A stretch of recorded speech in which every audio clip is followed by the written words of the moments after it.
Good afternoon. Thank you for being patient with us with our delay.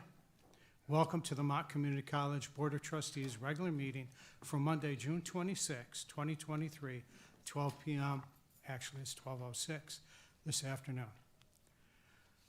All of you that are able, please rise for the Pledge of Allegiance.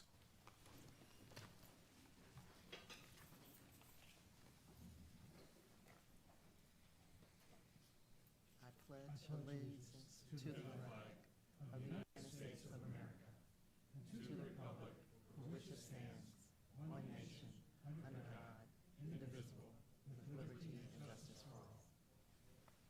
Thank you. Please be seated.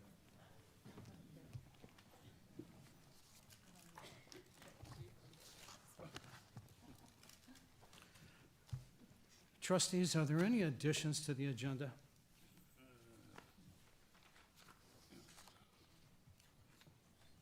Mr. Chairman, I would like, for addition to the agenda, I would like to add to, I believe it is unfinished business. I would like to add a discussion about our software, the Java Oracle software. Okay. Are there any objections? Seeing none. On item number 10, which is unfinished business, the software Oracle Java.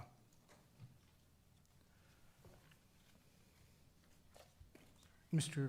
Keiser. Jordan? Yes. As we go through the agenda, because I have all these documents in front of me, if that starts to get away from me and I bypass it, please remind me. Yes. Thank you, sir. A motion to adopt the agenda. All those in favor say aye. Aye. Aye. Those opposed say nay. I didn't hear a The motion. motion passes. There Mr. was Chair. no motion. I didn't hear a motion. sorry. I didn't hear a motion for the adoption of the agenda. I'm sorry, I didn't hear you. There was no motion for the adoption of the agenda. I'll make the For motion. addition. Motion, I'll do we have a second second? it. I'll second it. We have a second, okay. Any further discussion? All those in favor say aye. Aye. Aye. Aye. All those opposed, nay. The motion has been adopted. Celebrating employee and student success. Madam President, do you have any employees or students for recognition this afternoon? Yes, I'm going to call VP Wilson to please share with us about a scholarship.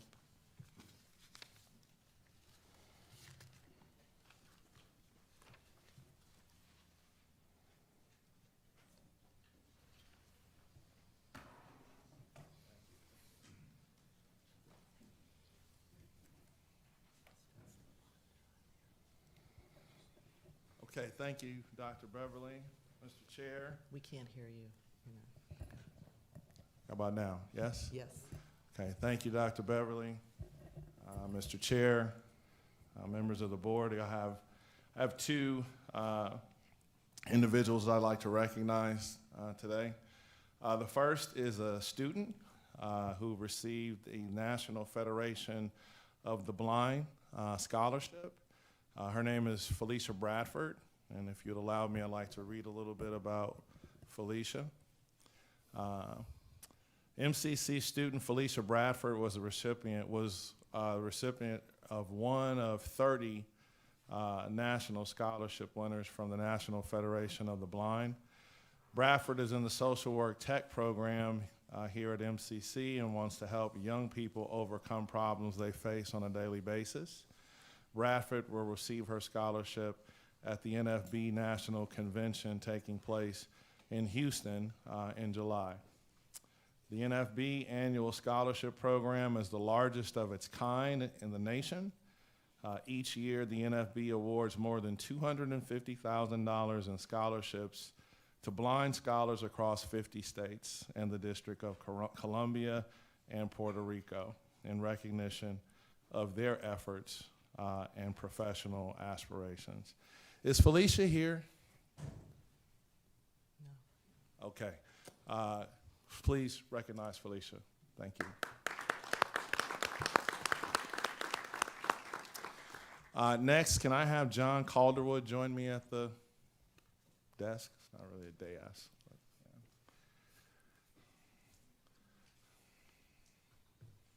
yeah. Okay. Thank you, John. John is our Executive Director of Enrollment Management. John was recently recognized by the leadership of the Council of the Advancement of Standards for Higher Education, otherwise known as CAS. This is a long-standing group that provides best practice to university and community colleges on all matters from how they should report data to finances, and in student success. This is a cream of the crop organization for us, a bellwether. And I'll read from their leadership, the quote. Council for Advancement of Standards for Higher Education brought to attention the outstanding efforts of John Calderwood, Executive Director of Enrollment Management, who served this past year on a CAS committee responsible for updating and revising the contextual statement, standards, and guidelines for undergraduate admissions programs and services. Calderwood provided valuable insights into current issues and trends in admissions. As a result of his leadership and persistence, the undergraduate admissions programs and services standards were submitted for review and final approval by the CAS Council in its April 2023 meeting. The CAS Council members recognized the quality of the work and noted his substantial improvements, or noted the contribution to substantial improvements, comprehensiveness, and clarity for the revised standards. And here's another quote. Mr. Calderwood served the CAS committee as a subject matter expert, fully committed to the development of comprehensive standards to help guide program review and improvement outcomes leading to student success. As chair of the CAS Undergraduate Admissions Program and Services Standards Revision Committee, it has been a great pleasure working with Mr. Calderwood. I especially appreciate his ability to ask deep questions, synthesize discussion points, seek consensus, and resolve issues with assuredness and a sense of humor. Cass and I are grateful to Charles Stewart Mott Community College for supporting Mr. Calderwood's exceptional service to the CAS and to the field of undergraduate admissions. And this was submitted or sent to the president by Christina Self, who is the chair of the Undergraduate Admissions and Services Standards Revision Committee. So let's give it up for John.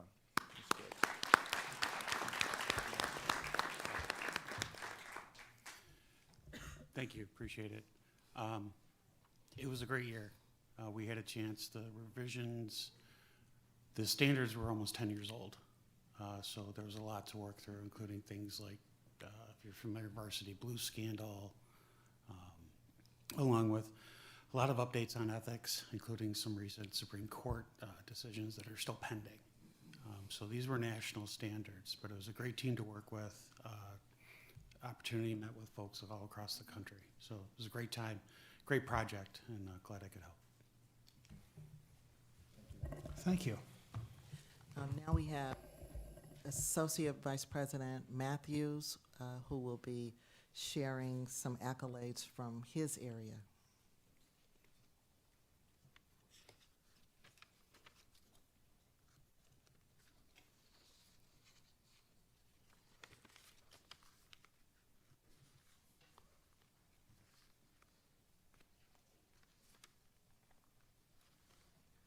Good afternoon. I'm going to ask Daphne Epps to come on down. It's like The Price is Right. Come on down.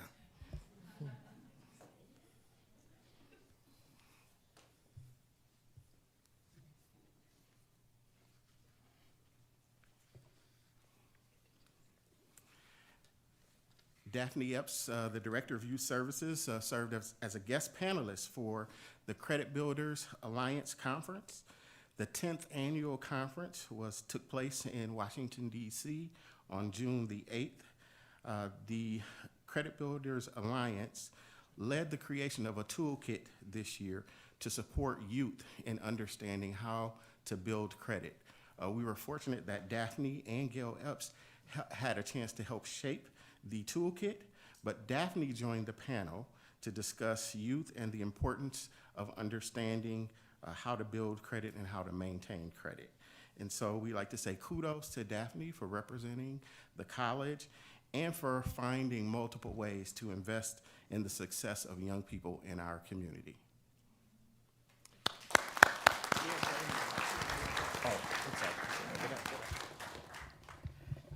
It was an absolute pleasure to be invited to that symposium. We were able to share the good, the bad for youth and making sure that they don't mess up the credit that they haven't established already, and the best way to learn how to save money and then how to prepare for their future. So it was absolutely awesome, and I thank you. Thank you. Mr. Chair, are there any questions about any? One more. I have one more. Oh, are there any questions for either Daphne or John Calderwood? Okay, if not, then next we have our talent.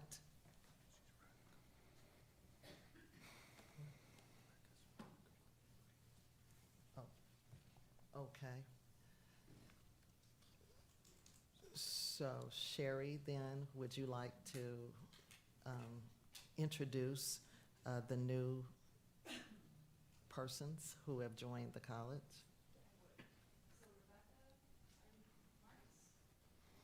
She's running a couple minutes late. Yeah, she should be here shortly.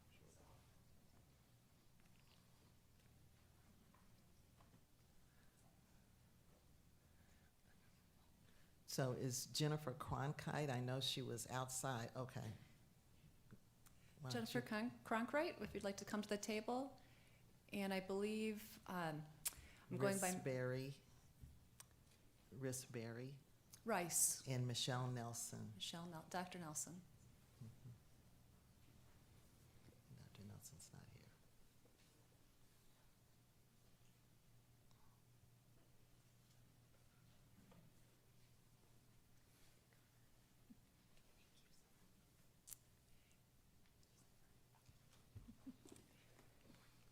Do you have prepared some words to say? Okay. Well, why don't you just, we'll start with Jennifer Cronkright.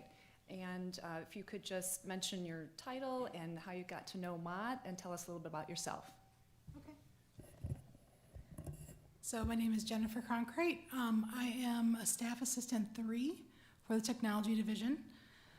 I was a student at Mott, and I graduated with an associate's in arts, and I was a temp for about 2.5 years working at the Family Life Center, and I worked at Student Life and Student Services, and then I got this job, and I am grateful. Thank you so much.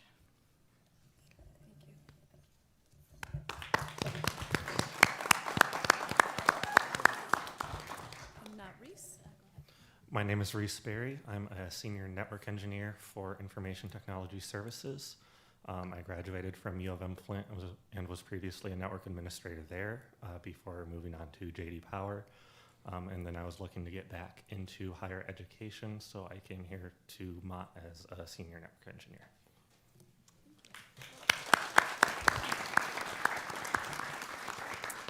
And I don't think Dr. Nelson is here, or, No, I don't see okay, thank you. Thank you.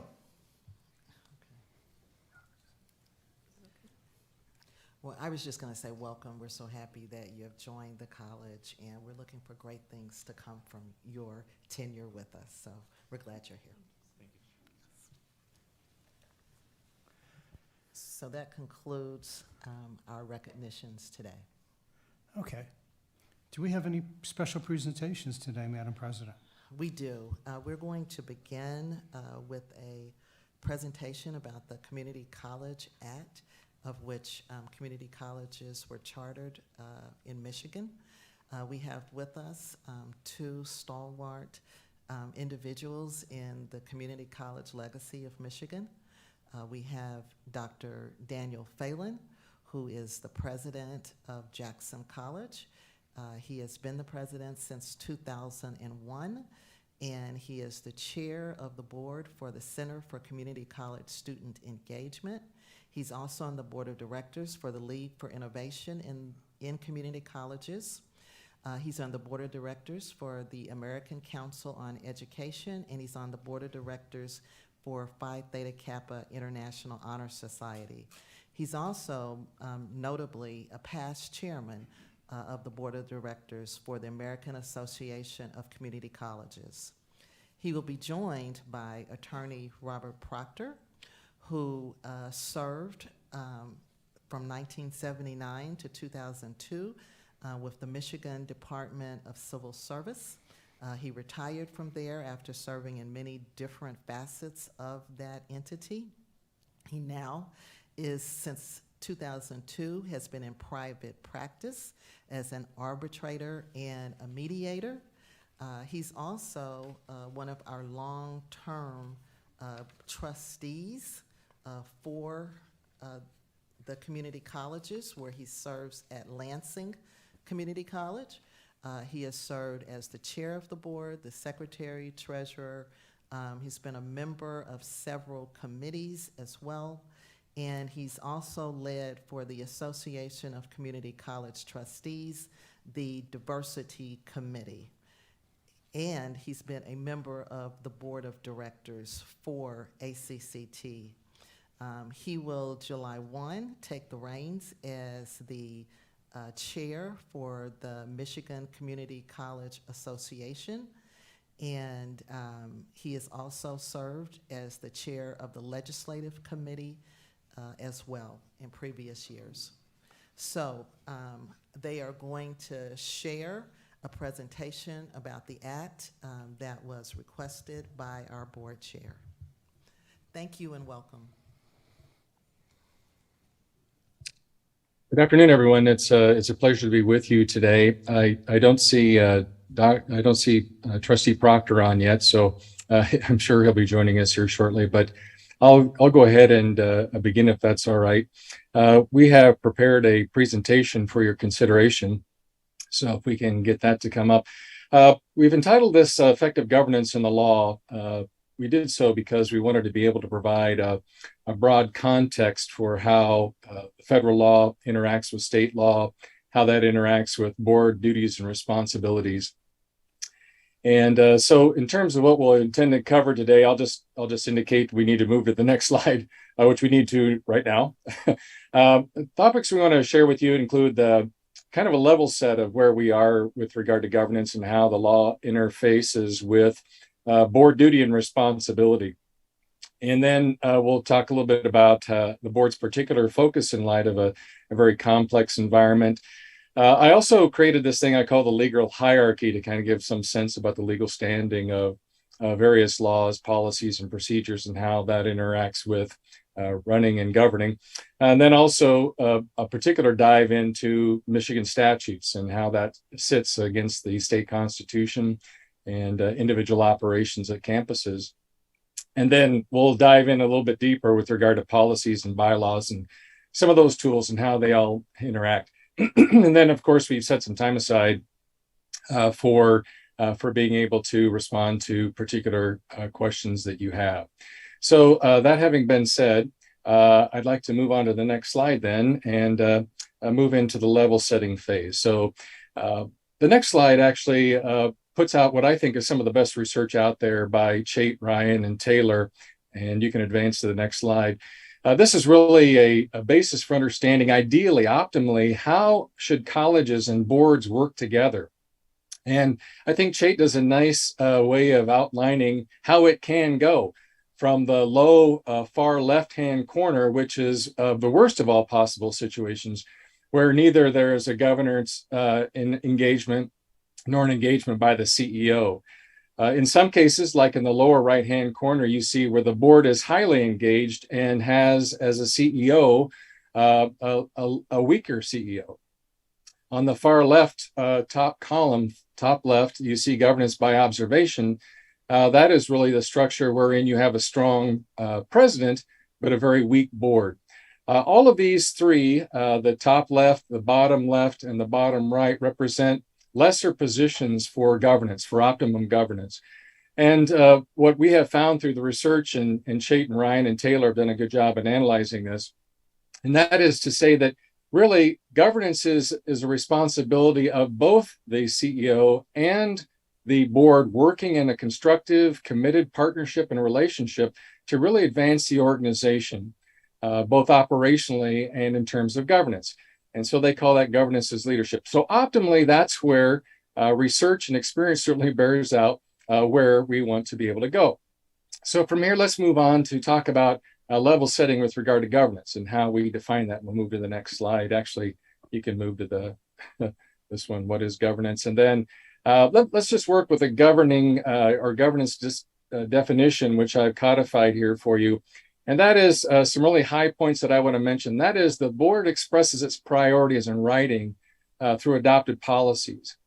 These policies are created in the best interest of the general public, making sure that what they do is on behalf of others. That's the reason that they exist as a board, as a subset of a larger politic body, if you will, to be able to do work.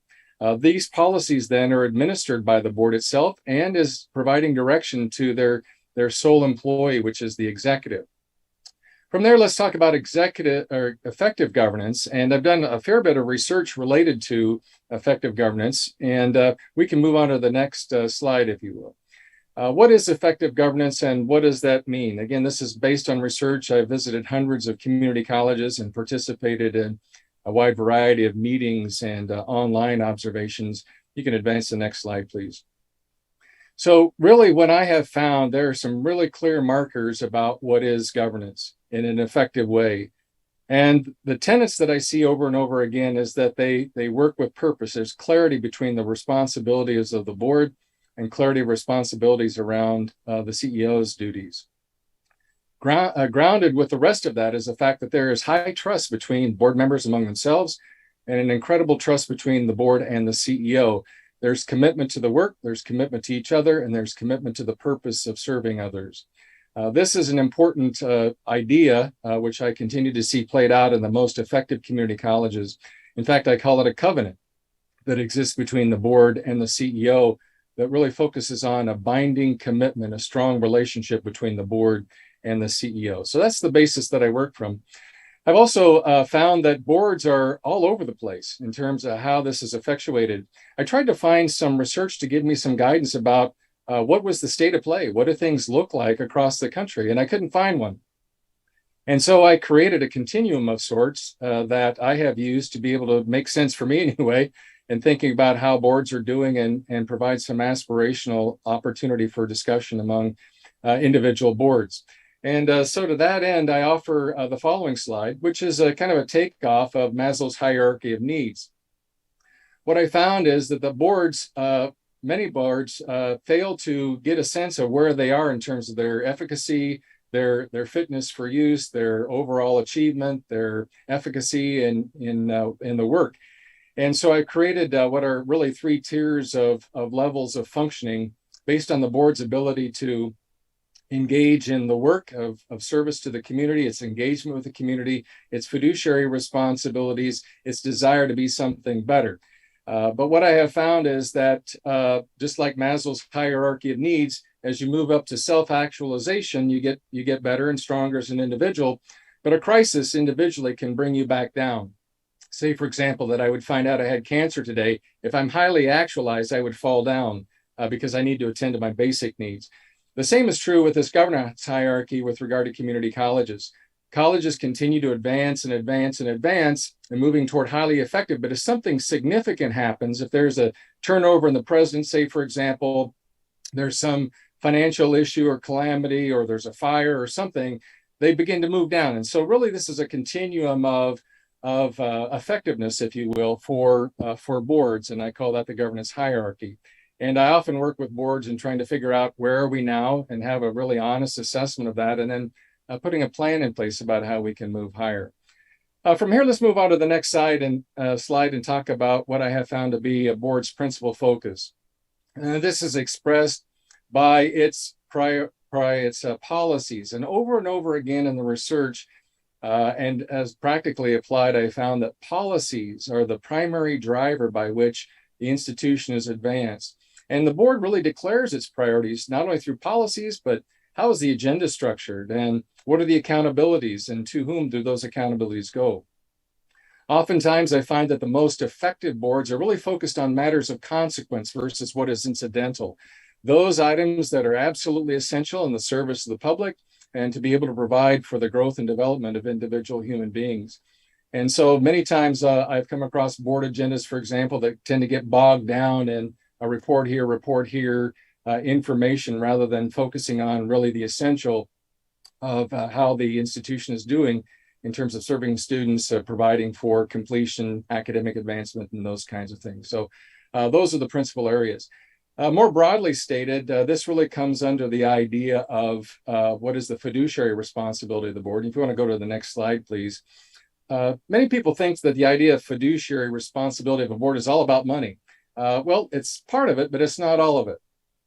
Fiduciary duties are really about a triad, or a three-legged stool, if you will, of the responsibilities of a board: the duty of obedience, the duty of loyalty, and the duty of care. These are legal duties that are expressly applied and to which the board is accountable. Beyond these three duties that I've outlined here, which are items about legal compliance, that you have an unconflicted loyalty to the institution, that the decisions that you make as board members are focused on the benefit of the institution only, that there's a fidelity to the organization's mission by each member of the board. And from there, this is one of the primary responsibilities of a board. The second most critical area of the board's responsibilities on the next slide, and that is strategic direction. Board members really want to be focused on what is the long-term view of the institution. So rather than a preoccupation with day-to-day responsibilities and duties of what happens inside the organization, the board has a responsibility to make sure that it is focused on the future. How do they want to position this institution in the next 10 years? Not about what kind of instructional programs to offer, but how best to position the institution to be of best strategic value to the community, to the people that it serves, the taxpayers of the community college district. The third leg of this important stool for board duties is on the next slide, and that is generative thinking. We rely on board members to be able to bring their unique knowledge, skills, and abilities together to help the institution be future focused, being paradigm free, rather than thinking about this is the way that a junior college or community college has to be. We break those frames and think about what should we be. This is often influenced by changes in technology, or sometimes there are legal priorities that are established or incentives that are provided by the legislature. We also find that professional development of trustees is absolutely helpful in trying to determine their strengths that they can bring to the organization by offering ideas and potential solutions for the board to consider, as well as for the CEO. So these are the three primary areas of board responsibilities. All taken together, these three particular areas taken together, really come down to a discussion about priorities, and that's, comes down to a policy discussion, which appears on the next slide. And that is the bulk of the work being done by the Board of Trustees is predominantly policy decisions. These are statements of direction, which are provided to the board itself and to the executive. This is the bulk of the work that the board should be doing.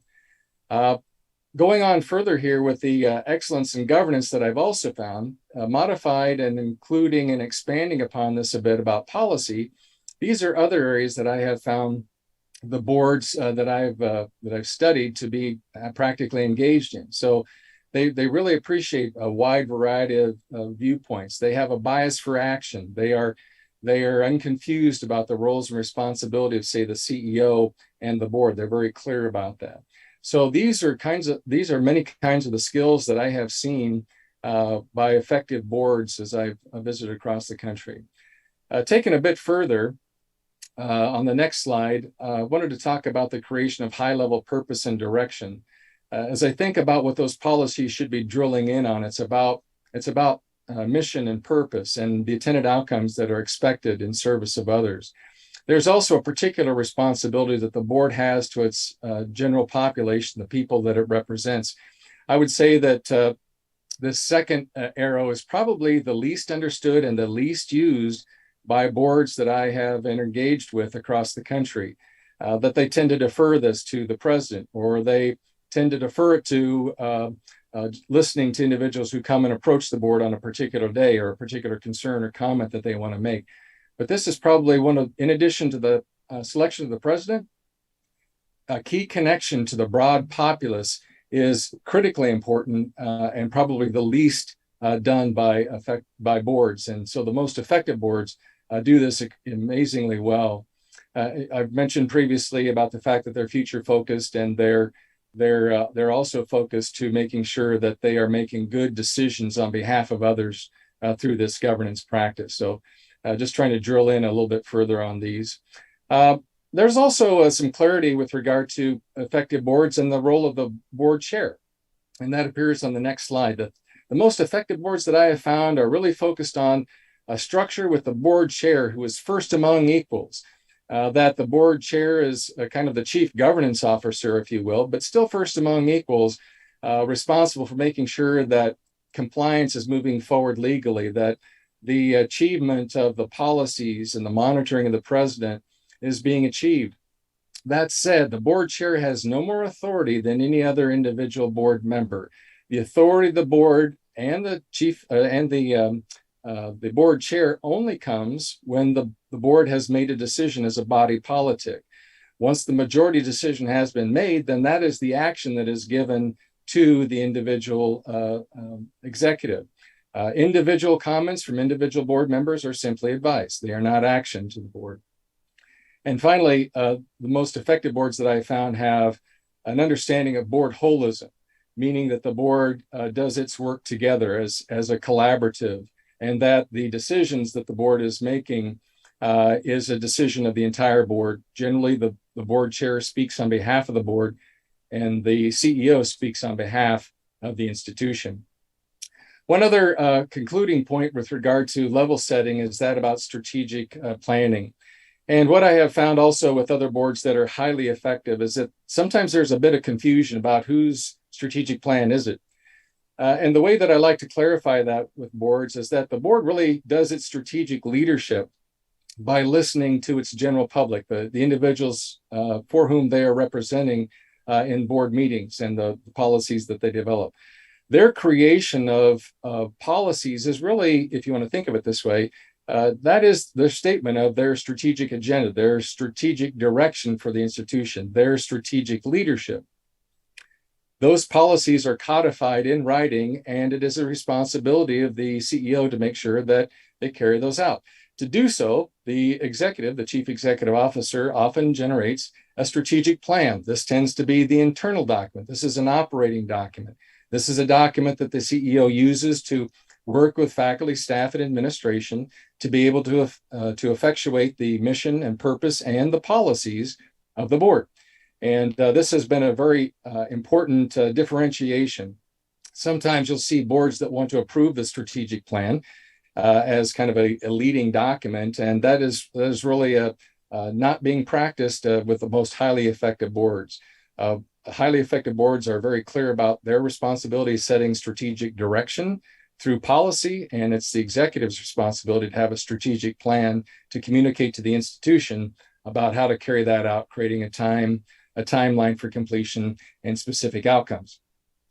On the next slide, I found that boards are pretty effective. The effective boards are pretty good at being clear about avoiding micromanagement. So focusing on the highest level purpose of the institution, making sure that it is creating the policies that needs, the CEO needs and the board needs itself. So they're really those policies for how the board does its own work, and then the policies that direct the chief executive officer. Beyond that, it is clear that the board should not be engaged in micromanagement. This also comes up and is pointed out by the Higher Learning Commission. But in fact, that the board is focused on those high-level areas and not the preoccupation of the day-to-day responsibilities of the chief executive officer. I've conveyed it in this kind of a graphic, which appears on the next page. And I found that useful with regard to how board members view their roles and responsibility and the CEO. And I don't think that there's anything that should be particularly interesting here. This is just the general practice that I have come across for highly effective boards. The most important thing is that there's clarity. These boards and their CEO have had conversations about the board's role and responsibility and the chief executive's role and responsibility. Sometimes you get conflict that occurs between the board and CEO because they've been unclear about this. They cross in each other's swim lane and kind of bump heads from time to time. And that happens when there's not been these kind of formative discussions about those roles and responsibility. And so I encourage boards to have those conversations early on. So as President Walker-Grafia had indicated, she'd asked me to talk about the law in particular. And so let's do a deeper dive on that in the next slide. I created what I call the legal hierarchy, which is a way of maybe giving a visual interpretation or understanding about how the laws interface with one another and how they affect us at individual institutions. So let's move on to that next slide. At the top of this slide that you see, we begin with federal law. So the Constitution is the highest authority here. It is created by the legislative branch of the United States government, and that is the most highest authority. That has the highest standing in the land with regard to the laws which must be complied with. From there is the state laws, and the state law and its constitution is the next level in terms of overall authority. However, federal law exceeds that of the state law. The next level in this particular graphic here is college bylaws. College bylaws have higher standing than board policy. So individual institutions and their boards create these bylaws to provide a basis for how the college does its work. The college board does its work.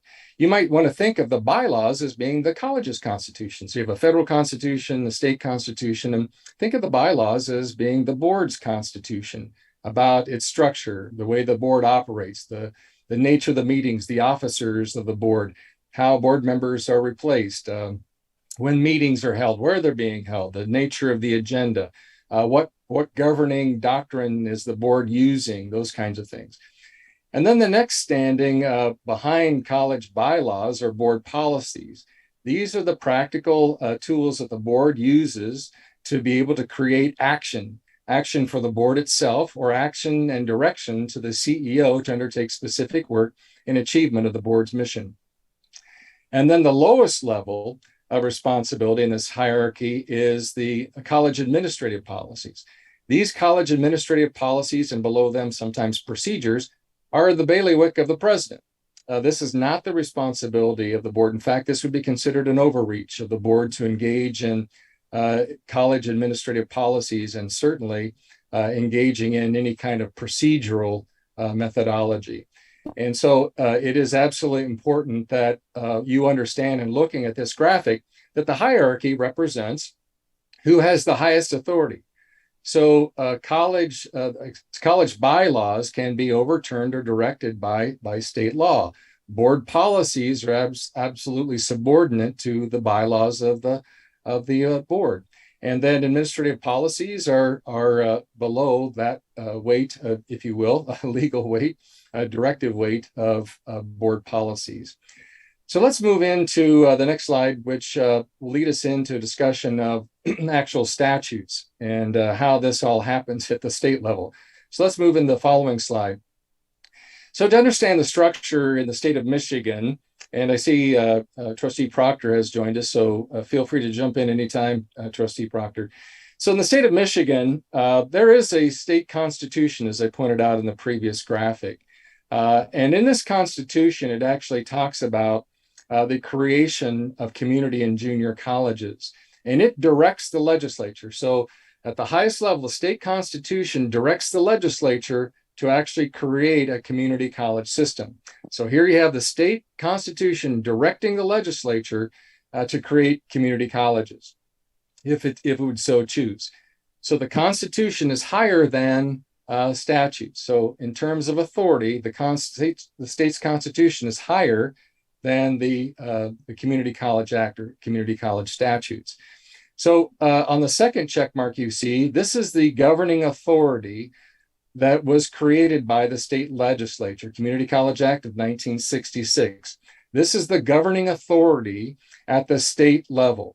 This is the body to which we are accountable. There is no board policy. There is no bylaw from the board. There's no college policy, no college procedure, which exceeds this authority. This is the governing law of the land to which we are all responsible as trustees and as administrators. We're responsible to this law. This is the highest authority in the state of Michigan with regard to community college work. It also, you will find it's about 30 pages, as I recall, and it's, I want to say the first 15, 16 pages, really we don't have to pay attention to because it involves the creation of community college districts and outlines boundaries, and whether your school district boundaries or your county boundaries, and all kinds of things about the creation of the first institution and where they exist. The remaining portion of that really begins to get into board responsibilities, institution responsibilities, the creation of the Michigan New Jobs Training Program, for example. It includes language specifically about particular accountabilities to acquisition of property. You'd be surprised there, when you think about the individual responsibilities we have as board members, or the board members have, it's not as much as you would think. It has obvious ones, which I'll point out in a minute, but this is not as extensive as in some states. There are not that many things to which the board has to be responsible. And then, of course, as I mentioned previously, through that funnel, below the Community College Act are individual board policies and the board's bylaws. So let's move on to the next slide here. So just to summarize, the state constitution directed the legislature to create the Community College Act, which they've done, and that is what is the highest authority in the land with regard to how we do our work. It also sets forward individual responsibilities of the board. In my view, the top three fall in these categories, or these three buckets, and that is the board's first and highest priority, I think, is appointing and supporting the president and providing them direction through policy. The second, of course, is setting tuition and fees. And the third is approving the budget. Those are the highest priorities. There are lots of other things in terms of how you acquire property, how you sell property, and things along that line. But in terms of en masse, these three are the total. I took a look at these policies a little bit further, and just to give you a highlight, I've mentioned some other principal areas for consideration, and that's on the next slide, beginning on the next slide. So as I alluded to, there are other items in here that for which Michigan Community College trustees are responsible, including purchase of land, making sure you're providing instructional equipment to programs, making sure that you establish the tuition fees, as I mentioned, appointing a chief executive officer among them. On the next page are some other more seminal items as well, and that is the fact that it is the board's responsibility to delegate to the chief executive officer. They may delegate to the chief executive officer a number of other authorities, which are outlined as a responsibility of the board, but they may be delegated to the chief executive officer. For example, allowing the chief executive officer in lieu of the president, in lieu of itself, to let the president, in lieu of the board, to be able to hire staff, to be able to pay bills, to be able to invest in college funding according to state law, to be able to accept contributions, to select administrative officers. There's a reason why this delegation function is within the state statute. That's where this language appears. The reason being is that you need to be very careful as board members to be very thoughtful about how far you want to go into policy development, understanding your responsibility. The more that the board holds those responsibilities to themselves, if there is a legal debate, the board is the first line of defense to be able to deal with the particular legal matter. In the particular case, as at Jackson College, for example, the board, while having ultimate authority, has delegated to me the responsibility of hiring staff. So if there would be some kind of an employment problem, the board has got an arm's reach, legally speaking, an arm's reach from the actual decision of hiring and whatever happened with this fictitious example. So the board is in a position of higher authority to be able to evaluate and work with legal counsel to be able to determine whatever actions necessary if there's an internal issue. If the board retains that decision and approves every one of these hiring decisions on their own, then there's no degree of separation, and they are directly engaged in the legality of the hiring of the employee in this particular example. Let's move on to the next slide here with regard to the next level, which is drilling down even further from state statute into the board's use of policy and bylaws and those kinds of things. The first thing that I wanted to point out is in the next slide, and that is some clarity around what is a board policy versus an administrative or operational policy. So just as a reminder, kind of a level set here, is that the board policy is setting direction to itself and to the chief executive officer. These are always in writing. They're never verbal. They're always in writing. Administrative policies are not within the purview of the board. In fact, they have an oversight responsibility to be aware of them, maybe even what the content is, but this is not an approval action by the Board of Trustees. They simply must require that the chief executive officer, in order to carry out the will of the board through its policy expression, to create individual administrative or operational policies and, to the degree necessary, procedures about how to be able to do the work. And again, this is not the responsibility of the board individually.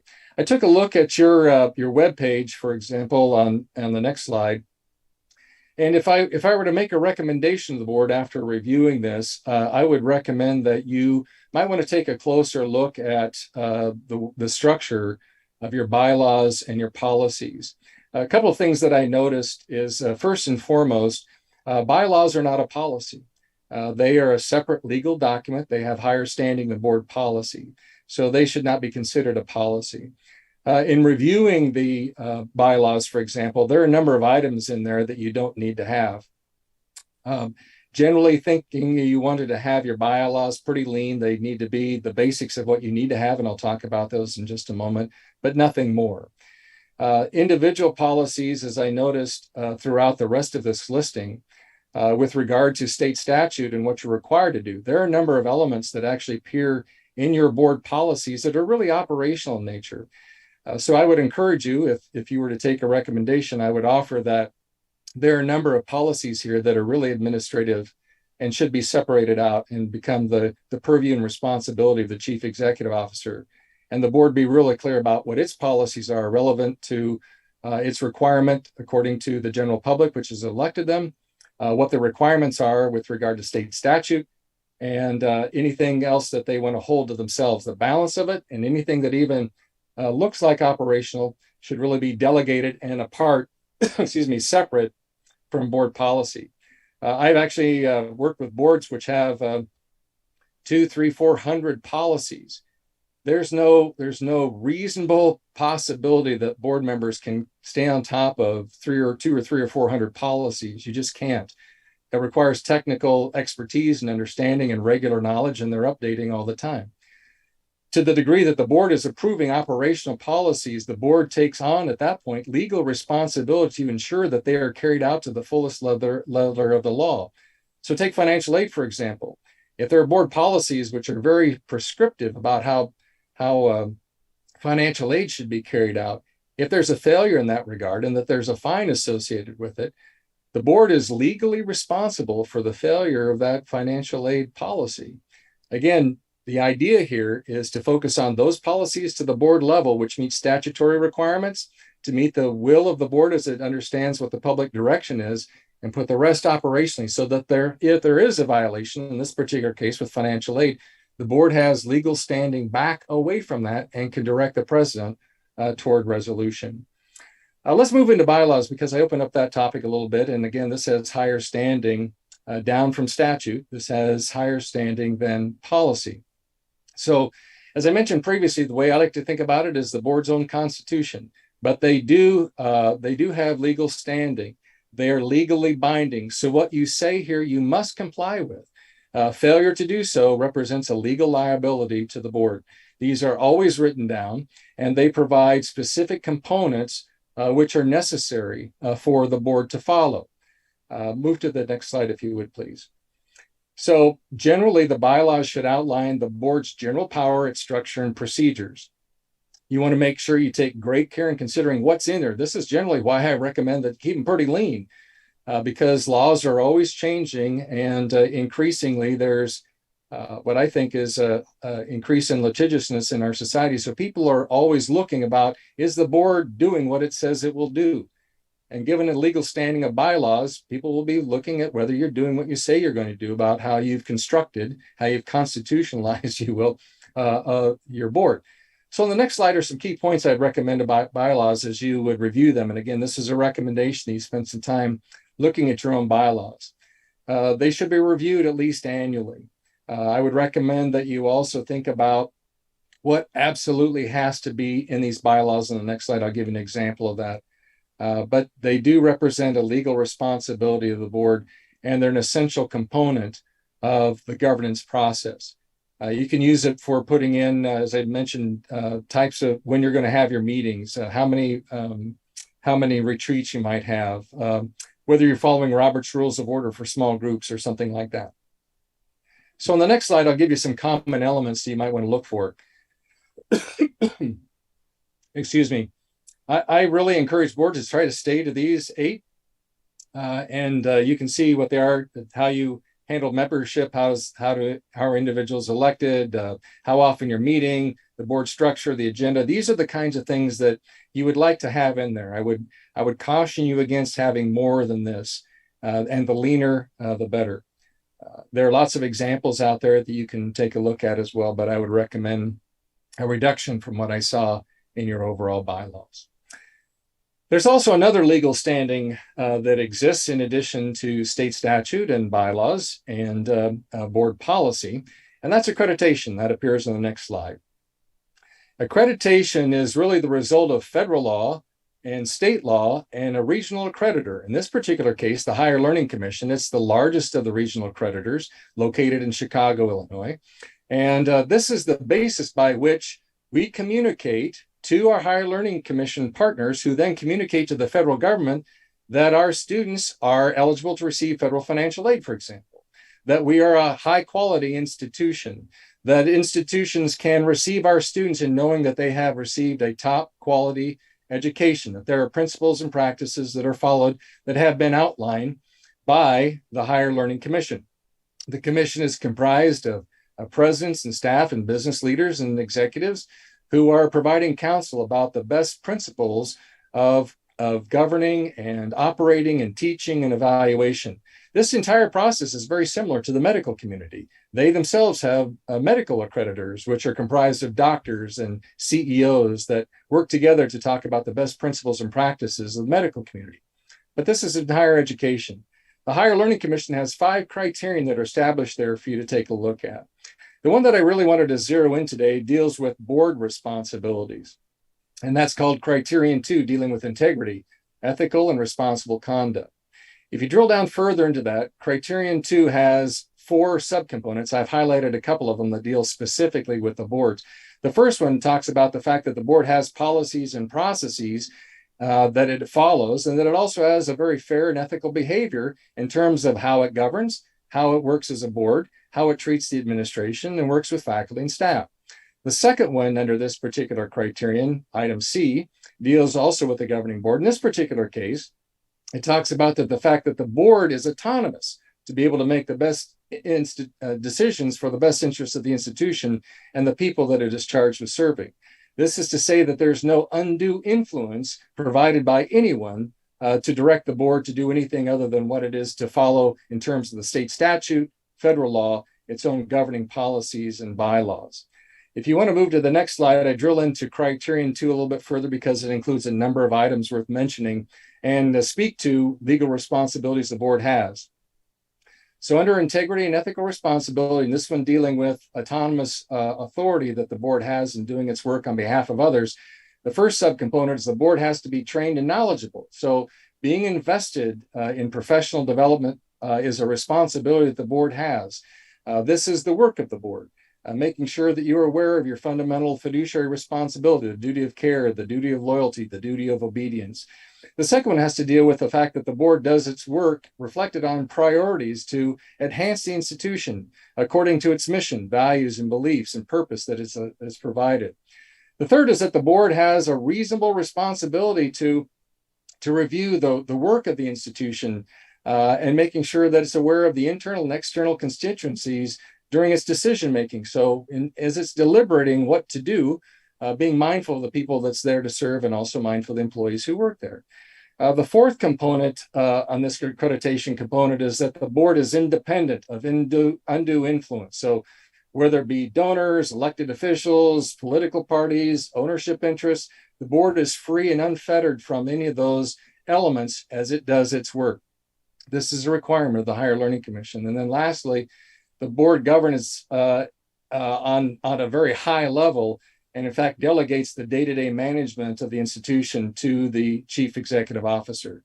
So where does the Higher Learning Commission standing come? Well, it's right in there with the federal government, with the state government, and in terms of the Board of Trustees. So it has high legal authority to be able to require the board, the institution, to be able to carry out this work. So if, for example, the board wanted to be engaged in day-to-day responsibilities, for example, this would be a violation of the Higher Learning Commission. There are some states in the United States right now, some institutions within the United States, wherein you are seeing an overreach by board members as an example. This has called into question the institution's authorization and accreditation. In some cases, the institution has been put on show cause. Others have received warnings to say, board members, you need to get back in your own swim lane. There are other ways and other reasons that are enumerated here in these 5 that would get the institution in trouble with the Higher Learning Commission. What does trouble look like? Well, it can shut down the institution, frankly. It can prevent you from receiving federal financial aid. It can prevent you from being able to have students who can transfer to a baccalaureate granting institution in good academic standing. And it can also create difficulty for you in terms of the ability to borrow and other such elements. So this is an important component of the overall authority that we must be accountable to: the federal government, state government, the Higher Learning Commission, our own board, and its processes. The last component with regard to thinking about the legal aspects of governing and the work that we do is on the last slide, and that's the president's contract. So the board, by your policy, you've established a legally binding document between you and the chief executive officer. You have a responsibility as a board to make sure that you carry out all of the obligations to which you have expressed in writing. And in so turn, the president is responsible to carry out their duties and responsibilities as expressed in this contract. Violation of either of these principles would be a consideration of possible breach and would have to be worked out in one way or another. So these are many of the elements as I think about governing overall, and you can go to the next slide, was I think broadly about the level setting of the institution and how the board works alongside all of these other legal entities. It's pretty complex, and it's always helpful to take moments like this, and I applaud the board for wanting to have a moment to kind of reevaluate and reconsider and refresh the idea of how governance happens in a very complex, increasingly complex legal system. So to review, you've got the highest level of legal authority at the federal level, which supersedes anything at the state level, and state statute precedes and is the higher authority than board bylaws and board policy. And then board bylaws and board policies supersede individual operational policies or administrative policies. And of course, the Higher Learning Commission is a component in there, along with the federal and state government, which could, if violated, put everything at risk. So again, I wanted to provide just kind of a broad overview. Let me pause and see if Trustee Proctor would like to add any other comments to those which I've made.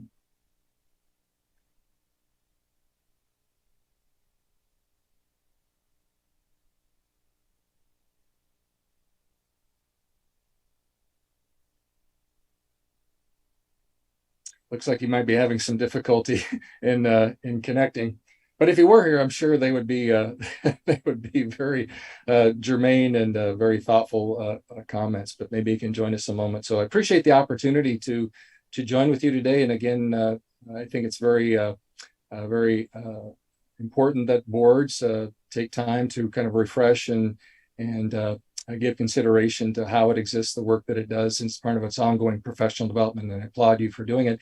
At this point, Mr. Chair, I'd be happy to pause to respond to any questions you might have.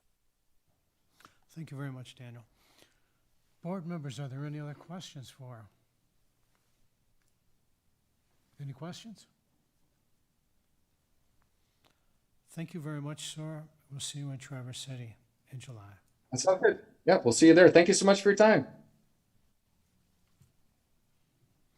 Madam President? The next special presentation will be from the CFAO, Larry Gothard.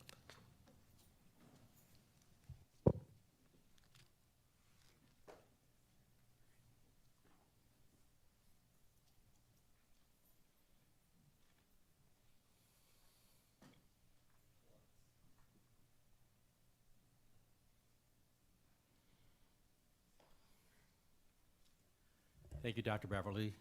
Good afternoon, Chair and Board. What I would like to do is go through the college budget development process, go through some significant factors that impact our budget each and every year, go over the tax rate submission request that we need to do each year as well, and then go over the final 22-23 budget and then the initial 23-24 budget. So next slide, please. So the reason we have a budget, there's two reasons. Uniform Budgeting Accounting Act, can't really read that, but it's of 1978 from the state level. Also, there's a board policy, 3100, that you have that requires a budget to be submitted and then revised as necessary. Next slide, please.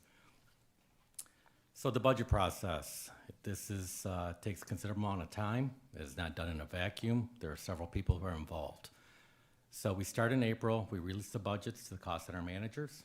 April and May, the cost center managers do their work on the discretionary budget. And again, discretionary for discussion will be those items that people can exercise some discretion over. Things such as salaries, insurances, health insurance, benefits, those are not discretionary. There's no control that any cost center manager can make on those. The accounting works in the non-discretionary side. In May, we pull all the information together, present it to the president, which then I present to the president, and then the president and I present it to EC.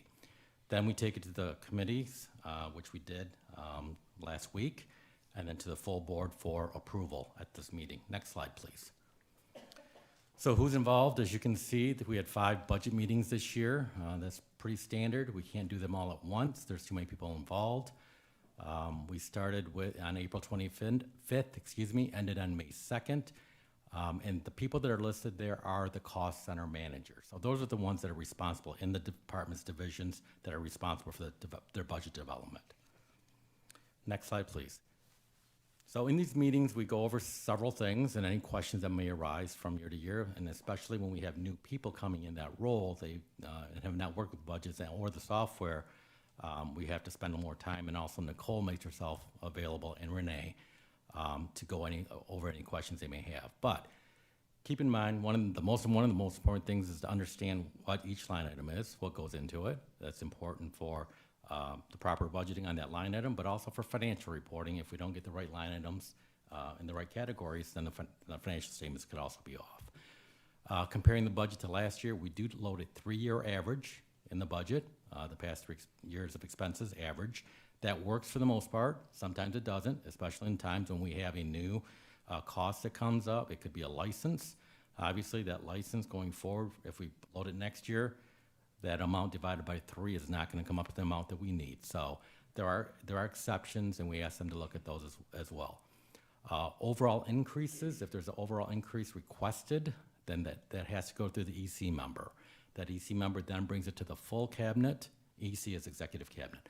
Brings it to the full cabinet, and then we have a discussion there on what we're going to do. Revenue accounts, the general fund revenue accounts, accounting pretty much handles because of the state aid, the property taxes. We know what those are based on the information we receive. Tuition is a factor of enrollment projections times any tuition increases that may have been approved by you. Strategic plan objectives also need to be considered, and this is extremely important. Any one-time costs in the current year that won't reoccur. We are very good as humans, I believe, that we can always look forward and say what we need. I know I need this, I know I need this, but we're not so good at looking back and saying, okay, we had this expense, but maybe we won't have it this year. So we are asking them to do that exercise each and every year. Next slide, please. So the tools that we provide, Budget Pack is our software that we use. That's where all the averages are loaded, expenditure averages. The My Backpack is another area where they're able to go and get historical data. Cognos is the report writer function of DataTel. DataTel is our ERP elution system. So Cognos, they can go back and find past year's reports, the XSUM, that's the mnemonic, and then DataTel live data, they're able to go in and find live data as well for the current budget year they're in. Next slide, please. Thank you. So the revenues, tuition, property taxes, state aid, I spoke about those. Really, those are pretty, especially the property tax and state aid, we have a pretty good idea what those are going to be based on the work that we do with the assessor and also with what we're hearing from Lansing. Tuition, again, is a factor of the enrollment projections and then also whatever the tuition increase, if there was any. Ballinger Trust, this is estimated. Quarterly, we get our final number, and this is all held at Huntington Bank in trust. We receive an amount each year that's given to us. We will know more in July what that final amount be for this year. However, based on what the markets did last year, we anticipate that will be less. Grants and other, auxiliary interest income, instructional fees, culinary arts, auto lab. We do have programs where we charge for fees. This doesn't amount to a lot overall in the budget, but we do ask them to budget those as well. And then the final one is future funding, and these are amounts that we've retained in past years that we're carrying forward to help offset the budget going forward. And I'll talk about this a little later, but the HER funds is one of the largest ones of that. So other funds, we have several other funds, and really what we look at is what is the impact of the general fund? Is the general fund subsidizing or is the general fund receiving monies back? So on the scholarships, student clubs, and scholarships, clearly that's a general fund subsidy for the scholarships. Student clubs, instructional technology, those are fee-based. So there's a contact hour charge that's for instructional technology, and that's for student instructional technology that's set aside and board designated to be spent only on student instructional technology. Student clubs also have the registration fee that we charge. There's a percentage that goes and is allocated to all the CLEF accounts. Auxiliary is exactly that. Those are business type activities we have on campus, such as commissions from vending, commissions from the bookstore. We had in the past rents that we received on the bistro. We don't have that anymore. But anything that would be business type on our campus. Maintenance and replacement and building and site are our capital improvement funds. Those are set aside. Board policy dictates that as well on what the reserve should be. Debt retirement, since we do have outstanding debt obligations, it is required by state law that we have separate funds for that, and only tax obligations are brought in for the debt millage, and then only principal payments and interest payments go out for that. That's all that comes out of that. Bond funds is 86. That's the current series that we're in. We have a $20 million draw that we took 3 years ago. There was $80 million that was authorized by the voters back in March of 2020, so we still have $60 million remaining. The next series that we issue would become then 87. Next slide, please. So moving on to the tax rate request submission, this is something that we have to do each and every year. If we don't do this, then we don't get to levy taxes. So this is extremely important. Next slide, please. So we have a couple laws that are impacting the truth in taxation and our millage request. In 1978, the Headley Amendment. Simply put, we're allowed to, the values are allowed to increase either 5% or the rate of inflation, whichever is less. If it goes above the 5% substantially, then there's also a reduction that occurs, which is a Headley rollback. And so we would have to calculate that. Generally, we haven't had one. Well, excuse me, last year we didn't have one. This year we don't have one. In the other 2 years we did. So it goes down fractionally, but if you multiply that against billions of dollars of taxable base, it adds up to tens of thousands of dollars. Truth in taxation says that we have to have a public hearing. Next slide, please. We have to have a public hearing. We have to hold the public hearing, and then before we can approve the levy of the millage rate that we're authorized to levy. Next slide, please. So this is our report that we received from the Equalization Department, Genesee County. You can see that they list we have 4 different counties from which we receive property taxes, both operating and debt.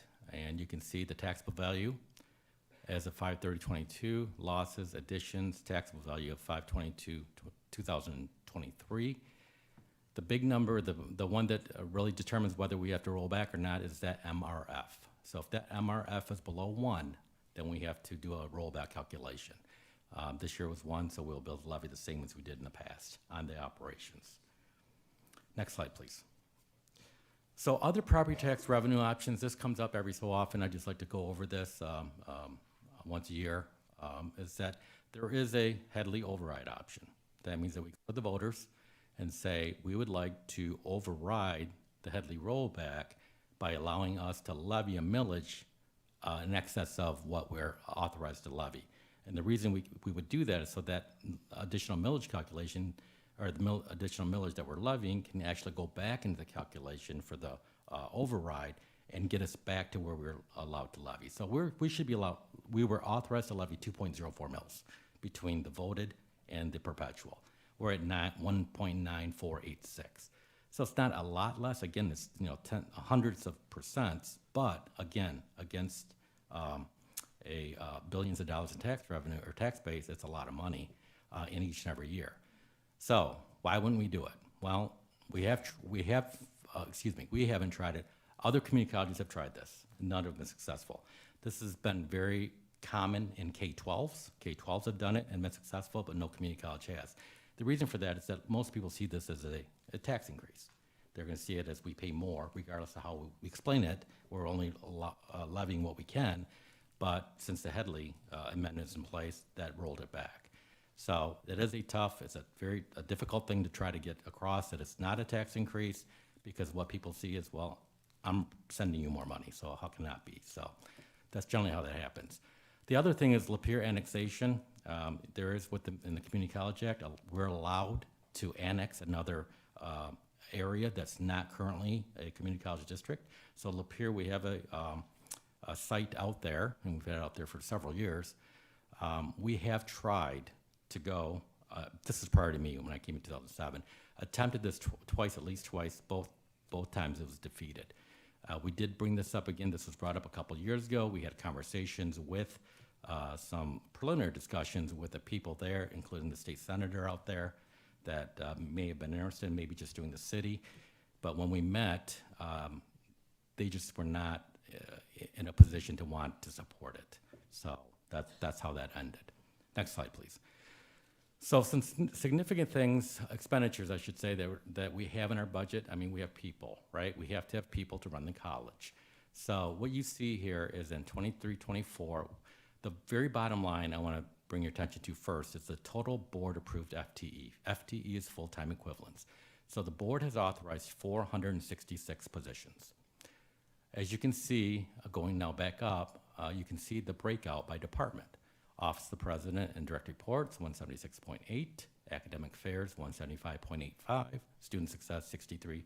A total of 415.65.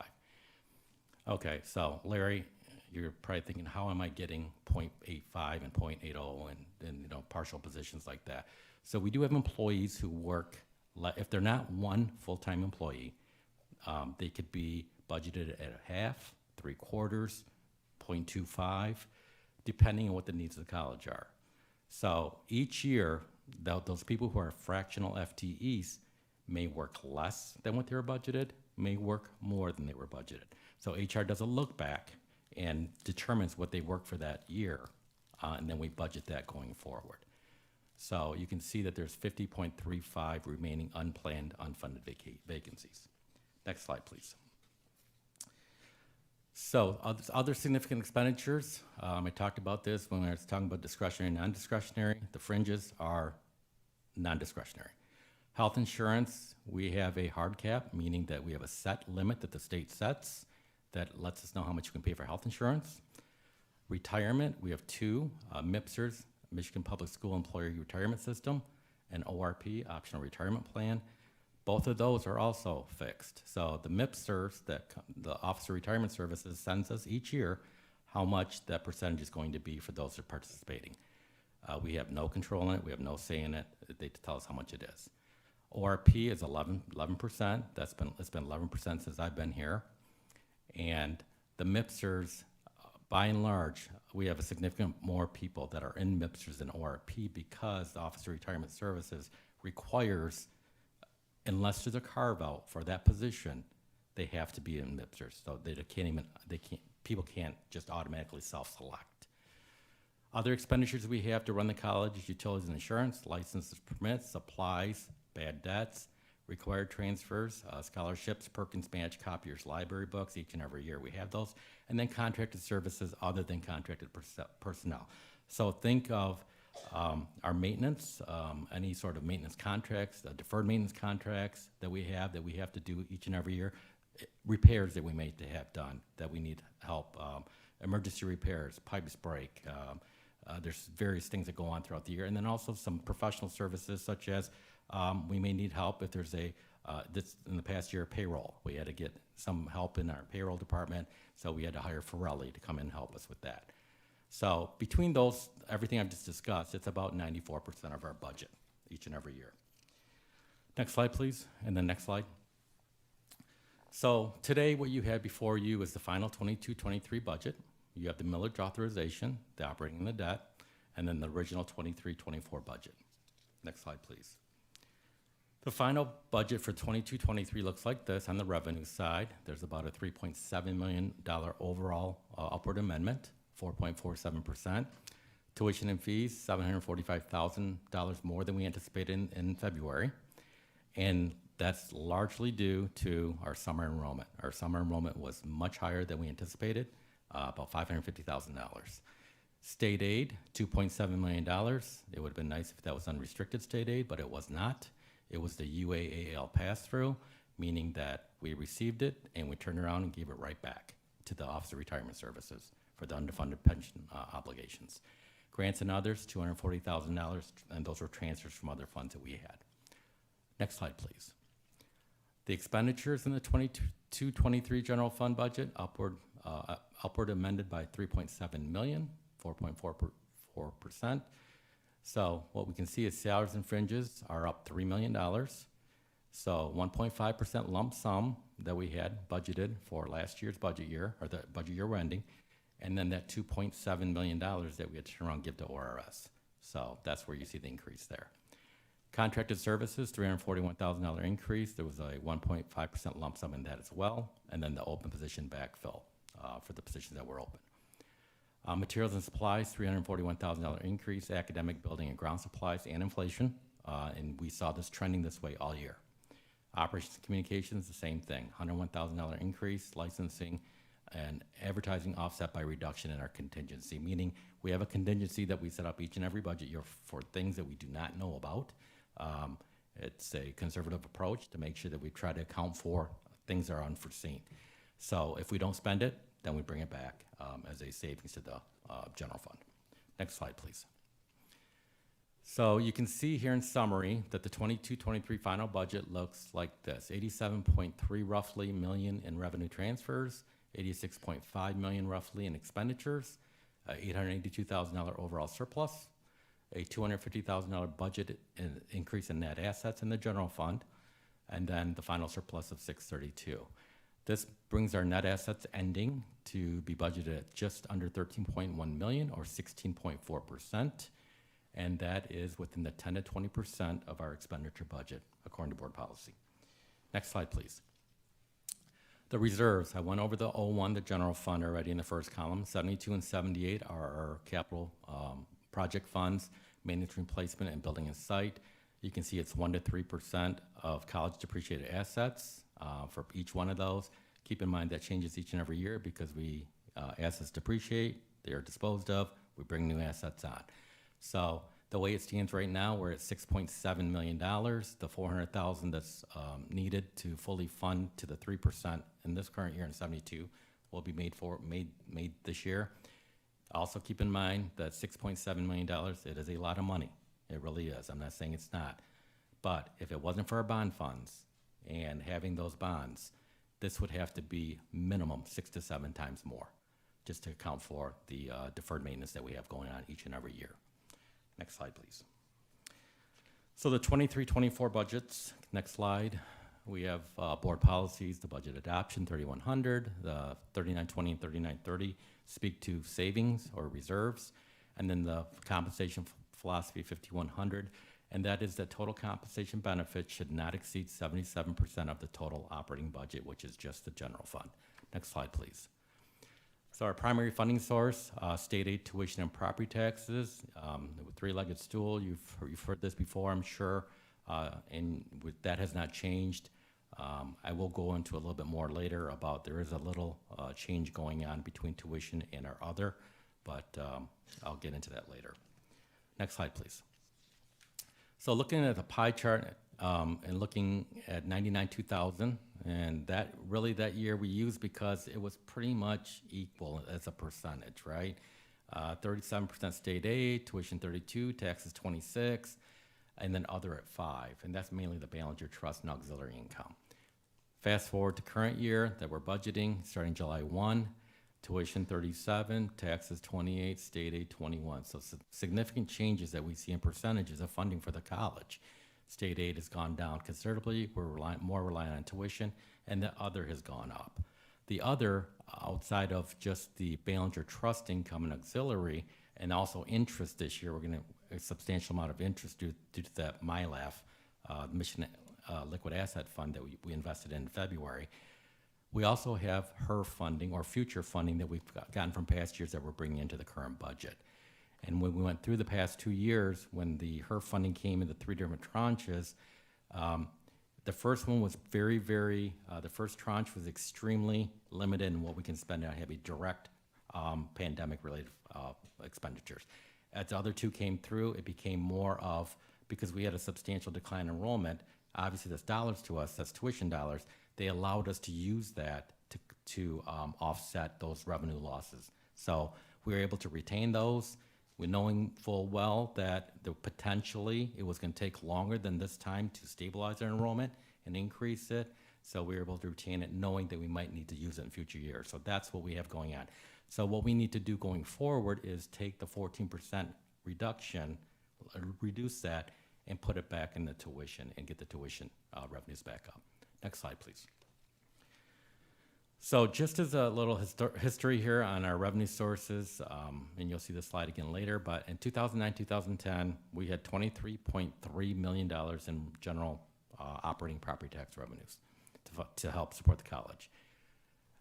We had the financial calamity crisis of 2008. We actually had a bit of a lag because of the SCV taxable value and that way that works. So it didn't hit us till 2 years later. But then you saw it drop precipitously until now. It actually started going back up in 2017-18, I believe. But we're still not back to where we were back in 2009-2010. So it's about $59.4 million in cumulative losses through those years if it would just stayed $23.3 million. Next slide, please.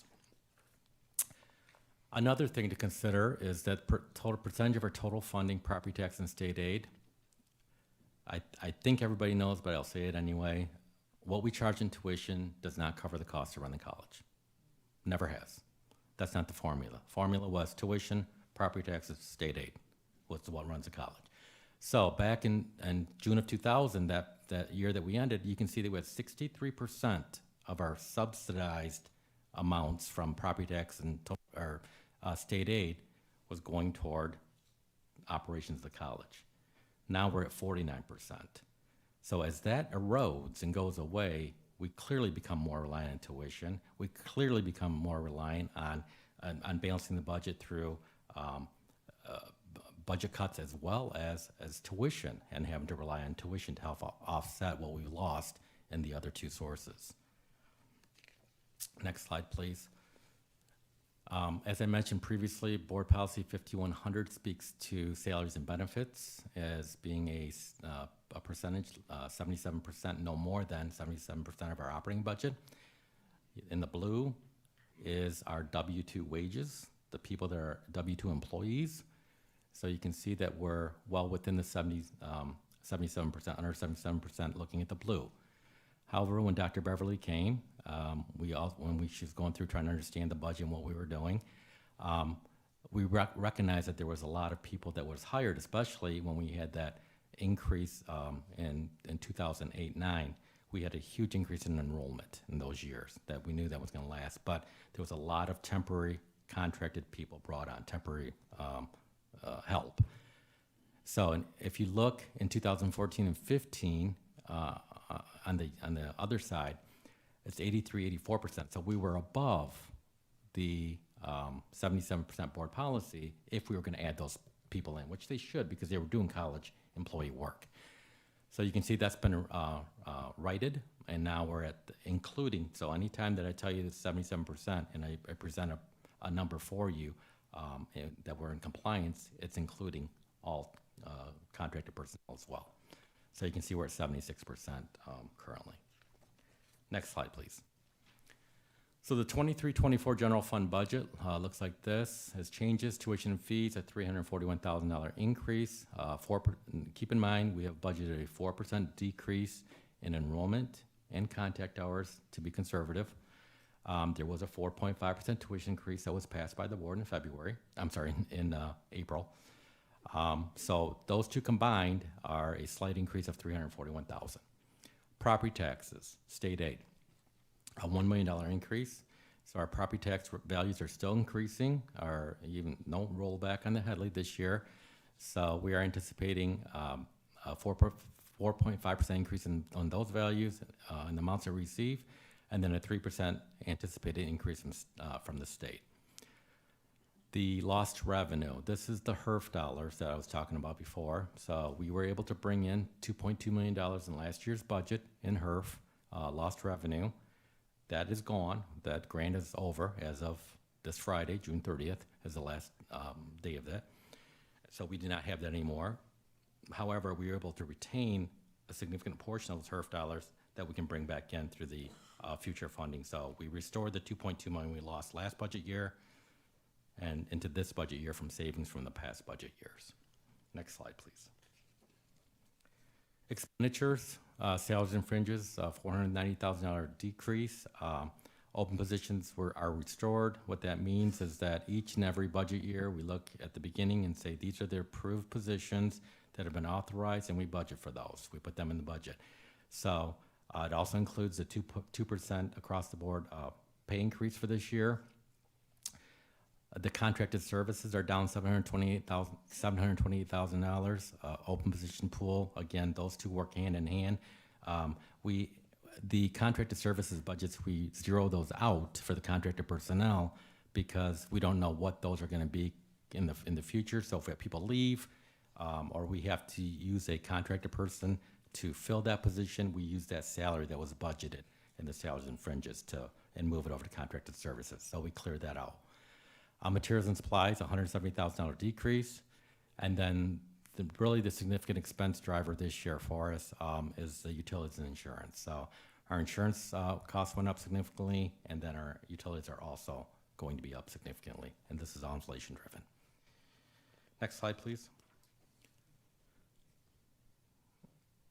So in summary, the 23-24 budget looks like $86.4 million roughly in revenues and transfers in, $86.1 million in expenditures, a surplus of $258,000, that $250,000 budgeted increase on net assets again for the general fund.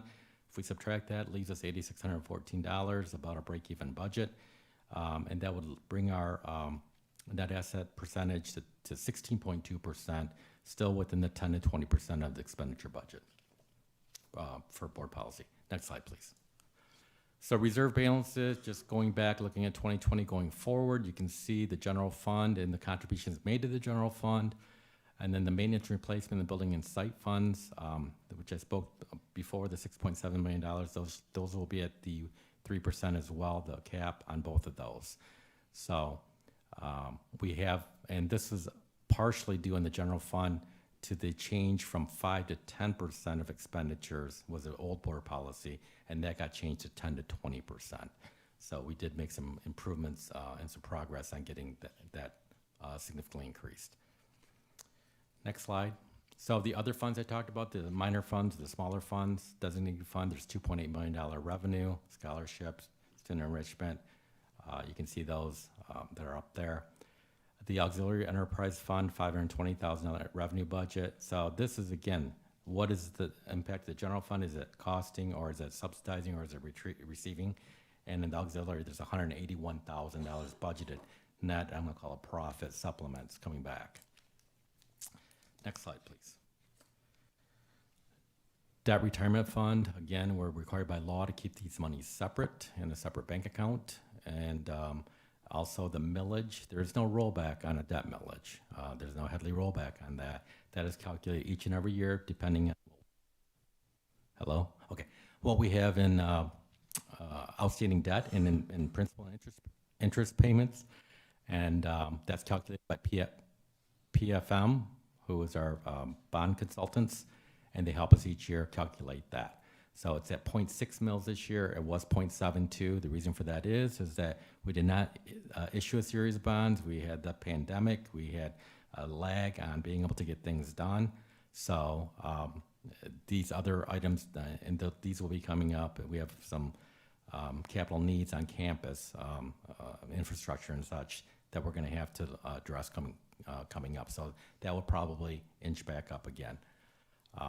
Not above 0.72, but somewhere between 0.6 and 0.72. Capital funds, instructional technology, that again is student instructional technology. That is a fee that's charged on every contact hour and is board designated for student technology. And then the 1.3 million that we have in planned transfer for the general funds, which is the matching that we have in scholarships and Perkins and library books and copiers. Next slide, please. So the millage looks like this on the L4029 that'll need to be signed today by the board chair and the secretary. You can see the operating millage, 1.9438. Last year was at 1.9438. It is again 1.9438 because the millage reduction factor again was 1, not below. Our debt was at 0.72 mils. It is at 0.6 mils for this year. Okay. Next slide, please. So the final thing I want to go over are some historical, the challenges that we've had, and we've had challenges every year, or some financial challenge we've had since I've been here. And so I want to go through some things that we've done, what those challenges were, and the things that we've done. So next slide, please. You saw this slide before, $59.4 million. There was in those years, we had to take steps, some kind of pretty significant steps through tuition increases, larger than we would have liked, and also through less funding in our deferred maintenance account. So also we actually spent out of our reserves in those years as well towards the end. Next slide. Enrollment. So you can see the enrollment, and starting in 15, there's to 2022, you can see there's only 2 positive numbers. One is the fall of 2021 and the winter of 2022. Looking at 2020, that was the pandemic year. So we lost almost 22%, actually over 22% of our enrollment that year. Thankfully, we had the HER funding. That's what we were able to use, and we were able to use it going forward, and we saved it to be able to use to continue to go forward. But we have also had enrollments, declines that we've had to address and manage. Next slide. And the other one is positions. So our positions are 77, they can't exceed 77% of our budget, and we're generally right around 76% every year. So going back to 2017, you can see the board approved. That number doesn't change. It's still 466, and it's been 466 since I've been here. What you can see is the total planned FTE each year. So it's 425.5, 421.5, 425, down to 415.6. So we've managed the positions as well and not hiring in excess of even where we were in 2017. Next slide, please. So savings, fund balances. In June of 14, we started with $6.3 million in the general fund, $750,000 in the rainy day. Maintenance replacement, building and site, you can see 1.7 and 1.6 roughly, for a total of 10.3 million. As of June 30th, 2023, we will have 13.1 million, 750,000, 6.2, 8.5, going reading down, for a total of 35.3. So we have increased our reserves from 2014 by $25 million. Next slide. So tuition, right? We have to balance everything. We can't just, increase tuition to make up for all our losses. We have to balance this and manage this. So looking back in 2014, you can see 4.5%, and then going across, and then 21, 22, 23 were 0, 1, and 0. Those were the pandemic years, and those are the years also that we received the federal help on the HERF funding. So pretty inflationary, not so much in the 21, 22, 23, recognizing that we did have funds from other sources to help offset that. Next slide. So salary increases. Also, again, our largest expenditure for the college is salaries and wages and benefits. So you can see going across, and these are across the board increases. So everybody who ever been an employee would get this percentage. So you can see for the 4 years it was 0, then was 1, 2, 3, 0, 2.5, and 3.1. We are proposing a 2% this year, which is below inflation again. However, I do want to have full disclosure. There were other compensation that was given in a different form. Those are lump sum payments, one time. And the reason that we did that is because those are one-time impacts on the budget. They don't carry forward, right? So you put a salary increase in, it's here this year, next year, the year after, into perpetuity. But at the lump sums, what we did is the years that we had excesses, we shared some of that and said, we can do a lump sum, let's be conservative and not add it onto the budget going forward. So to try to balance that out. Next slide, please. And then the final thing I wanted to go over is the travel and mileage as a part of the budget. You can go back and see in 2014, 384,000. We're currently budgeting 412,000. Just keep in mind a couple things is that we are contractually obligated through faculty contracts for travel, $52,000. And then also in this year with the 412,000, that does include the board travel as well, the 62,000. So that ends my presentation. Are there any questions, Mr. Chair? Trustees, are there any questions? I actually had one question. Okay. It was regarding the HERF funding. How much were we able to retain after losing the 2.2 million?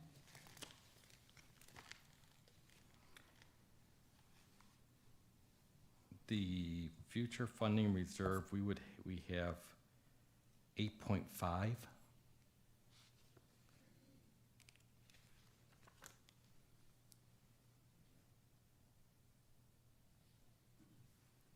Does that answer all of your question? Okay. Are there any other questions? Seeing none, thank you very much, Larry. The next special presentation is Cheryl Shelton, the Chief Information Technology Officer, the quarterly report.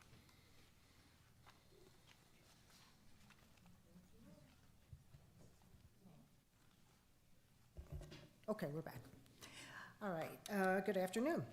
I'm here to present our quarterly report. Next slide, please. So our service tickets are up there again. This was the April line. As you can see, there were 143 tickets closed on one day, and I know a question had come up in the past about why the numbers get kind of weird like that, why there would be 109% closed. And so sometimes what we do is we go through those tickets and check them to see if they're still open or not. Like, so for example, John Doe puts in a ticket and we contact them multiple times and they never respond. So that ticket sits out there for a while, and then one day we come in and we clean all of those up and we close them. So that's why the numbers seem a little off sometimes. You can see for May they were pretty much normal again, and June is sort of a halfway point. The numbers are as of June 12th in order to get this presentation in time. And our media services group worked on 14 video projects. Next slide, please. So one of the things we did that we're quite proud of is we participated in a service excellence survey. We worked with a group called Studer Education, who we have been doing some leadership projects with on campus, and sort of put ourselves out there to the college campus to rate our services. So they used a Likert scale, and you can see sort of on the left-hand side, those were the scores that we received in each area, with 1 being very poor and 5 being very good. And Julie reports to me that the score that we received, overall score 4.35, is actually one of the highest she's seen in a higher ed IT department in all the years that she's been doing this. And it was really important to us to make sure we reached out to everyone. So you can see the statistics on the right-hand side. It also included quite a, 215 students. So not only is it just college employees, we wanted to reach out to students as well and make sure we're accommodating their needs as well and getting their input. So there was quite a bit of additional comments, just free-flowing comments that were attached.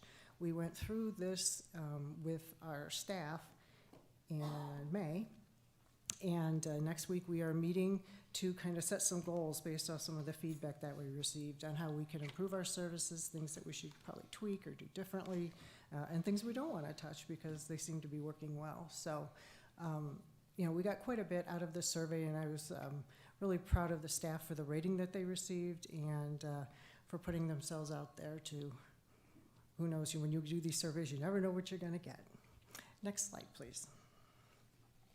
So some updates. The Aura Java contract was reviewed by the Williams firm, and we went back and forth with some questions on them. We ended up signing the 5-year contract, and a PO was issued for $144,000, as was authorized by the board. And an update that happened on Friday, I met with the MCCA IT Affinity Group, and this was sort of the soonest they could get us in. There were 7 colleges represented: Montcalm, Alpena, Northwestern Michigan, Southwestern Michigan, Grand Rapids, OCC, and Macomb. And so far, none of those schools have been contacted. They're rightfully terrified at this point, but they have not been contacted by Oracle. They are Oracle users. And so we had talked about some strategies to work maybe with the state of Michigan, maybe contacting Dana Nessel's office and looking into some other avenues along that way. The IT Affinity Group has not been very robust. They're sort of in their infancy. They're not well established like some of the other MCCA groups. So I did throw my hat in the ring to be a chair, and so I'm working on getting that group to meet more regularly so we can stay in touch with each other and stay ahead of community college IT-related activities. Next slide, please. So by area in our network services, we are rolling out the wireless. We've been doing this for quite a while, but we've really sort of hit our stride. Probably in the next 2 to 3 weeks, we will be done. And our new firewall is in place. We're working through some of the rule sets on that. It's a very complex piece of equipment. And we fixed some things. We inadvertently break some other things, but overall it's been a pretty successful project. Reviewing our current exterior security cameras and working with consultants on the indoor hallway cameras. There's a firm that Larry has contracted, and we're really looking at our security options. I sort of work more on the camera side, but we're taking a really comprehensive look, and we'll be working on some things that we want to implement by the fall. And our team is working to put in the hallway monitoring system, which I just mentioned, and our wiring closet updates, our switches and battery backups, because I don't know what happened at your house last night, but I lost power twice, and some people still don't have power. So battery backups in our closets are really important. Those things age out over time and need to be replaced, and so that's where we're at with those. Next slide, please. Computing support services. We've installed a product. We purchased one called Google Education Plus. It sort of gives us a lot more in-depth tool sets that we can use with our Google environment, particularly stopping nasty emails that are phishing, spear phishing in particular. And we can, if one gets identified, this tool set will let us to go in and pull it from everybody else's inbox so that we don't have the opportunity for people to click on something that they shouldn't once it's been identified. Our software inventory committee is going on. We are reviewing 1,600 individual software packages and narrowing it down to what is really needed, what is used by whom, because getting an inventory on that is really important part of our security process. So, and we're also inventorying all of our cloud-based software. We've upgraded PCs in our smart classrooms and are documenting our departmental processes. You know, we need to beef up our writing down what we do, I guess is what I want to say, what we do every day. So we want to get those written and posted. Next slide, please. So in media services, we are putting additional speakers out for emergency notification. When we had the active assailant training, we identified a lot of dead spots, and we want to rectify that. Working on the hallway monitoring system, the TVs that are hanging on campus. We've been exploring. It took a long time to find a product that we think will work for everyone on campus, because although we put it in, other people use it for their purposes like public safety, student life, student services, et cetera. So we finally have narrowed it down to a product that we think will work, and we're going to sort of be wrapping that up and making a formal presentation to Dr. Beverly on that. And we completed some other video projects and are prepping for our smart classroom work, because that's when we do a lot of our work, is in the summer when the students are not here as much. Next slide, please. So for enterprise services, we are working on our CM Recruit for admissions. It's a product that goes with our Lucian colleague that is sort of a same thing from Lucian that will help with our recruiting efforts. Wrapping up our Blackbaud implementation for the foundation for MCC. Replacing software and accounting. They had some software that was at end of life that is really important on how they move money. So we did that. Marketing forms and a cellular device. Of course, we have a system that lets us do internal forms where it's essentially a workflow product. So if I create one, I can send something automatically to go to Jeff, which will then go to Chair Everman, et cetera. So that's really important for us to help move, to keep things orderly for some of these requests that are online, and improves efficiency. Improving our security to encrypt passwords and sensitive files, and we're implementing a new project management software that will be used throughout the college. We just to help us, as like every 10 years or so, software doesn't do what it was supposed to do, and so we need to keep better track of projects that we're working on, particularly because we're doing so many that are cross-divisional at the college, so that everyone is on the same page with the status of those things. And last slide. Okay, onboarding our new vCISO service. We are going to be changing our endpoint security software in October, so we needed, and that will come with a Chief Information Security Office service, but until that time we needed to fill the gaps, so we have a new service coming on board. Updating our cybersecurity training modules. Some of the content has expired, and we want to keep it fresh for when we roll it out for the fall semester. Integrated a phishing button within Gmail so that when people receive phishing emails, they can identify them. It's got a little fish hook as phishing. So, you know, people can feel proactive, and they can help us by sending us, you know, things that they recognize from their email. Installed a product called App Locker, which is controlling our applications that users can run, and it's going to help us control our licensing. Penetration testing results have been all remediated. We had like 9 outcomes, and all of those have been addressed.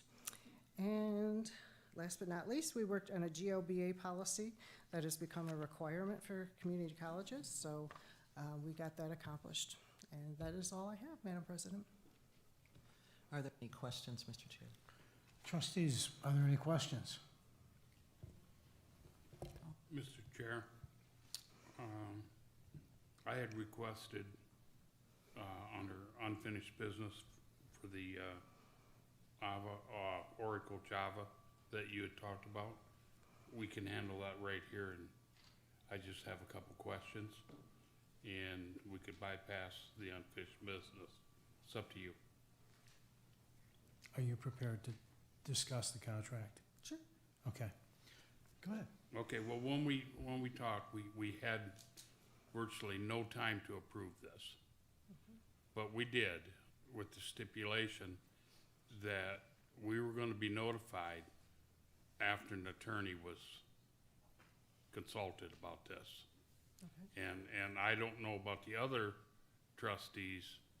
I was never informed of any decision that the attorneys made. And was any other board member notified? No. Did any other board members? And I'm just wondering why that was, because that was part of the agreement that we made to pass that. Oh, I'm sorry. I know I was ill that evening, and if I didn't do that, that was on me. I'm sorry. I did not do that. I didn't remember that part of the conversation. Okay, the contract we entered into, is that a contract that we can get out of at any time? After, say, we pay the first year, can we get out of it if we have found other software? I don't believe so. Because that was part of the asking the attorney also. Yeah, there were certain concessions that Oracle was willing to make, and there are certain ones they were not. One of the stipulations we wanted was to change the definition of employee and how they define that, because that determines how much we have to pay. I understand that. And some of the other ones were, they did concede on, I'm trying to remember what it was now. Maybe I'm not ready to talk about it now. I might have to check my notes, but they were very agreeable to almost everything, but I don't think they're gonna let us out in 5 years, without the 5 years, because otherwise we're gonna owe the retro from the prior years. So this was sort of an exchange. That was all part of what we should have learned from the attorneys. Yes. You know, we passed this on a whim, just so that, to make sure the college wouldn't shut down. And we had a deal that we would be informed of all this. You didn't hold up your end of the deal, Correct. Mr. Chair. Mr. Freeman? So, basically, I mean, I guess I would echo the fact that if it was a contract you can get out after 1 year, it's not a 5-year contract, it's a 1-year contract. And so, I guess at the same time too, our hands were tied. I think that was recognized. I don't believe that I think that they were gonna look at whether or not there was an out provision. Out provisions usually are when there's non-performance on the side. Like, let's say if Oracle changed anything within the contract, then that's the out. So if anything were to change, but, you know, basically, that's, I'm sure you're in business, you know, the nature of contracts, and, you know, if it's a specific period, it's just, you know, it's the period, but. Well, this says that. Mr. Yeah. I apologize. Please, I'm Mr. sorry. Freeman, have you completed?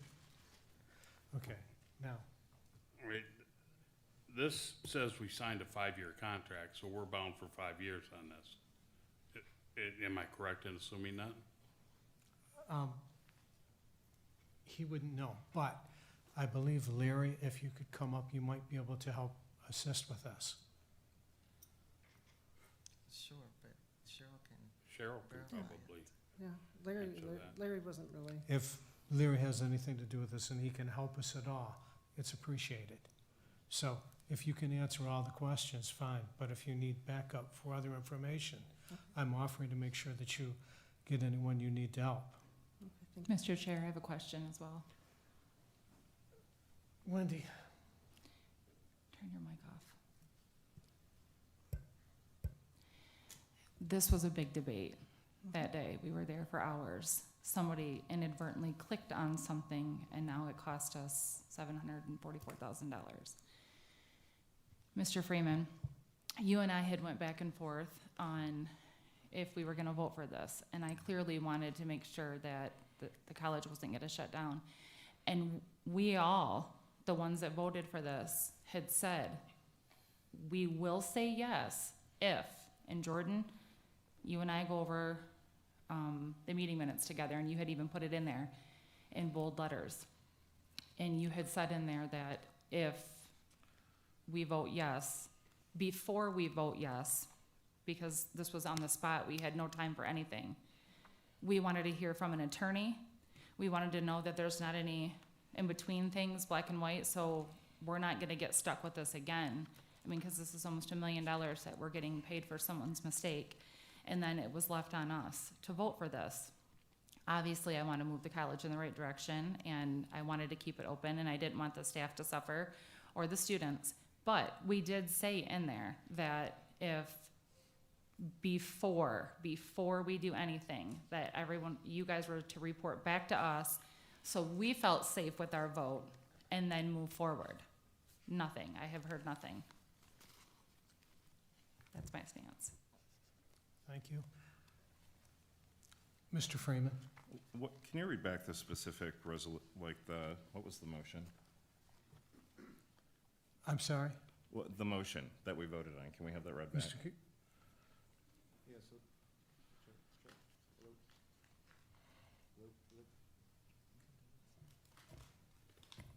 So the resolution from the May 22nd regular meeting that was passed is stated item, and it was item 1.42, resolution for Oracle Java purchase award with a specific approval of the resolution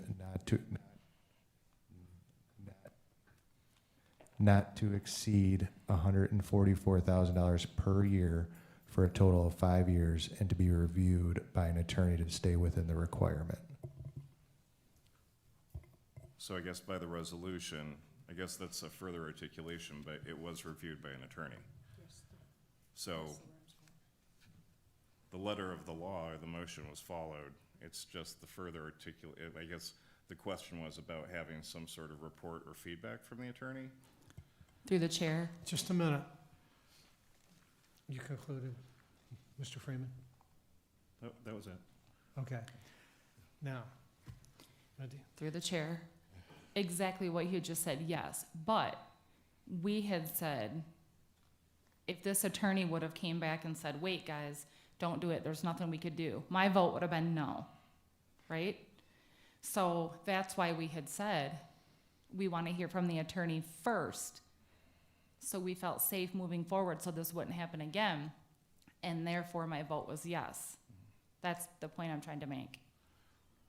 We were supposed to hear from the attorney.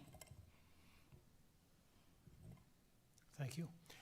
Are there any other comments? Mr. Freeman? So is it possible, can we get, Mr. Freeman, please direct your comments to the through chair. the chair, can we get a, I guess, feedback or analysis from the attorney on the contract? And maybe that would help because we're not talking to the attorney presently, but I think that it would probably be helpful that we could just have a report out from the attorney, and then they can explain the legality of it, the protections, everything that he feels we have in this new contract. I think that would probably be helpful.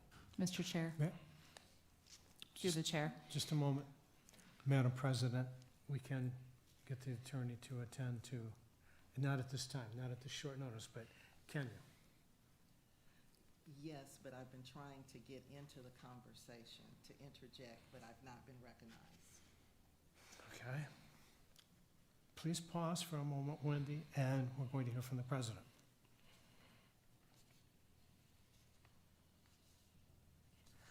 So I was going to speak to Jeff and Wendy. When we went through that, it was a lot. And so I thought I heard what you wanted as far as what this resolution was. We actually stayed until 12:30 at night with the attorney, with this group, negotiating, trying to get out what you wanted for this.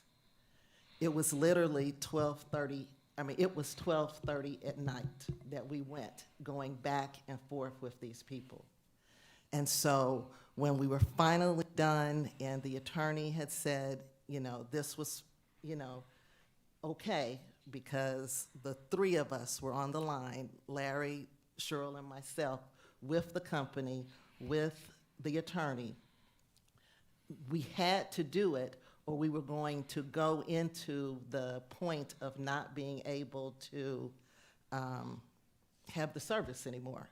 It was at that point. They were on Central Time, and so 12:30 our time was 11:30 their time, and we had to have it done by midnight. So that's why I thought we had the ability to go ahead as long as we were fulfilling the things that you said that you all wanted as a board.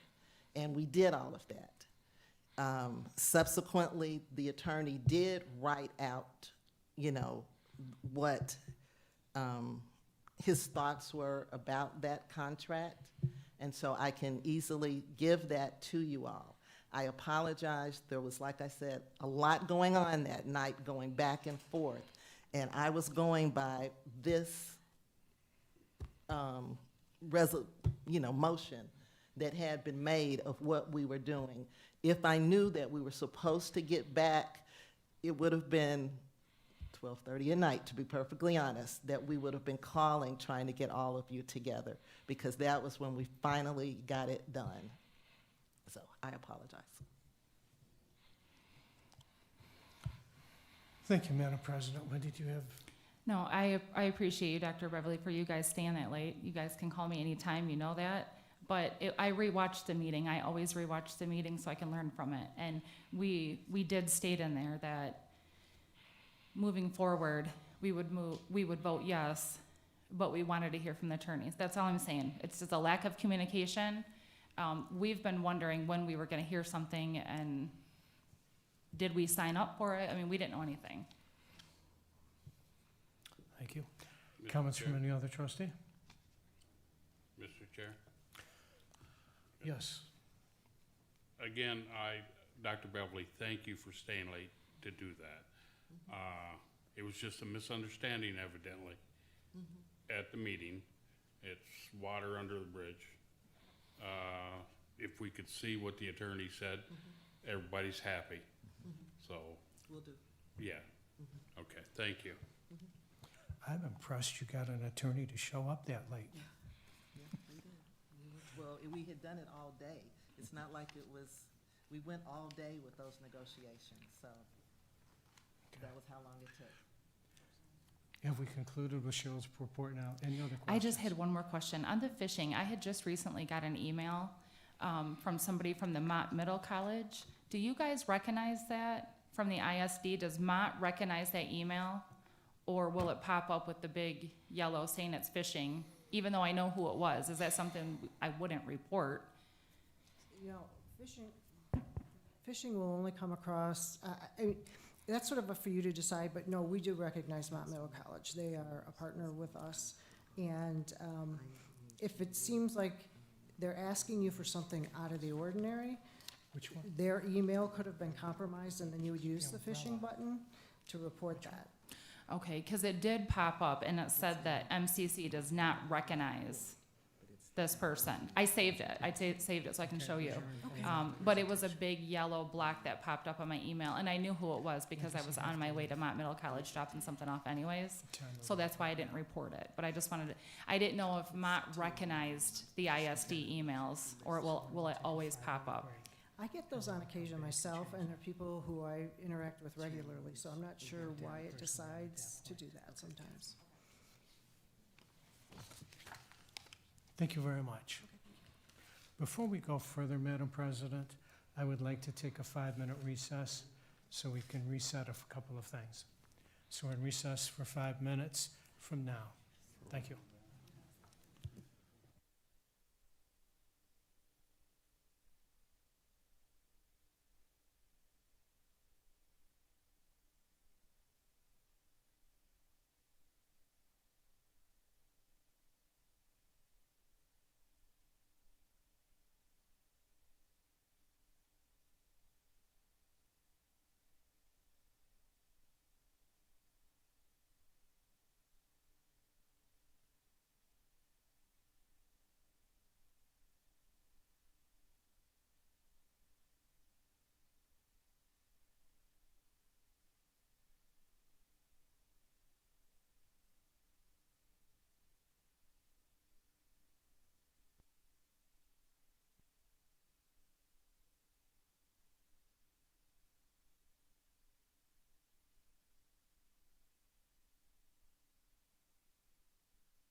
Check, check.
What's that? 5 always turns into 10. Chairs, we're back in. Trustees, we are back in session. Please take your seats. Mr. Jordan, do we have a quorum?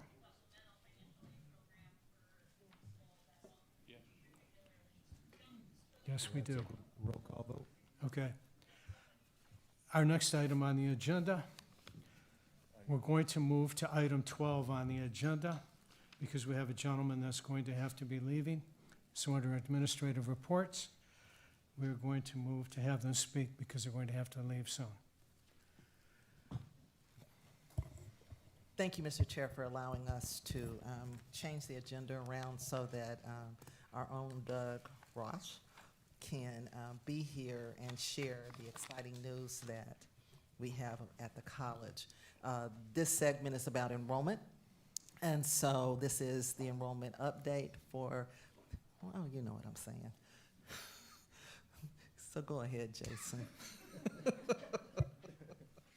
Thank you, Madam President, Mr. Chair. Happy to talk with you about these ongoing issues of enrollment, as Dr. Beverly alluded to. This particular topic is related to a project that we were fortunate enough to participate in called the Diploma Equity Project.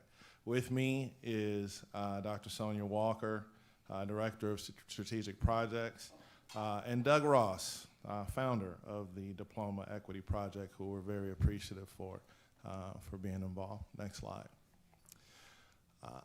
So I wanted to set the stage for this particular presentation with additional information about our ongoing conversation this year regarding enrollment and specifically the K-12 pipeline and the challenges that we have seen in our area in GISD and across the state. It was brought to my attention to take a look at the overall pipeline with K-12 in context to some of the information that we've shared with you this year around recent grads from GISD and the declining choice or the declining number of grads that are choosing to go to college. In concert with that, we also wanted to take a look at the overall head count in GISD right now, and over the last 5 years, what does that look like in comparison to the declining number of graduates choosing to go to college? So this slide articulates that same challenge is apparent with just the enrollment and head count for GISD. You can see here that they have experienced a decline of about 1%, largely driven by the pandemic. Next slide. Unfortunately, in comparison to, like we compared recent graduates in GISD choosing to go to college with that of the state and their recent graduates choosing to go to college, we were lower than the state average. Well, it's the same news and challenge in relationship to overall head counts. within GISD. So again, pacing lower than the state in terms of headcount in our K-12 pipeline. So that really sets the stage for the presentation today, focused in on what we can do to strengthen our enrollment pipeline with adults. And with that, I'll turn it over to my colleagues. Thank you.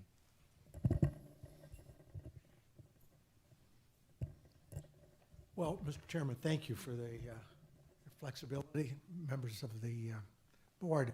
My name is Doug Ross. I am co-founder of an organization that has been collaborating with universities and community colleges regarding completion rates and enrollment. It's clear from the governor, a bipartisan coalition of the legislature, that the state's economic development future depends on a strong, financially healthy community college sector.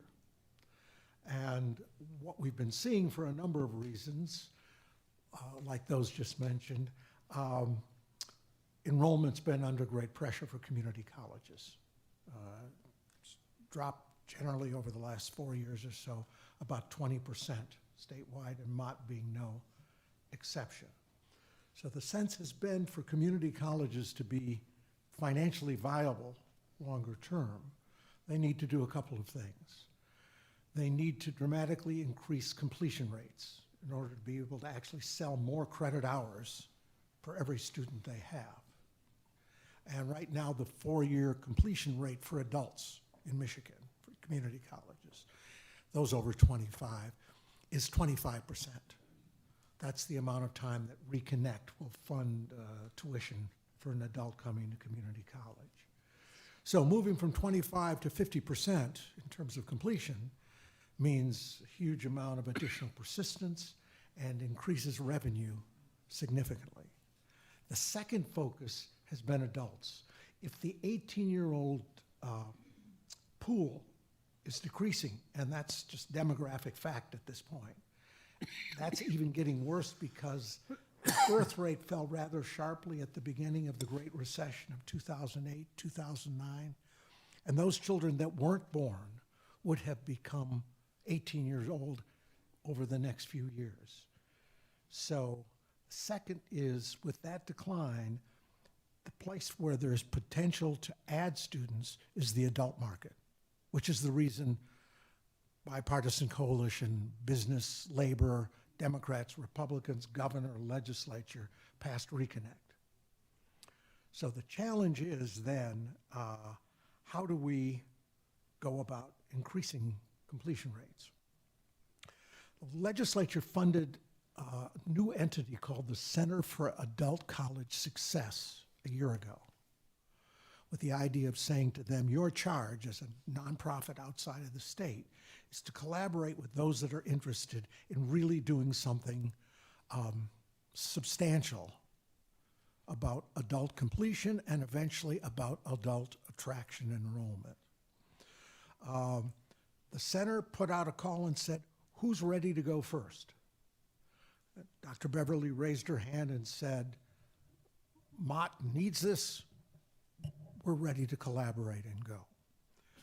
So the result is a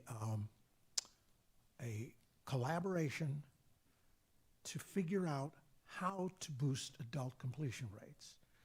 And the approach has been that if you need to do something different or serve your customers in a different way, a great place to start is by asking them, what's going on? Why did they stop? Why didn't they complete and get their degree? And so in partnership with a human-centered design firm, which really focuses on how to get information from people's stories, we began the process and began in-depth interviews with a large number of adults who had started Mott and stopped before getting either an associate degree or a certificate. So with that, in terms of what's been learned so far and what's happened, let me turn it over to Dr. Walker.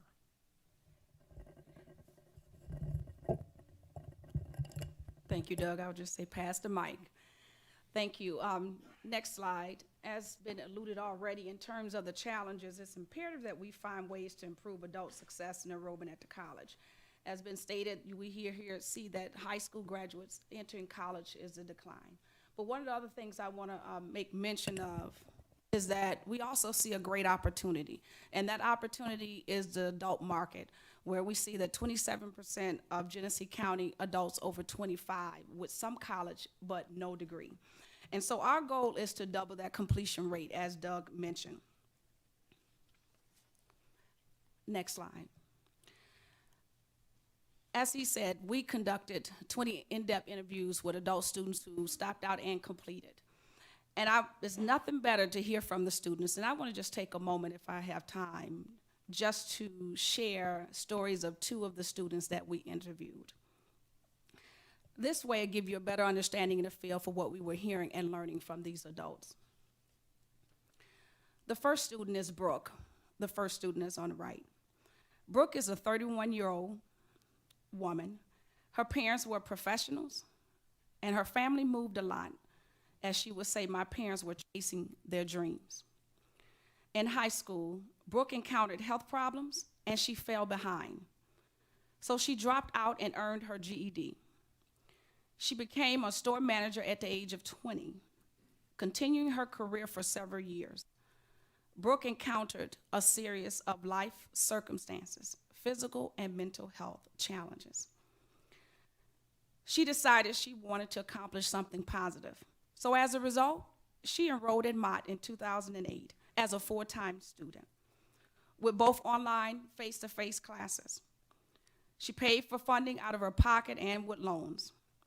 Her goal, like many others, was to obtain her associate's degree and major in computer science and minor in Japanese, and ultimately transfer to Oakland University to earn her BA in library science.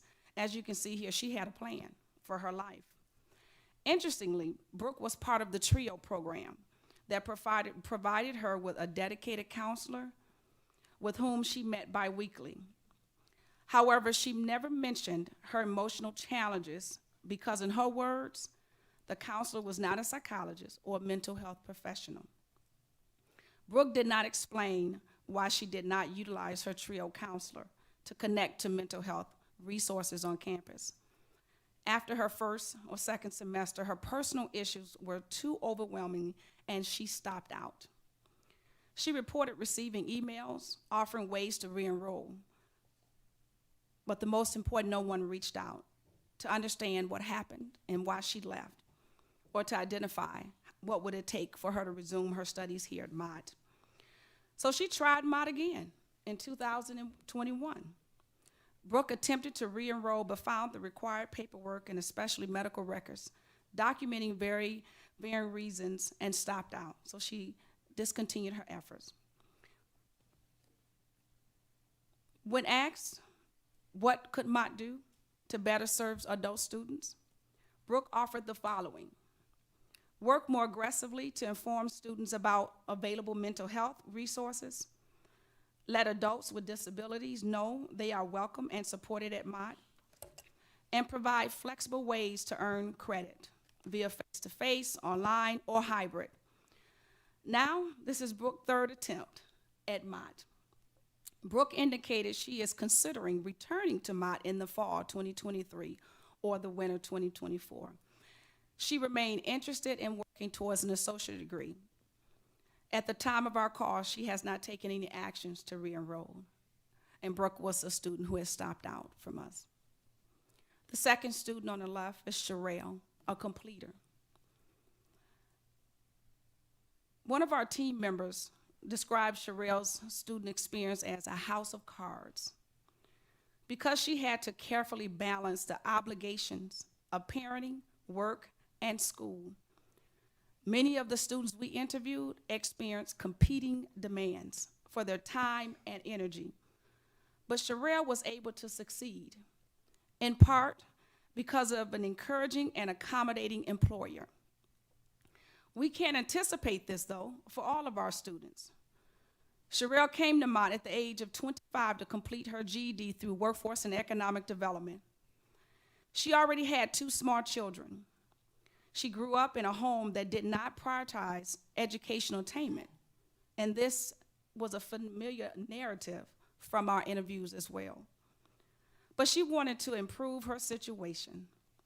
She appreciated the flexibility of workforce programs and how it was supportive of working students. Encouragement from her boss and coworkers helped Sherelle overcome her nervousness about her ability to do college-level coursework, and after not being in class for so long, she began to pursue an associate's degree with an interest in social work. Like many of our interviewees, Sherelle did not access college support services. She mentioned TRIO in particular because she did not think she needed them, and that's what many of our students indicated. Sherelle had a successful start to her time at Mott, achieving a 3.6 GPA in her first few semesters. COVID and a pregnancy required her to take a short break from school, but she started school again winter 2021 and subsequently transferred to U of M Flint.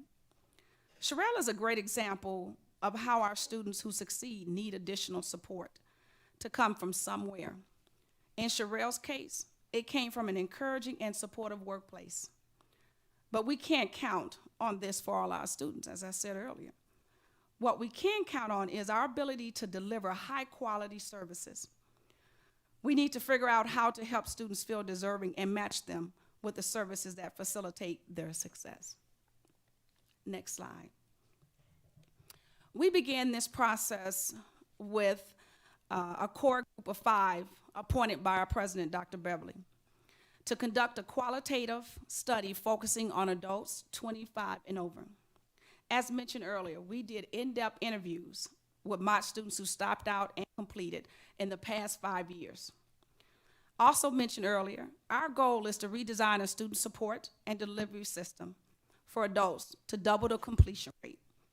Although while in this process, we're continuing to learn enough about our adults to design a new adult product to boost enrollment. Next slide. After listening to the student voices, we learned a few things that were not the primary cause of adults dropping out. As you just heard from the 2 students, like Brooke and Sherelle, these adults shared difficult journeys just to reach Mott, and heroic in many ways. The good news, Jason and others would like to hear, is that the students love their classes. They love their professors, without exception. Academics was not the reason most left, and it didn't report any problems with enrollment. Overall, they had a good experience at Mott. Students want to be at Mott and take a chance on us, a chance with changing their lives and their family lives too. As Doug mentioned, utilizing the human-centered design approach, and he described the in-depth interviews with these students, we were able to listen and learn and seek insights into common patterns that result in students leaving, and then craft design principles that will build upon a new support system prototype. Therefore, we came away with 4 that you see on the screen now that emerged related to students stopping out. 1, students need personal relationships. When the going gets tough, they didn't have those. It's important that students have a person who knows them and can help guide them through success. Number 2, students stop out of college due to challenges of managing school, family, and work issues. When family and work and school conflict, we know college is the first to go. Adults require someone to help them manage and balancing life. Adults stop because they don't have that inability to figure out for themselves how to stay in school. So of course, personal and family obligations will come first. Number 3, as you also heard, students did not utilize our resources, and we don't know why. We must be able to provide support even before they think to ask, making it very clear what the resources are and understandable for them to access them and be successful. Number 4, the flexibility. You heard they want the flexibility in terms of the variety of type of opportunities to provide for them to take a course. We can't stick them into a one-size-fits-all solution, but we need to have the ability for them to access these resources anytime and anywhere. Next slide, please. The design principles. From these 4 insights, it led us to identify 3 design principles that shape the elements of what we consider adult support system. And these are the ones Mott must have. 1, we must value students. Students must feel that we respect them and that we value them as scholars here at Mott. We can't see them as another customer to let them just sink and swim. We must convince adults that they belong here at Mott and they can succeed. Number 2, relationships, as you heard. They require depth relationships with individual staff or persons that can help guide them. Building those connections, investing in those relationships are critical for students before, during, and after their time here at Mott. Is important because it helps them persist and it helps them complete. And last, flexibility. Having the offerings that allow us to accommodate the time demands for students. Next slide. With that being said, during this process, we're going to continue to learn as much as we can about our adult students. But in doing so, I want to turn it over to Doug to kind of share a little bit about what that looks like and what our next steps are in terms of our project timeline. The intent is now, having gone through this learning process and tried to identify what an effective student support system would look like that would enable a much larger percentage of adult students to stay and get their degrees. Over the next few months, the group will be working to actually design a prototype of that system. What would it look like? It'll be different from what exists, but what will it look like? The idea then is to get ready over the fall such that once it's designed, it can be tested starting no later than January. You don't want to go through the cost and disruption of replacing a whole system with another system until you've had a chance to try it out on a smaller basis and make sure that it works. And my guess is as you try it out, it will evolve as well. With the idea then that once you have a prototype that has demonstrated the kind of power with adults we're looking for, that then the college will move to scale it and begin to reap those results of much higher persistence, much higher completion rates. What will it look like? Well, until the full process has gone through and bounced off of everybody, we won't know for sure. I can say pretty much it'll be less standardized, more individualized, more proactive, not waiting for students to say, I need help. It turns out they don't do it, and therefore all the services that exist don't get to them. And the challenge will be, with existing resources, how to scale this kind of system.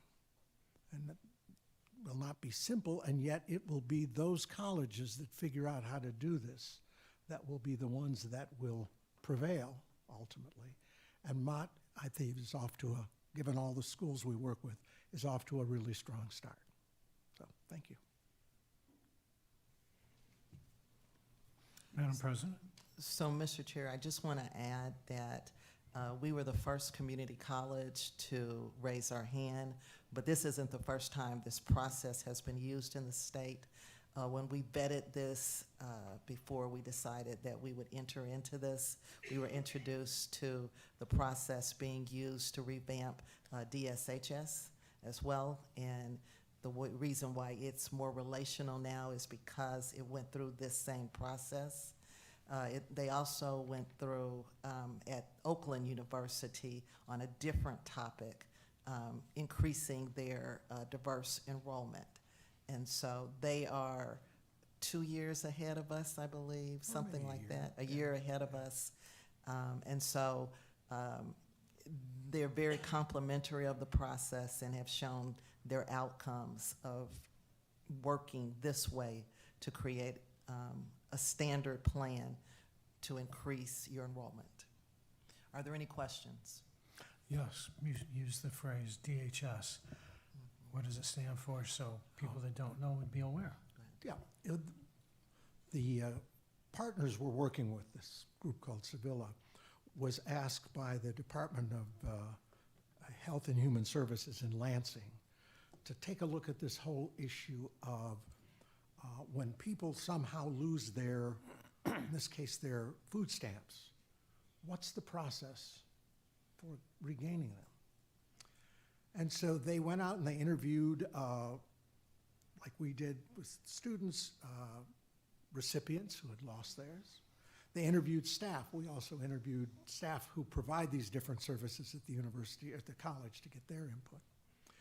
And they ended up mapping out a process that ultimately, on a piece of like butcher block paper, was the length of a warehouse. The steps that people go through to try and reinstate something that they had lost. And then they brought in the heads of the Health and Human Services folks who were stunned. They had never gone through the process themselves.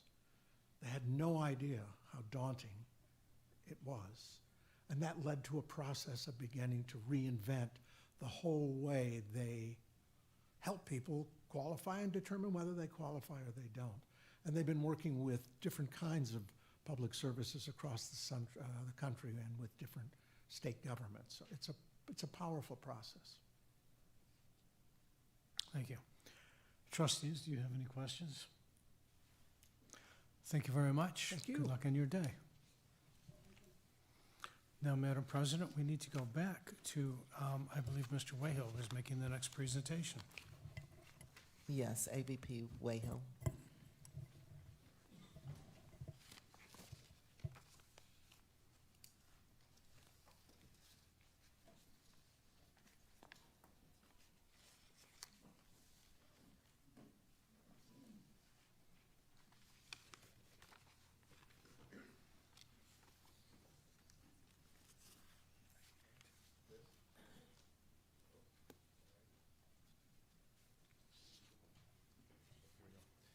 All right. Good afternoon. Thank you, Madam President. Good afternoon, trustees, Mr. Chair. What you have before you on screen, and I think in your packets, is the final quarterly report from the Office of Institutional Advancement. And because it is cumulative, that means it's also functioning as our year-end report of the work that we've done in that area of the college. Remember that the Office of Institutional Advancement includes the Marketing and Communications Department, the Foundation for Mott Community College, the College Information Center, as well as the Grants Department here at MCC. And so the first page that you have is the Marketing and Communications Report, again, cumulative from the beginning of the fiscal year, July 1 through just a few days ago. I'm going to point your attention to the at a glance, which is on the top right. These are the major high-level outcomes that we have of our paid and our unpaid marketing out of Marcom, as we call it. Impressions, 54.5 million impressions, and you may be wondering what those are. When we have a billboard up, when we run a radio ad or a TV ad, when we have a digital display ad, there are ways that we can count the number of times that people have seen those. And believe it or not, it's 54.5 million. And those are duplicated in some ways because if you drive past a billboard every day, the outdoor company counts you more than once. Engagements, those are mostly social media posts. So we have a very forward-facing Facebook and Instagram, very active. If you go on there, we've got a lot of posts about college activities. A lot of it is trying to drive enrollment, which is our major responsibility with our marketing efforts. So over 1 million engagements on our social followers. If you're on social media, you know that you can like or follow something, whether it's Facebook, Instagram, or Twitter, other social media. We've got almost 43,000 followers. And then CIC stands for the College Information Center. This is the front face of the college where people call in to our phone number, and we've got a staff that answers the phones all day long and answers 1 million different questions, especially from students who want to get into MCC, potential students, or current students who have questions about different processes along the lines of what my colleagues just discussed in terms of financial aid, admissions, et cetera. You can see all the paid media summary. I'm not going to go through that. Earned media is also free media. So for example, press releases, we put out 83 of those in this fiscal year to date. And that resulted in 879 what we call media hits. So we'll put out a press release, say, for Michigan Reconnect, and ABC 12 picks up the press release, and Matt Franklin and Angie Hendershot might do a story on it. So with 83 press releases, we generated almost 900 different media stories, whether it's TV, radio, or in print. And then lastly, the College Information Center column, again, 48,000, almost 49,000 interactions. Next slide, please. So this is where we talk about the money that has come in through the Office of Institutional Advancement, through the foundation for MCC, but also the grants office. So I'm going to draw your attention again to the at a glance. These are the cumulative numbers for the fiscal year. Look over to the far right, grand total generated. Larry was up here earlier and spoke about the three-legged stool. This is over and above the three-legged stool. This is not state aid, this is not property taxes, and this is not tuition. It is additional money from outside sources, from individuals, from companies, from other organizations, the federal government, for example, that want to fund the college in some way, and our regular funding doesn't cover that particular program. So almost $5.1 million total generated through IA's efforts. And then if you go 3 over to strategic funding priorities, just over $1.7 million for those 6 areas cumulative that you see on the bottom left. So from DEI all the way over to the Centennial Scholars Fund, we generated $1.7 million for those priorities. But we have a lot of other things where we take in money at the college that may not fall into one of those 6 categories. All other giving through the foundation that isn't counted under strategic funding priorities, almost $700,000. All other grants awarded, almost $2.7 million. Again, over and above what is devoted to the strategic funding priorities. I'm going to mention just one highlight here on the bottom right. Planned giving pays off. We have a very prolific fundraising professional in the form of Mrs. Lynetta Coney, who is the president of our Foundation for Mott Community College, has been in that role for several decades.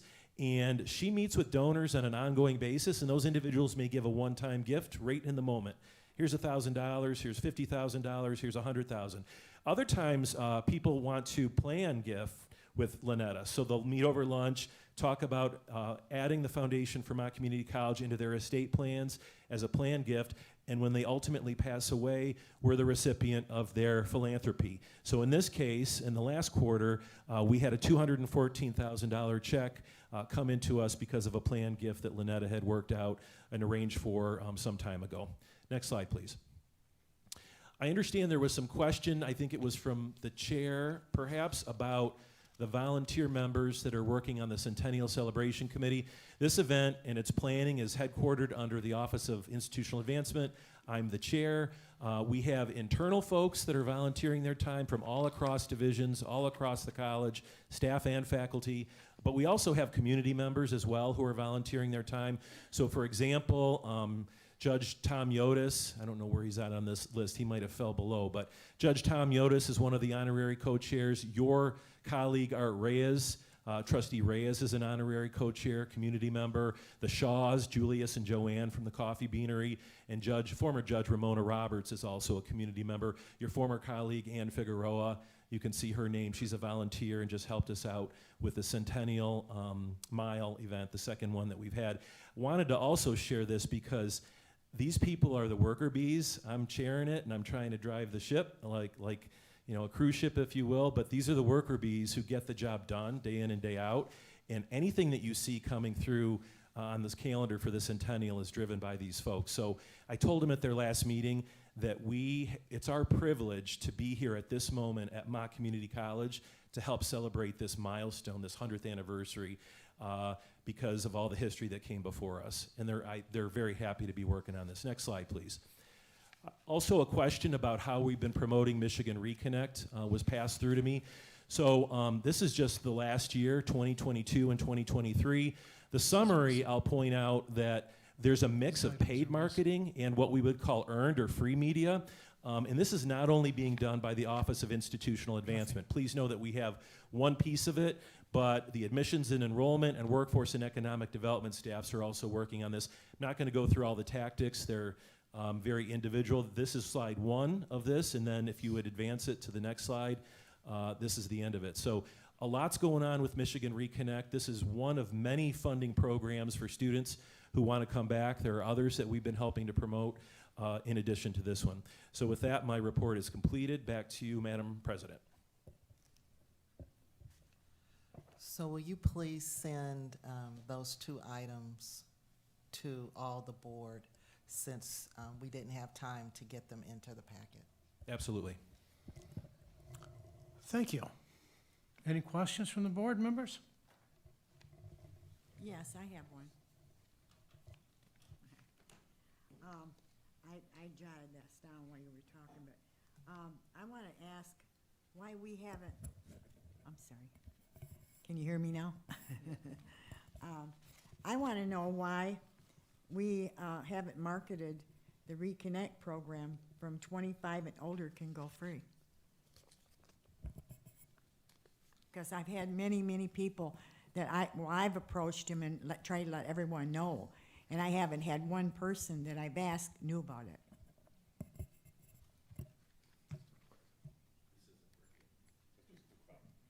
Could you bring up the last 2 slides, Steve? All right, so Trustee Couch, if I may, Madam President, respond. So here's the first slide where I talk about Michigan Reconnect and what we've done. So we've done, again, in the summary, a mix of earned and paid media. We've been on social media, we've been out at events, direct emails and postcards, in-person communications with prospective students. Marcom is doing that, the Office of Admissions and Enrollment is doing it, and also Workforce and Economic Development. And there's probably, my guess is, close to 60 different individual tactics that we've engaged with. Now, it may be that the folks that you're talking to are looking in different places than what we have up here. We haven't used every single tactic that's available in marketing and communications to deliver the message, but these are some of the ways that we have done it. Can we always expand on our tactics? Absolutely. Well, that was one of my things. I was in marketing for years. And so far, I haven't seen anything. I think it would have been helpful if we'd had some billboards. I have never seen a billboard. Yeah, that's correct. Billboards are recommended for high-level marketing in terms of things that anybody can access. So, for example, our billboards, if you look at them, are usually just general visibility and knowledge of the college as a whole.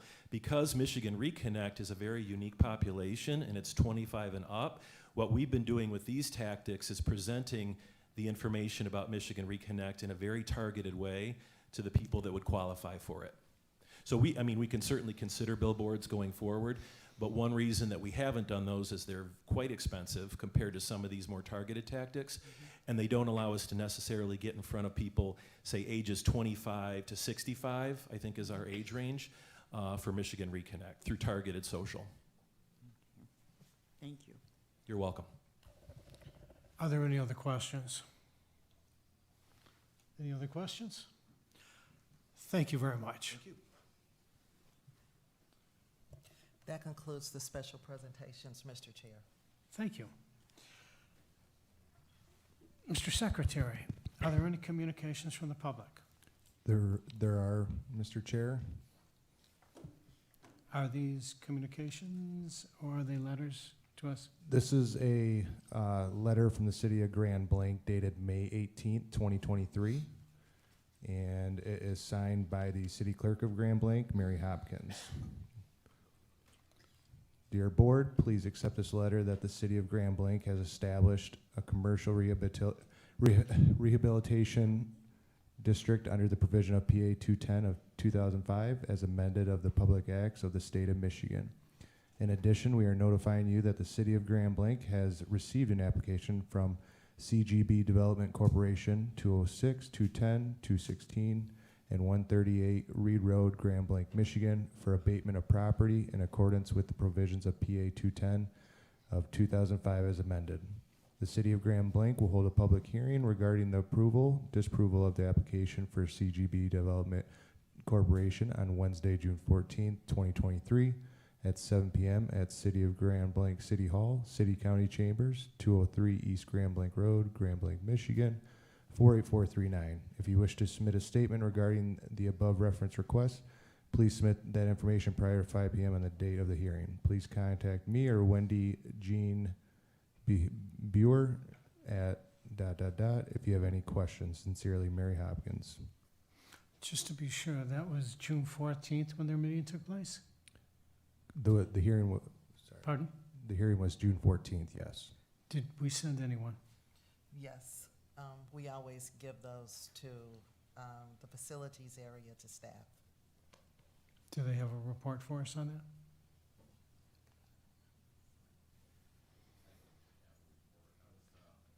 No report. Thank you very much. Mr. Jordan, were there any other communications or anyone that wanted to speak today? That would conclude communications portion of the agenda. Okay.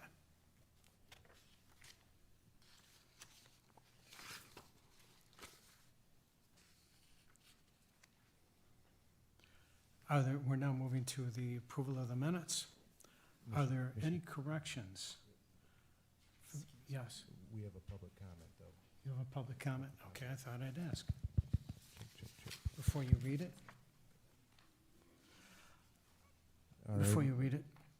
We have one comment that has been submitted to be read. It comes from Bobby Walton, Maple. Okay, just a moment. All citizens who wish to address the board or who wish to communicate with the board in writing shall identify themselves and/or group they represent, if any.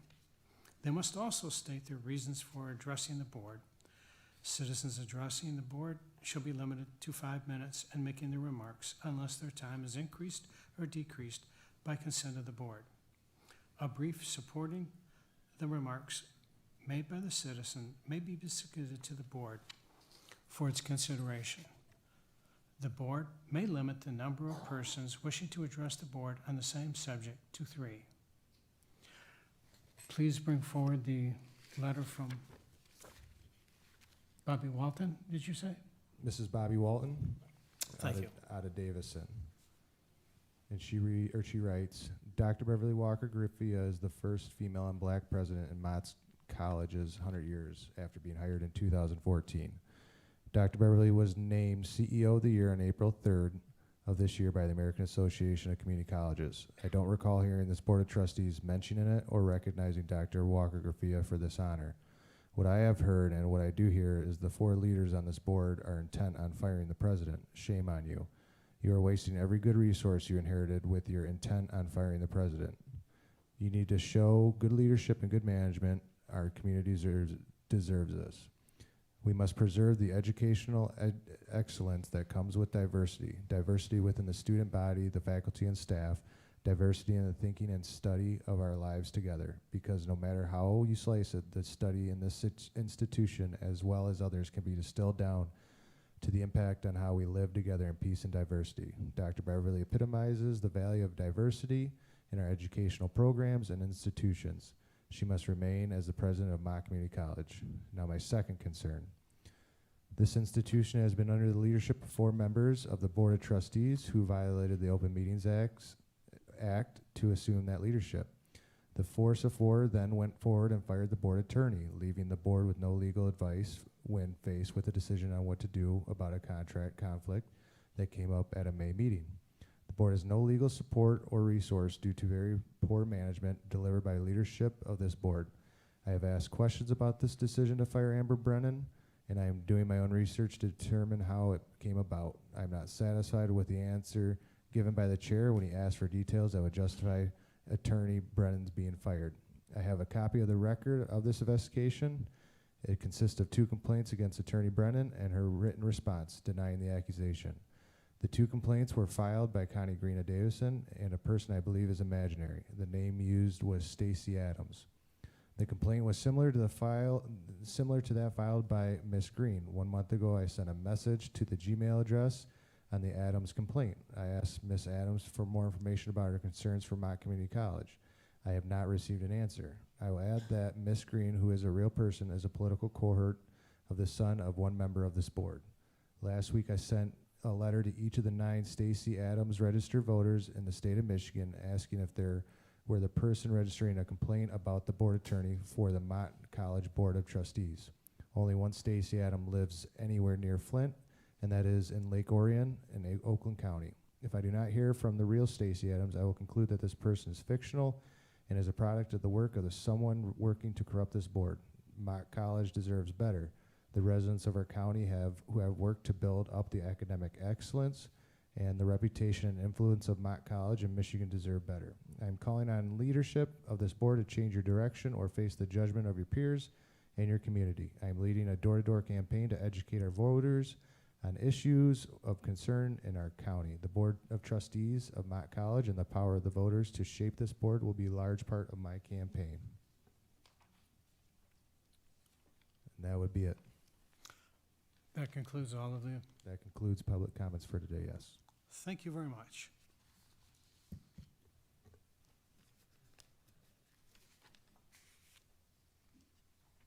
We now move to approval of the minutes. Are there any corrections to the minutes? No corrections seen. I ask for a motion to approve the minutes. Is there a motion? It's moved by trustee Reyes. Is there a second? Second. There's a second by Jeff Swanson. All those in favor signify by saying aye. Aye. Aye. All those opposed, nay. It has passed.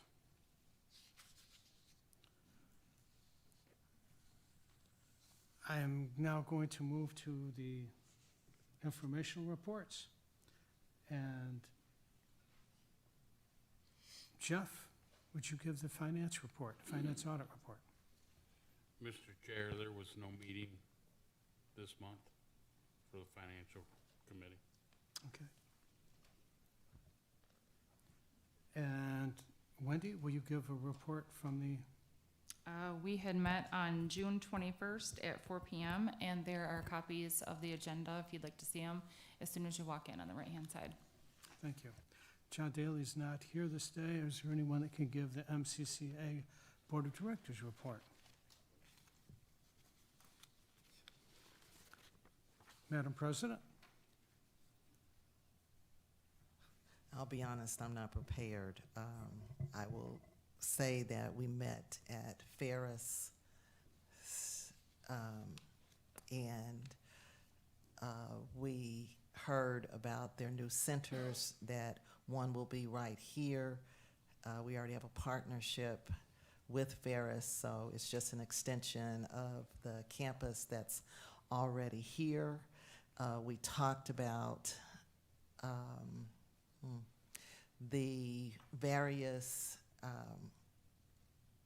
budgetary situations that are going on that we need to stay on to make sure that the community college will have the resources passed at the end of the day with this budget.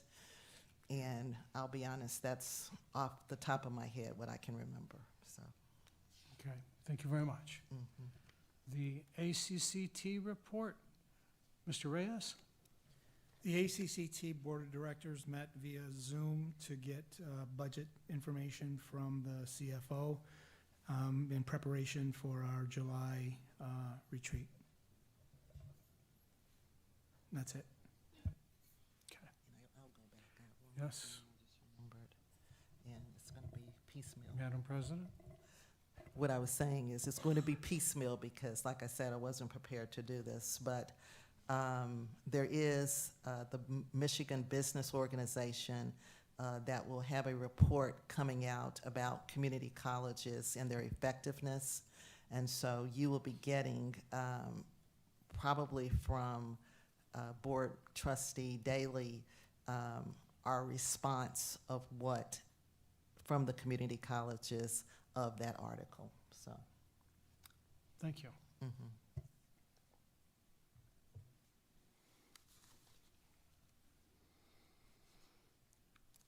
We now need to move to item 1.43, the treasurer's report. Mr. Chair, Yes. I move we receive the treasurer's report. Motion to receive the treasurer's report, item 1.43. Is there a second? Support. Second. We have a second. Are there any questions about the treasurer's report? Seeing none, call for the vote. All those in favor signify by saying aye. Aye. All those signify by saying nay that are opposed. Before we go forward, there's two questions that I have in the audience. I'm sorry, I just think we have to have a public hearing. Grab the microphone so we can hear you better.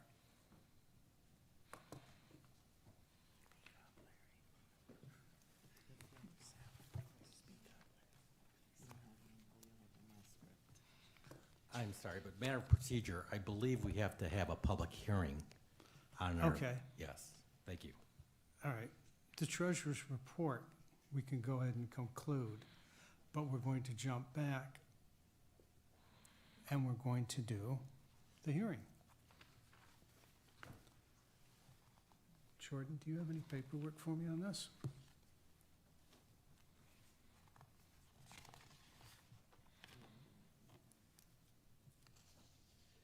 Yeah, I don't have any paperwork.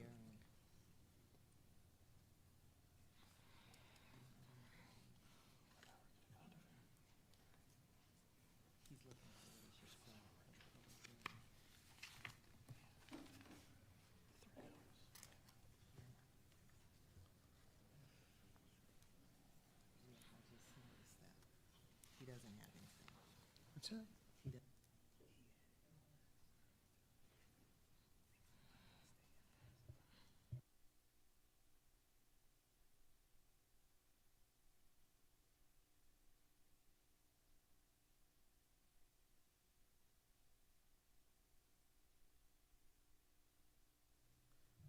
So I'm not an attorney, but as I recall, in the past, we just have to open it up for public comment Okay. on our budget and the millage that we're proposing. Are there any questions from the public or comments about the proposed budget for 2023, 2024? If there are, please feel free to come forward and speak to us. Are there any questions or comments? Were you just straightening your glasses or did you raise your hand, Sherry? Okay, thank you. Okay. Seeing none. So then you have to close it. I That's didn't it? know that. Then you have to close it, Okay. the session. Now I'm going to close the public comment section. For the public comment, is there a motion to close the comment? I'll make a motion to close it. Is there a second? Support. Second. All those in favor, any discussion? Mr. Reyes, did you have a question or comment to help us? Okay. All those in favor signify by saying aye. Aye. All those opposed signify by saying nay. Yeah, passed. Just to make sure, item 1.43, the treasury report, that was accepted? We did do the vote, okay. Item 1.44, approval of the tax millage rate for 2023 to 2024. Is there a motion to receive this? So moved. Is there a second? Second. Is there any discussion? Saying none, all those in favor signify by saying aye. Aye. Aye. All those opposed, nay. The motion is passed. Item 1.45.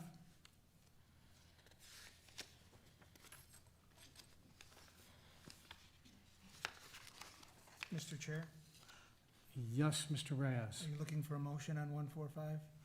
Yes, Okay, the final budget proposal. I move we adopt the final budget as proposed for the 2022, 2023 fiscal year as shown on the pages that we had here. 217.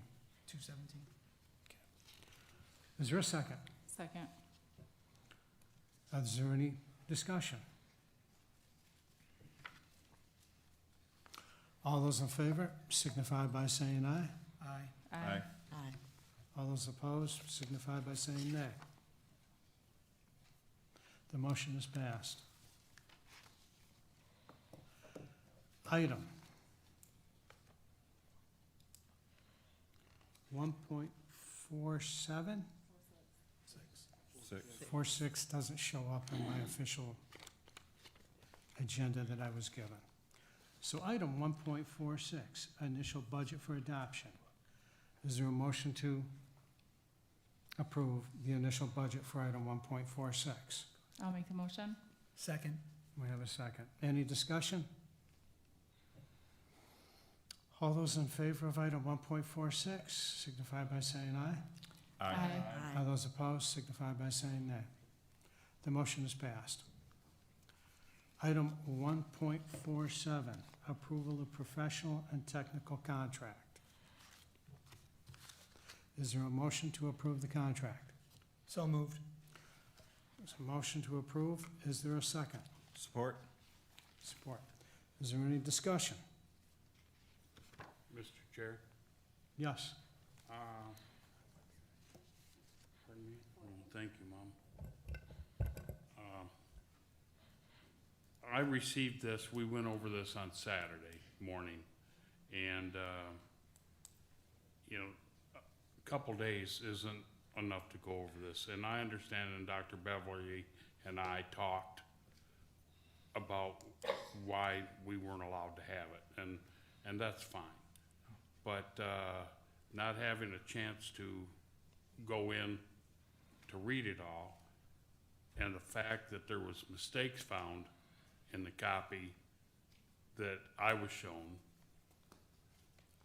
yeah, I would hope we could do something different in the future here so that we could review it in time to make a decision on whether to accept it. Okay. Are there any other comments? Mr. Freeman?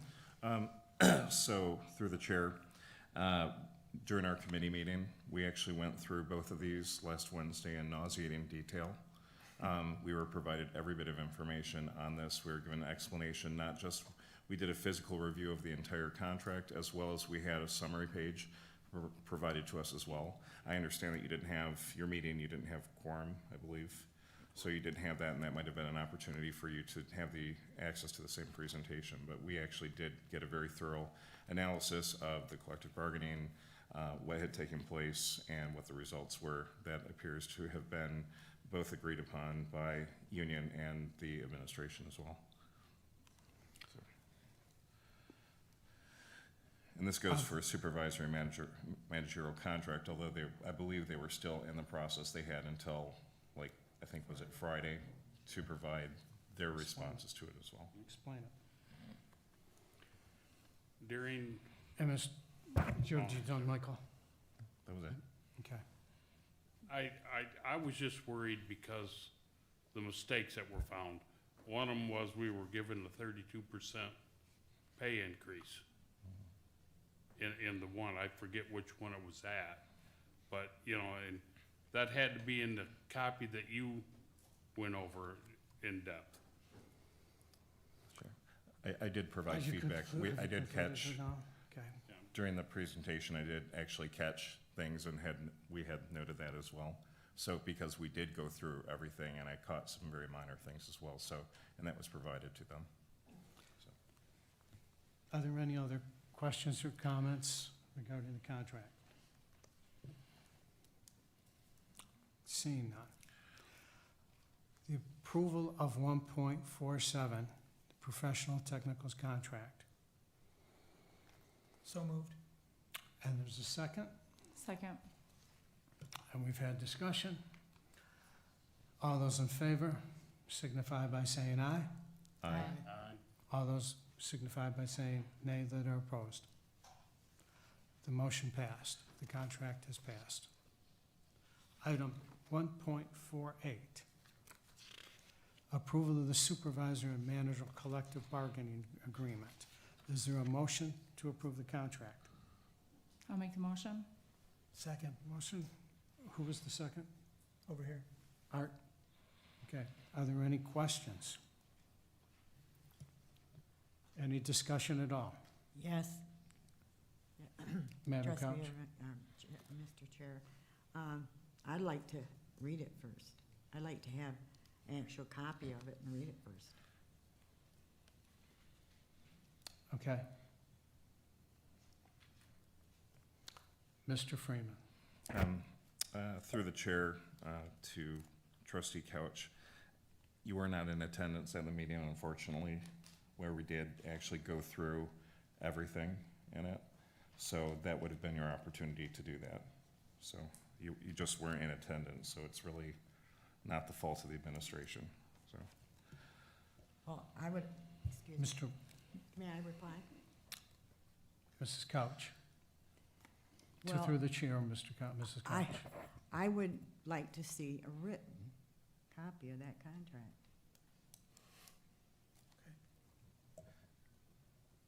You had access to it. Well, Yeah. then I'm asking for it then. You had access to it. Mr. Chair, Mrs. Couch, have you concluded now for just a moment? And Mr. Freeman. when they, through the chair, when they had gave us the contract, we had went through everything, and they did take it from, I took notes and everything in it, and they had ended up taking it from us. So they said if we wanted to read through everything again, we would have to come up to the college to read it. We cannot take it home, so you'd have to come to the college to read it. Thank you. Madam President.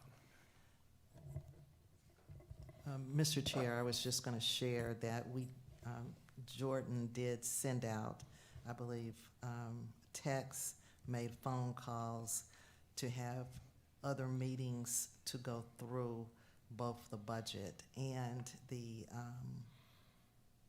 contracts. And I know we never got a response from the trustee, so that may also be why she hasn't had an opportunity. But phone calls were made, texts were made, and I don't know if you sent emails, but. Are there any other discussion? There's one thought from the chair, from what I've heard from the trustees, and that is that I think they would like to have had more time to review this, perhaps at their home, at their leisure. Now, that's not something we normally do. We usually have trustees make an appointment and they go into the Human Resources Department and they review. In the future, if you want to review contracts sooner, it may require an action of the board. So we seem to have had this issue earlier in the meeting. We just want to make sure that each board member is comfortable, understands the contract, and has the opportunity to ask questions. That's what I'm hearing, that's what I'm perceiving you're saying. So I'm hoping that that is what we can make sure happens in the future. Having concluded that, Mr. Reyes. Yeah, we had, I got on a call Tuesday where Christie went through the contracts in detail and then the budget.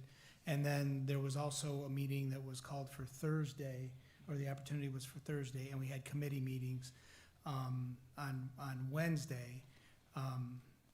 So, you know, the timing of them has to do with when it gets settled and when the union sets their vote up.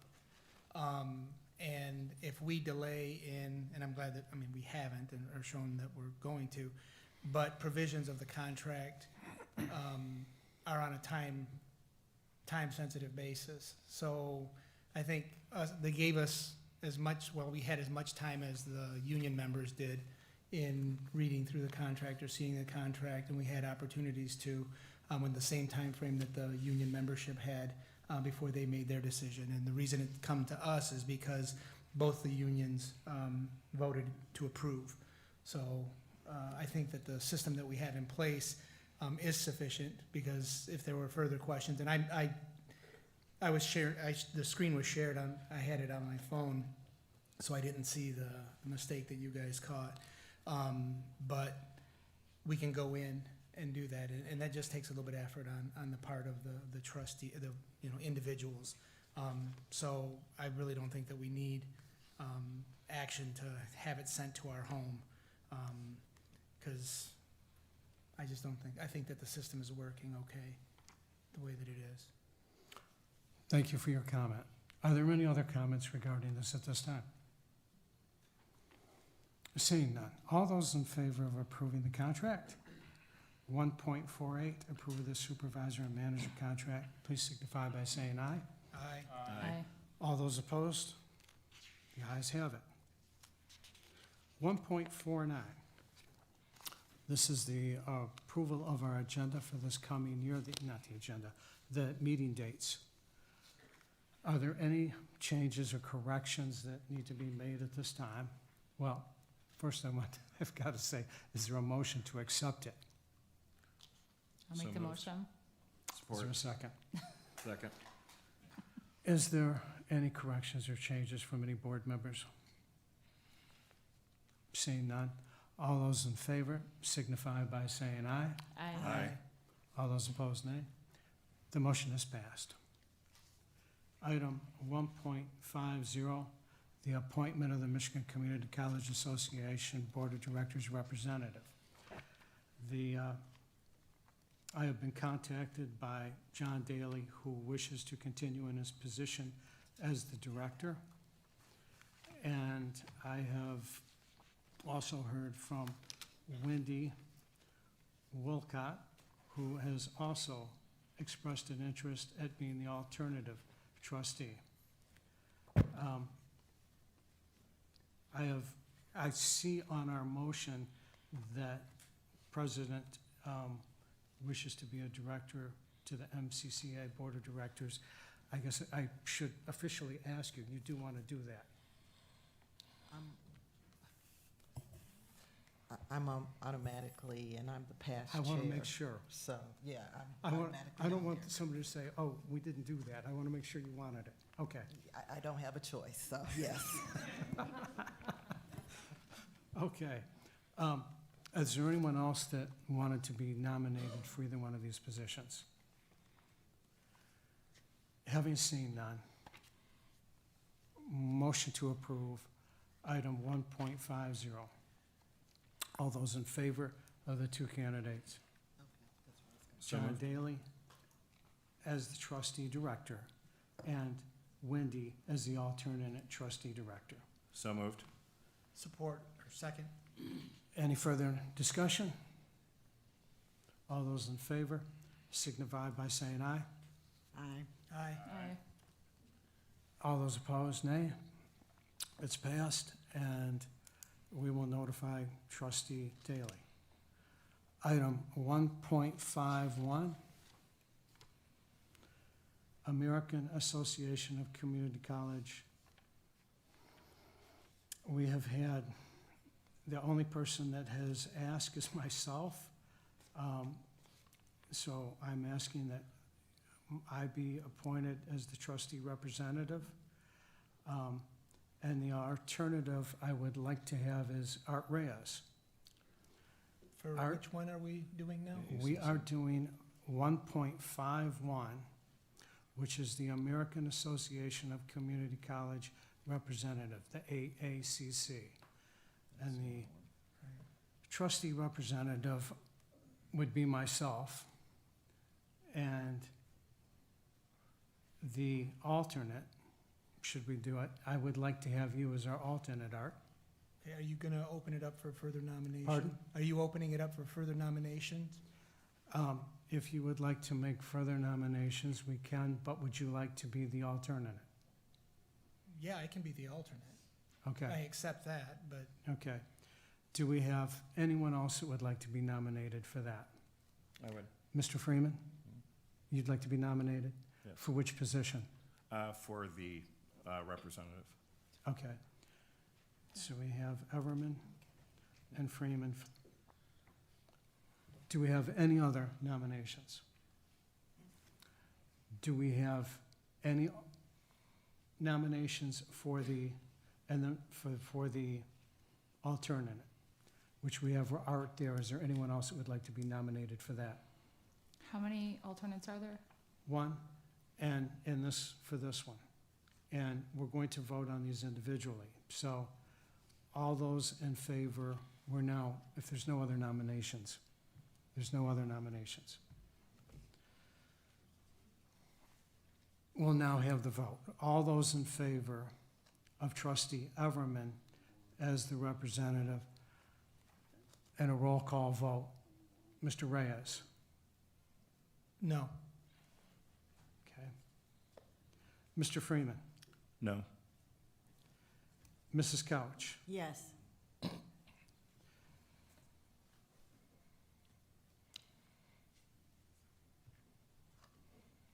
Mr. Jeff? Who we vote now? Sorry. We're Everman or Freeman for the trustee representative for the AACC. Point of information, Yes. as it's an election, why aren't we responding with the name of the person that we are You voting can for? respond with the name of the person, Okay, okay? all right. So you have Freeman, Freeman. and Freeman has gone for Freeman, Freeman. and Couch has gone for Everman, and Swanson Everman. and Wendy. I'm still a little confused on this one, so we're doing that. Item 1.51, and this is the appointment as the trustee representative for the AACC. It's on page 255. Who was the rep before? The past representative was Freeman. Is Freeman. I have this.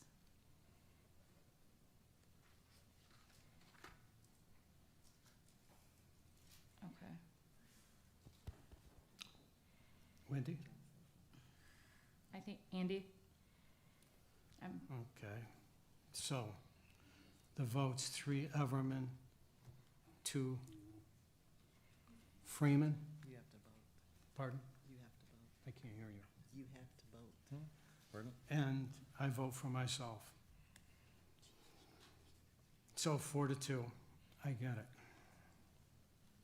For the alternate, we have Art Reyes, and by acclamation, Art, you accept the position as the alternative for that. Yes. Thank you very much. Item 1.52. Mrs. Couch, this is the Association of Community College Trustees. Mrs. Couch has approached me, and she wanted to be the member of the trustee ACCT Board of Directors. Are there any other nominations? That election is held by the ACCT at the Congress. Okay, to attend that, to be Yeah, our and representative. the nomination for that is, you express interest prior to the February meeting in Washington DC. An interview process takes place, and then you can run from the floor, but there's a list of requirements that are done. My term ends in 2025, so that's not an open job for Okay. this board. Madam President, did you have a comment? I was going to say that I believe that the chair is the person who is the representative for ACCT. That's how Okay. it's been in the past. Okay. I asked the board, do you guys want me to be the representative for the ACCT, It's voting. as it's been done in the past? Art It's, Freeman? No. Couch? Yes. Jeff?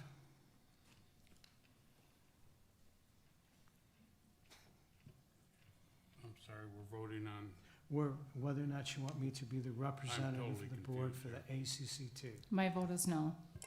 Your vote is no? And your vote is yes. yes. and my vote is yes. So I will be doing that.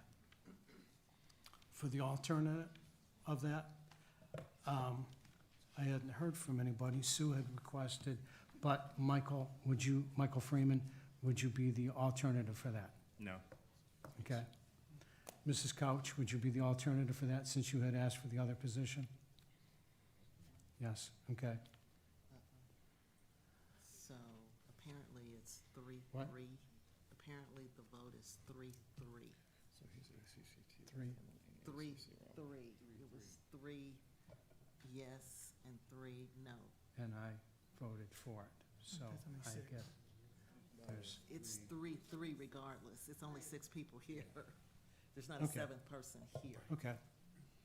So So- when it's 3-3, I believe it fails. Right, it fails. Okay, Fails. so the motion to put me in that position has failed.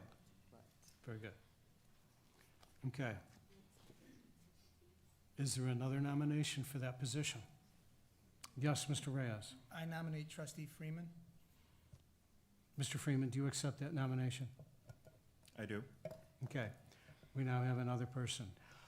Mr. Reyes? Yes. Mr. Freeman? Yes. Mrs. Couch? Yes. Jeff? No. Wendy? Yes. And myself, yes. Mr. Freeman, congratulations. Thank you. Okay. Was there another position we needed to put? The alternate for ACCT, the alternate. Okay. We now have the position of alternate. Is there a nomination for that position? Mr. Freeman? I nominate Trustee Couch. Trustee Couch, do you accept that nomination for the alternate for the CCT. ACCT? Yes. What's that? Yes. Okay. All those in favor signify, is there any other person that would like that position? All those in favor signify by saying yes. Mr. Reyes? Yes. Mr. Freeman? Yes. Mrs. Couch? Yes. Jeff? Yes. Wendy? Yes. And I, yes. Unanimous.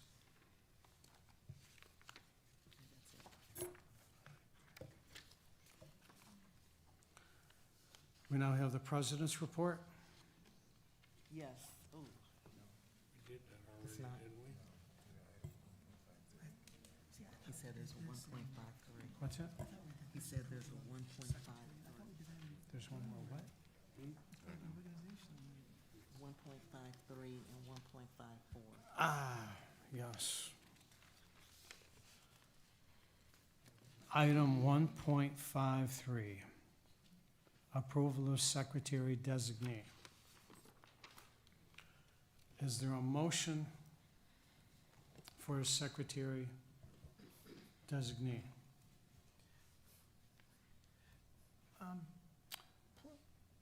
Mr. Reyes. Okay. I'm a bit confused. In our organizational meeting, we elected a treasurer and a secretary for the 2-year term. By the bylaws and by the Michigan Community College Act, they have a right to request a secretary designee to assist them in their work. And each of them are exercising that. And so they asked, and I placed it on the agenda so we could discuss it. And what is the pleasure of the board on this? So there's a motion that's on there, and has it There's no been motion. made? There's no motion, and I'm trying to. Madam speak. President, So in your board materials, it shows the bylaws for the college. The assistant secretary is the designee. For the secretary, the CFO is the designee for the treasurer. It's already written and it's 1320. It's already there. Thank you. Okay. You have your policy manual with you? It's actually, the copy is right there. You have it. It's in your agenda. There's a policy that deals with professional services that can be hired by the board. And when she approached me about this, and Jeff did, I believe it's policy 1700 or 1710. What's that? Which supersede? Yeah, 13 bylaws Which we just learned tonight, supersede policy, policy. and it's already in there of what it is.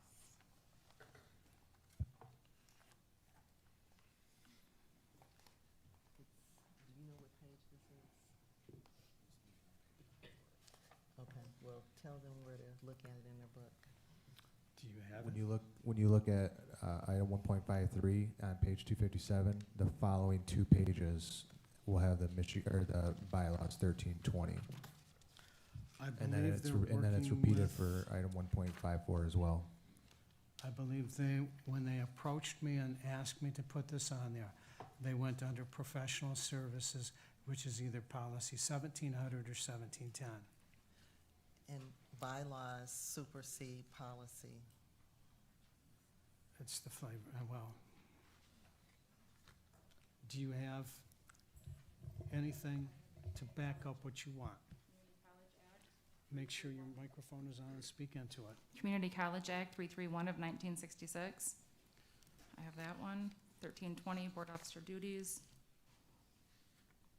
And then 389.123, selected employee, administrative officers, teachers, and other employees, if finds necessary to their service or employment. 389.124, Board of Trustees, additional powers. Board of Trustees may do all of the following: contract with appointment. I mean, should I keep reading? Whatever you have to make your point.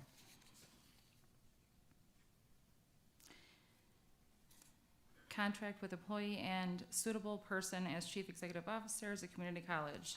So there's 389.124, 389.123, Community College Act 1966, 389.112, and 1320 of our bylaws.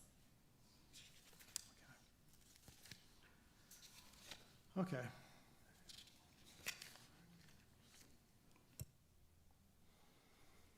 Mr. Reyes, We are in compliance with the law and our bylaws. With the assistant secretary is Jordan, and the CFO, according to our bylaws, is the designee, so we're in compliance. earlier in the program, Mr. Reyes, there was a gentleman from community college that spoke about the hierarchy Yep. of the colleges, and the Michigan Community College Act supersedes our bylaws. The Michigan, if I may, Yes, Mr. Reyes, I'm sorry. the law didn't say that our bylaws could not address it. It did not say that we have to have somebody outside of it. It says that we can employ someone, and we do. We have 2 employees of the college who serve in those positions. One is the assistant secretary, the board coordinator, and the other is the CFO. So we're Okay, in I believe compliance at with the this law point, by having I believe at those. this point, Mr. Reyes, the only issue is the board secretary. That's the motion that is on the floor. Has it been made? So, okay, before we go any further, let's see if we get the motion is made and get a second, and then we can discuss it further. Is there a motion for item 1.53? I make a motion to appoint an employee secretary designee that shall be selected by the secretary and work at the pleasure of the board only, and with appropriate salary and benefits. Is there a second for that? I'll second. I have a motion and I have a second. Now we have discussion. Mr. Reyes, Well, I still stand by my contention that we are in compliance even with the motion, because we have somebody who was selected in January when we did our organizational meeting. The assistant secretary is also the secretary designee, which just backs up the secretary. So I don't see why unless this is just formalizing Jordan's position that he's already doing, and that we had voted on in January. I don't understand. I'm just confused because we're in compliance with the law, with our bylaws, and we have people that are performing those jobs. So I don't understand why we're doing this. And I understand that there's a right, and I mean, I understand that. I don't understand the rationale, not that it's being done. Is there anyone else who would like to speak on this? Yes, I would. Okay, Mrs. Couch. This is up to the secretary, as I read it, to pick her designee or her assistant. It's not up to the rest of the board, it's up to the secretary.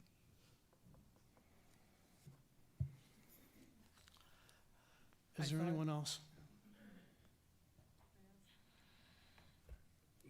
Go ahead, Art.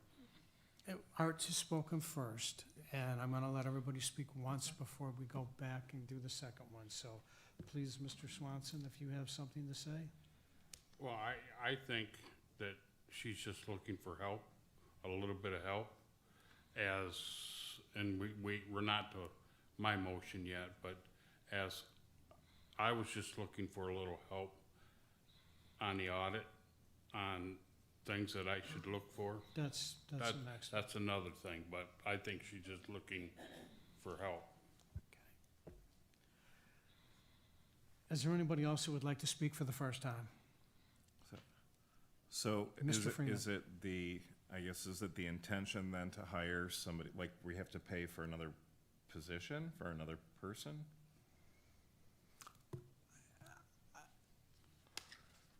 I'm not sure yet. I mean, it's just. It's been made clear that Jordan does not work for us at all, that he works for Dr. Beverly. I was just looking for someone that could work. Jordan stay with Dr. Beverly, and we hire someone that works directly for us. I could give you a little bit of insight because one of the committees that I've appointed, but we've not done anything, is to do the bylaws. And in that process, I've been contacting trustees from other community colleges around the state. And Lansing Community College's board secretary answers to the board. And they also have a different process by which they do their budget, which is interesting to look at, that would, I think, help alleviate concerns for our board in the future. But we're not to that point yet. We're at this point where I understand Wendy's concern from where I am as chair, where things have not been given to me right. So I understand that, why she wants it. But it needs that person that serves as our person needs to answer to the board. And the discussion started this in in December, when we had the meeting over here in 1301, when the appointment was originally made. So here we are today. Mr. Freeman. So, in my experience, I mean, I'm the longest serving seated board member here, where we've had the secretary, or when it was Michael Simon from us the entire time I was here, Michael worked completely for us. I mean, like, he worked in the administrative offices, but when he was doing board business, there was nothing we were denied. And so my question is, what is right now in Jordan's role, what is not being done, which you feel Please that's direct your comment to the board which chair. is in conflict to board business? Are we being denied information? Are we being? I mean, that's my question, is that, I guess I'd like clarification of what is not being done that you feel needs to be done by somebody outside of the college.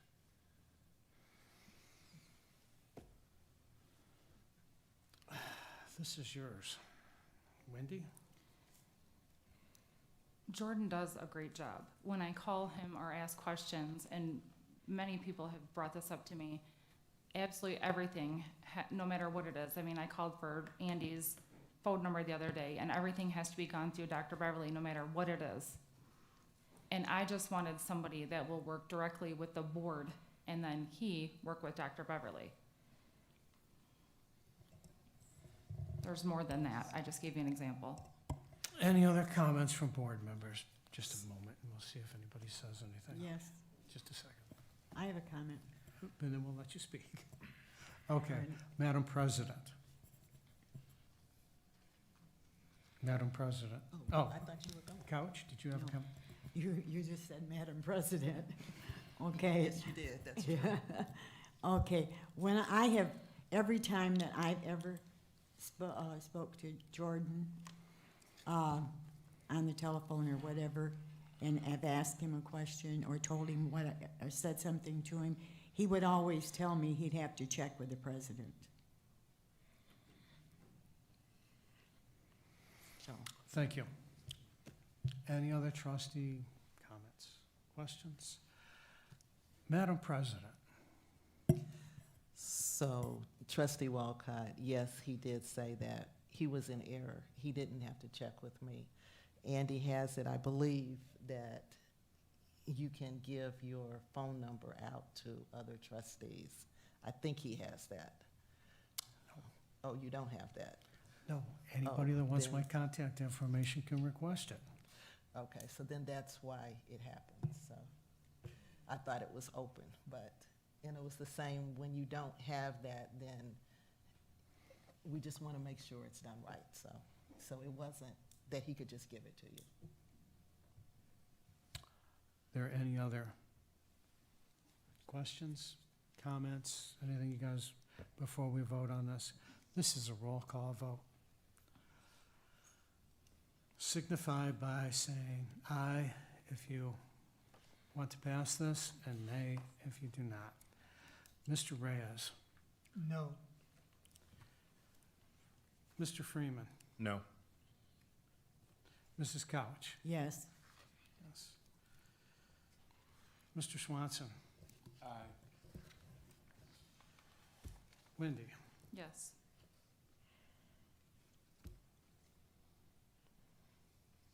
the motion passes. Now we gotta figure this out. So he's got work to do for 2 years. If you're gonna have this second one, you're going to have to meet with myself and Dr. Beverly so we can figure this out. I'm giving you what you want, but we gotta figure this out, what you're doing. And I feel that if we need to bring this back up in the future, I will put this in the agenda so that if it needs to be removed, we will vote on this again. You got it today, but you better make sure you talk to Dr. Beverly and myself, because we gotta figure out what's going on. Okay, the next item is 1.54.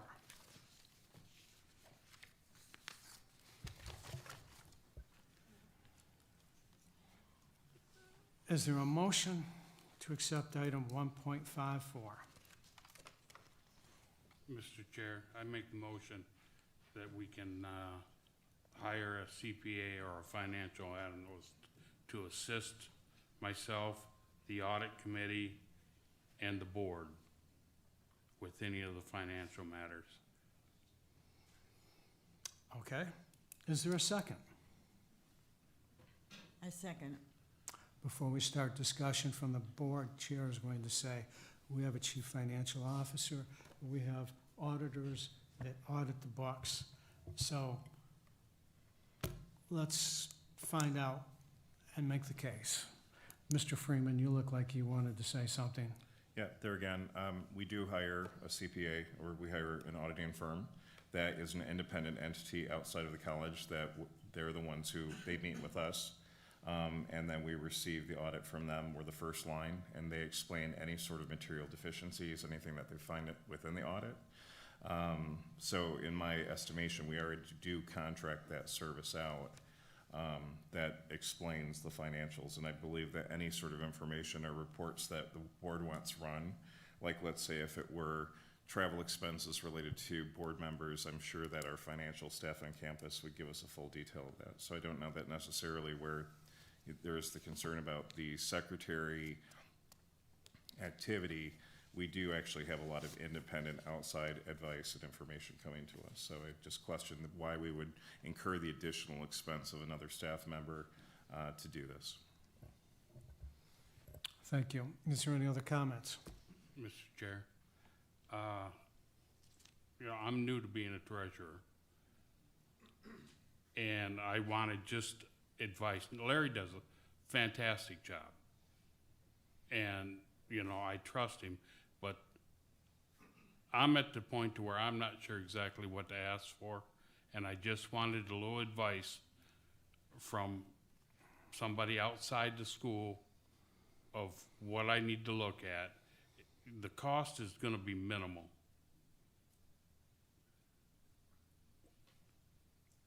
Okay. Just a second, Mr. Freeman, in case somebody else wants to speak first. Art, did you want to say something? Yeah, through the chair, I don't know how we can project what the cost is gonna be, because with professional services, we're gonna have to do a request for. There's a RFQ and there's a Yeah. RFP, I think. Yeah, so we're gonna have to go through the procurement process in order to get somebody to do something that is already being done. I don't understand, to me, it seems like it's redundant, in the bad sense of the word. I just don't understand why we're choosing to do that, because the auditors have been, when they come in, they say if there's any questions whatsoever, we can call them. I mean, we know who ran the audit. The resources are there if there's questions, and I understand that you're, new to the board, new treasurer, but the resources are there. Are there any other comments for the first time through? Okay, Mr. Freeman. So I know that for, Trustee Wolcott has found like training opportunities or like there are classes in service, stuff like that. Maybe that's like, there's professional development opportunities out there that, you want to become a stronger treasurer and know what to look for and look at. And those might exist as well out there that would help. That would be a lot less expensive than engaging a specific professional that's going to charge you a fairly high rate. That maybe there's classes or even, I don't know, something that the college offers as well that can actually go after like the financial aspects of managing like larger businesses or something like that. I mean, I think you know more than you think you know. You're in private business, and I think that, there's a lot of logical things that you might want to ask or know about.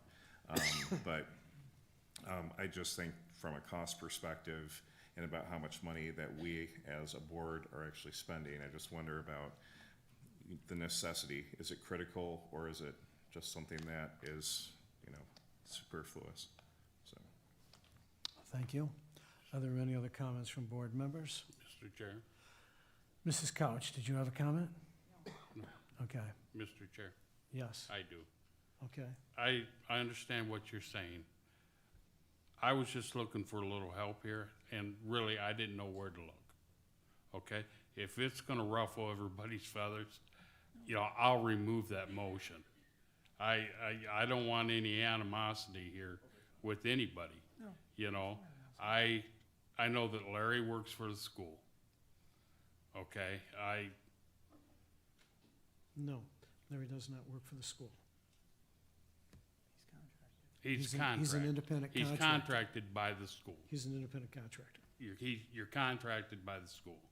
So, I don't want to ruffle anybody's feathers here.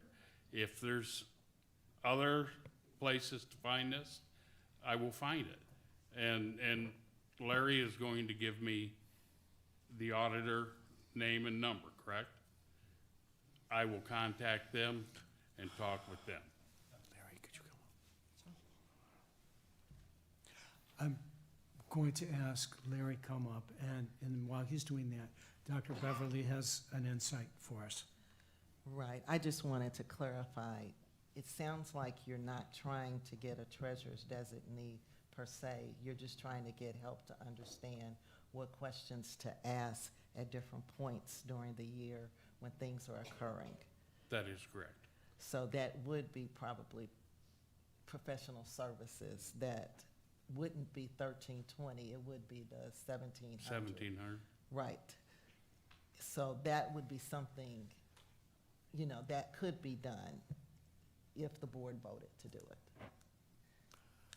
Before you speak, Robert Proctor, who is going to be one of our speakers today, and whatever technical difficulty we had, he wasn't able to, but he's the treasurer of Lansing Community College. And he's going to be replacing Dr. Beverly at the Michigan Community College Association from the trustee leadership portion this coming year. And he and I have had discussions about training for new trustees and the financial end of it and the human resources. And so new trustees learn the entire process of how we do this. Part of the training that you two went to in February in Washington is how to learn to do these things, to orient the new board so that the new board members so that they know what's going on. There's more specific information that's needed, and the two of you seem to have taken the time to read your Michigan Community College Act and your bylaws. Thank you. But there's a broad breadth of knowledge from the other community colleges in the state, from board members, that might be able to help us. When we're up in Traverse City, I make a point of talking to other community college trustees. They're very helpful, and they tell me where to look and what to see for things, and it's helpful. Formalizing the education and training is what Robert Proctor's goal is for this coming year. I was happy to hear he was going to do it. I believe the last time it was done was in 2008 to the level he wants to do it. That might take care of what you want. I don't know thoroughly what you want. If it passes, and I would vote to pass it, because then you and Wendy are going to have to meet with Dr. Beverly and I, and we got to hear what this is all about. But there are things that are coming up in Traverse City this summer, opportunities to talk to other trustees, other treasurers. You work the tables and you find out who is the treasurer, how long they've been there, and they know things that we don't always hear here. So that's where I'm at. Now, having blabbered forever, Larry, thank you for coming forward. Yeah, not a problem at all. I just want to say, and I hear what you're saying, and Jeff, you've told me this before, that you don't understand your higher ed and getting in this and about business and in your private sector versus government or higher, it's much different. So I just want to say this, if you're looking for that kind of consultation with somebody, I would suggest that you limit it to those firms who actually audit higher ed. So, and those are very few in Michigan, so you would have Plant Moran, Raymond Robson, or Raymond, which are auditors, and then one other one in Saginaw. But to find out if the questions you're wanting in cycles and how higher ed, especially community colleges, work, and what you should be looking for, that is something that, that I would recommend that you look at a firm that has experience in that. Well, Larry, Mr. Chair, can I talk directly? Yes, yeah, please. I have talked with my business accountant, is one of the managing partners of UHY, and he said that that we didn't want to use them because their section of the company that does the higher ed is out of state. But he knows firms in local here that can handle that and that they do higher ed. And that's all I was trying to do. I've been in business for 30 plus years, but higher ed is a different animal than what the private sector is. And I was just trying to understand what we need to do, questions that need to be asked. That's all. And I would offer this up too. In the past, we have had CPA firms, I think Plant's done it, I'm not sure about Raymond. They've actually come in and done a workshop that we were not a part of. They just came in and went through the audit process, the things you should be looking for, that type of thing. So we've done that before for boards as well. So that's another option. That was it. Thank you. Thank you, Larry. Mr. Chair, Yes. through the chair, I wanted to tell Jeff, you guys know that I've been taking classes with the MASB, and I just took a 5-hour class on budgets and finance, and it's helped me tremendously, especially when Larry gave his presentation. So maybe that's something you might want to do in addition to everything else, because it really does put it in perspective. Okay. All those in favor, and is there any other discussion? All those in favor, roll call vote. Mr. Reyes. No. Mr. Freeman. No. Mrs. Couch. Yes. Jeff. Yes. Wendy. Yes. And I'll vote yes. And I will see you two with Dr. Beverly. And we're going to, and Dr. Beverly, I think Larry should be part of that meeting, and I believe Sherry should be part of that meeting from Human Resources to help us work through this. Are you in agreement with that, Dr. Beverly?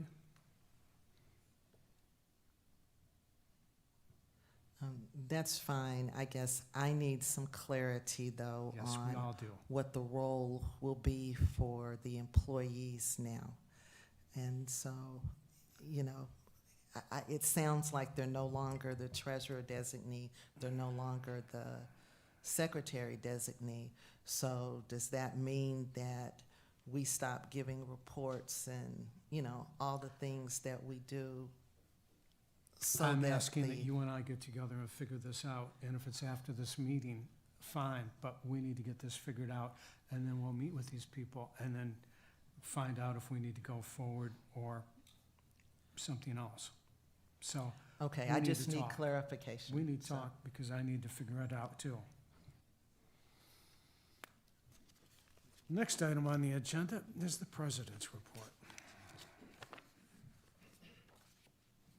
Okay. The president's report, we're going to start with I changed go ahead. Let me see what's next. Keep going. Keep going. I need to get to the annual reports. Please keep going till we get to the annual reports.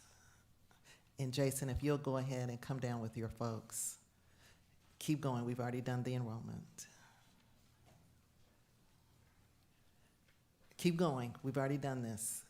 We need to get down to the report outs.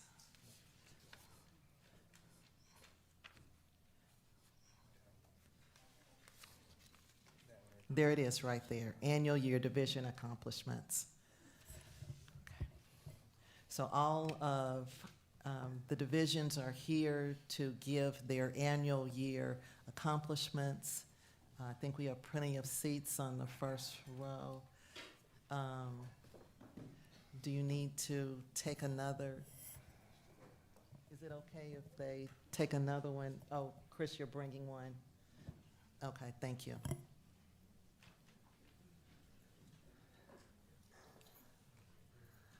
I think he's bringing one now, hopefully. So this is something that we do every year, that we give the board the accomplishments from the various divisions. You will get the written document later.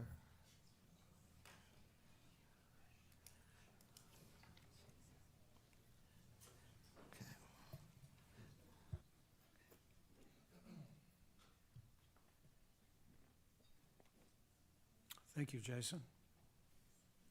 Okay. Okay, yep, we got it. Okay, thank you, Dr. Beverly, Mr. Chair. Members of the board, thank you. We're wrapping up another year. We are thrilled to show what we've done this year. It's been a good year for us, and we're going to talk to you about that as a college. And so I'd like to introduce, joining me at the table to my immediate right is Carla Clark. She is the executive director of Student Academic Success, primarily runs our Family Life Center. Next to her is Dr. Rebecca Maizinski, who's our assistant vice president of career and technical education, oversees our technical academic programs. Next to her is Dr. Kevin Asman. He's assistant vice president of academic affairs, really manages our transfer programs. And again, joining us is Dr. Sonia Walker, Director of Strategic Projects out of the President's Office. So we're here to present our year. So first, we're going to look at the strategic plan and the areas that we're responsible for. Happy to report on Goal 1, improving student success. The items that we looked at for improvement are increasing full and part-time retention annually by 3%. We have completed this goal. Our overall retention is 4.2, which exceeds the 3%. We also are looking to do the same success with full and part-time students. So you can see that we've increased our retention, or we're performing at a 4.2% rate with full-time students and a 4.4% rate with part-time students. Last year we made a shift. I don't know if you remember, we talked about our annual reporting, and that we will begin to really talk about our success in a cohort strategy versus an overall strategy. So we're tracking cohorts to really see who's persisting, who's graduating, who's progressing forward. So that's endorsed by IPEDS and by AACC and the voluntary framework of accountability. Also in 1.2, our goal to increase persistence. Persistence is being defined as students start in fall, actually coming back in the winter, whereas retention is more year to year. We look to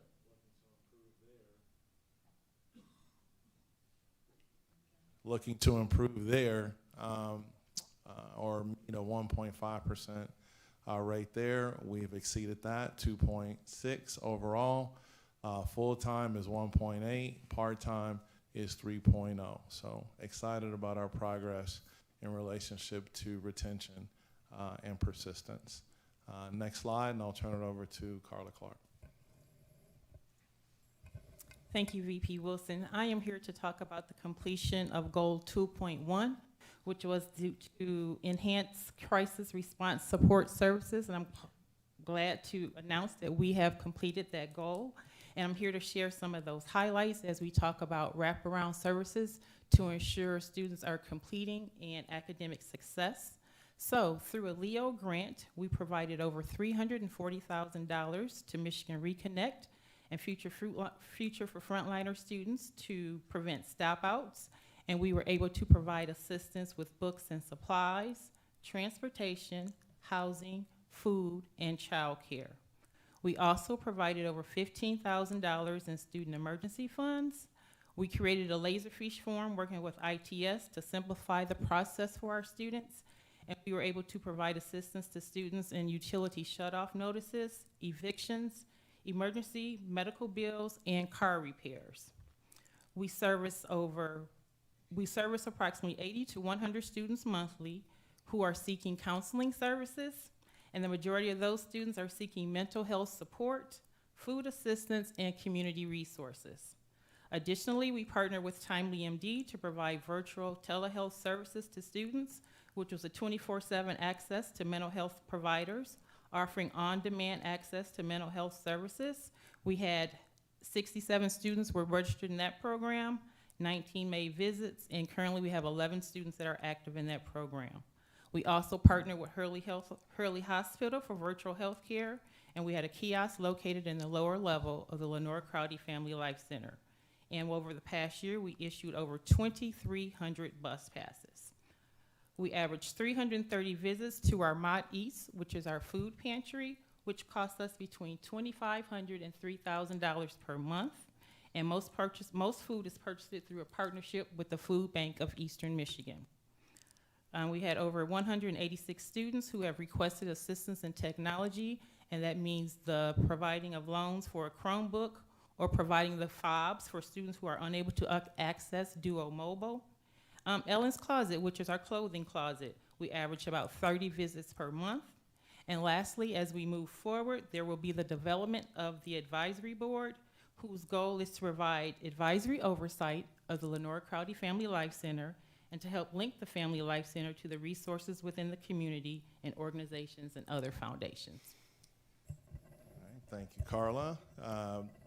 Closing out our goal 2, wanted to give a quick update on the implementing a college-wide student mentoring program. We're on target for that. We're finalizing a proposal to be submitted to the president's office. Program elements for that proposal include a mentor coordinator, a ratio of student to mentor that is no more than 10-to-1, college-wide participation, events, and student incentives to participate in the mentoring program. And real quick, we know mentoring is a best practice for adult students, as we talked about, in terms of keeping them engaged. So with that, I'll turn it over to Rebecca. Next slide, please. So I'm excited to tell you about some of the work we're doing on the academic side on stackable credentials. So right now we have the instrural processing is being offered through Workforce and Economic Development, and that certificate rolled out just before we got HLC approval to offer the Surgical Technology Associate's degree. We currently have 2 students that have completed sterile processing that are enrolled in our Surgical Technology Associate's degree program. And we have 6 prospective students that have shown interest this fall that plan to start sterile processing that will ladder to our surgical technology in May.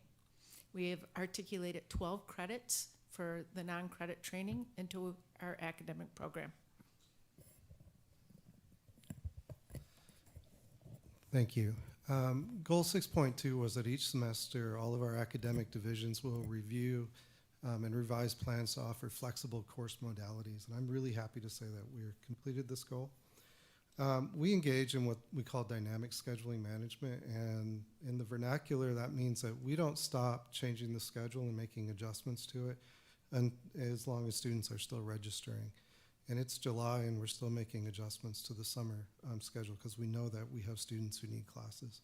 We make data-driven decisions about course modality. We analyze course cancellations and student demand and enrollment patterns, and we try to schedule accordingly, and we survey the students for their interests in advance as much as we can. On top of that, we are leveraging our technology and acquiring tools to improve our flexibility, including remote proctoring software, applications, and smart classrooms that allow us to broadcast face-to-face lectures so students can attend them remotely. Next slide, please.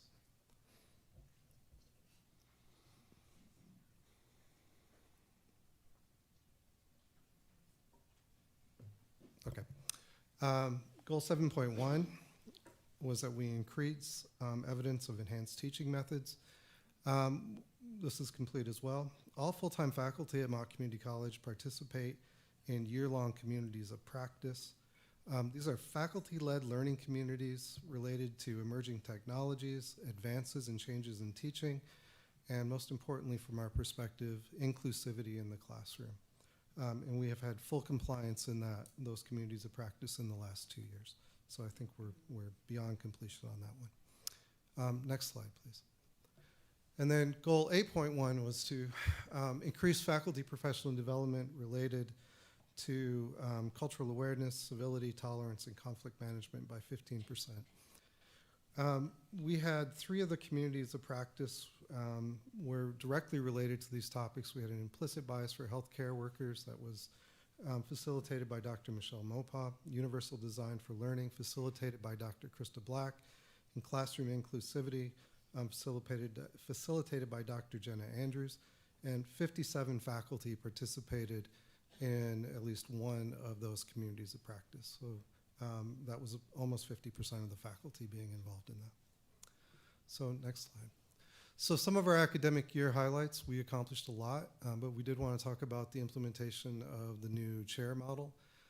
This is a change in how we assign faculty administrative duties. And now assignments are going to be based on the type of program that they are teaching in and working in, the compliance needs of that program, if it's an accredited program or if it's a program that has Perkins reporting, for instance, and annual student enrollments. We're actually looking at the capacity needs of that program based on the number of student contact hours in that program. This is a rethinking of the models of the leadership model that will allow us to grow our capacity for student learning outcome assessment.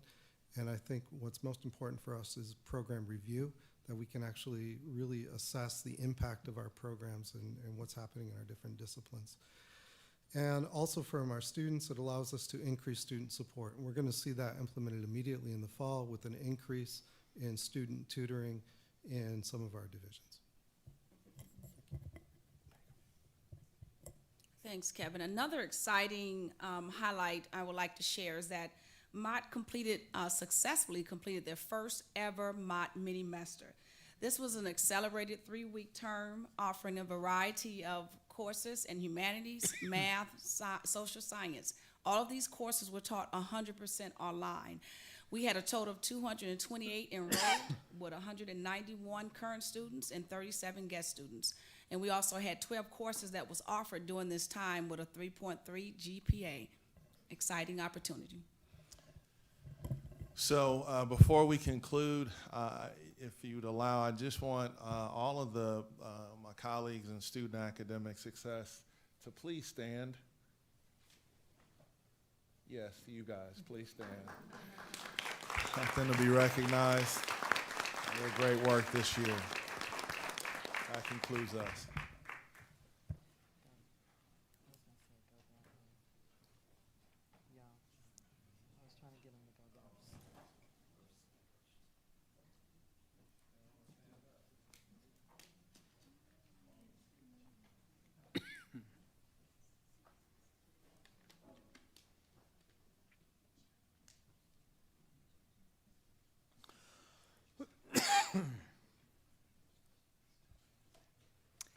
Hello. Good afternoon, Madam President, Chair Everman, and trustees. I am excited to share with you highlights of the HR Annual Year Division accomplishments. HR's goals pertain to maintaining a positive work environment, expanding professional development opportunities, and enhancing employee benefits and compensation. To my right here, I have Rebecca Martz, our Talent Acquisition and Staff Development Manager, and then Christy Dawley, our Associate Vice President of Human Resources. Rebecca will speak first to highlight an example of what we have done to maintain a positive work environment. Thank you, Sherry. So HR's role in Goal 3, which is to maintain a positive work environment, we had 3.2. Should we wait? Yeah. Okay. So just look Yeah. at the screen. Keep going. It was right after the academics. It's too far. Right? Just click on it.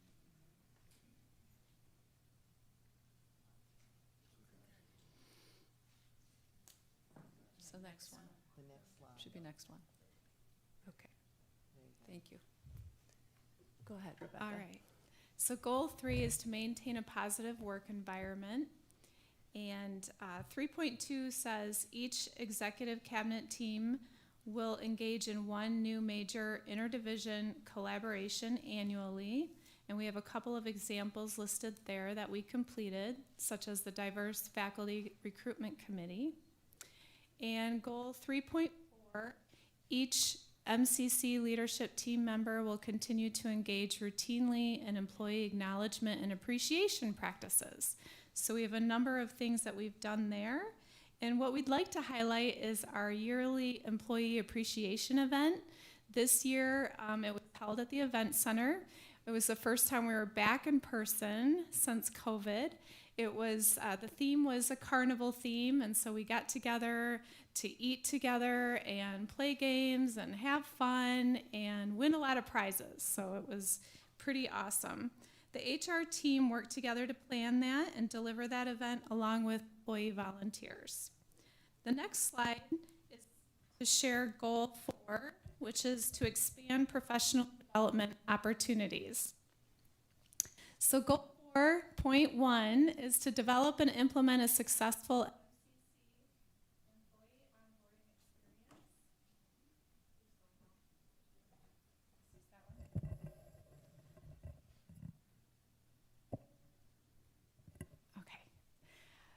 Goal 4.1 is to develop and implement a successful MCC employee onboarding experience and career development plan, which may include career advancement pathways and/or professional and personal development opportunities.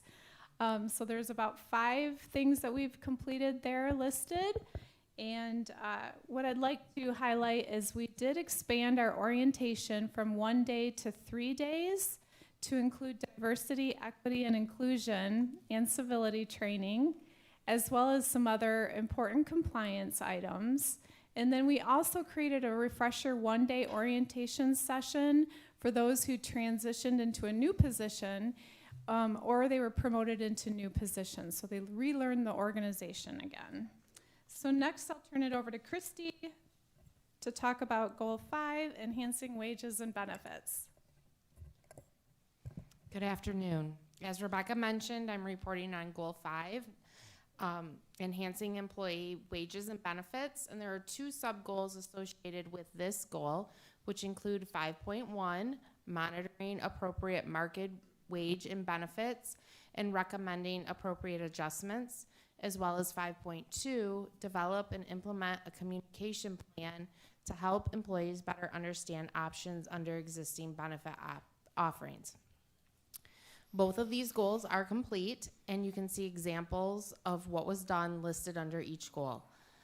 Our benefit strategy is to align our compensation and benefit offerings with the labor market and to foster consistency between collective bargaining agreements.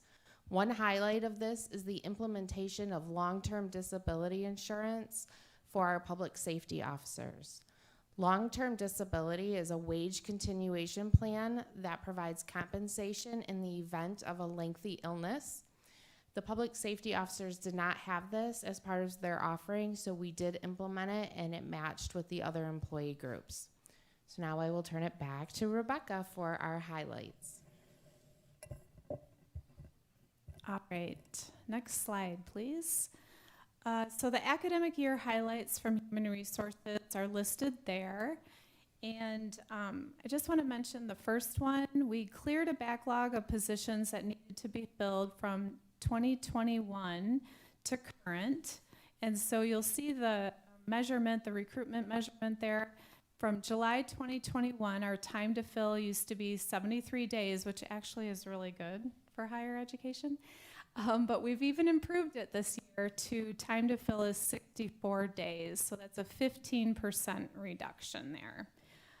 So just want to mention that it is still a tough labor market, but we've done really well hiring and retaining people in onboarding. We did have to make an adjustment, as I mentioned, to our process to clear the backlog that started in 2021. We cleared that backlog by creating standing search committees and adding resources to talent acquisition, which have provided results, as you can see under number 1. And we've slowed down the loss of talent. So thank you very much, and now we'll turn it over to Robert and his group. Oh, Sherry. Thank you, not so fast. Let's, could ask the HR division to stand and be recognized.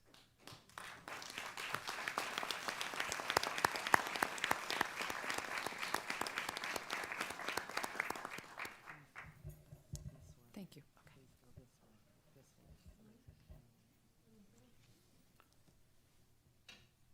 You know those flags they use on aircraft carriers to tell people which way to go? Right.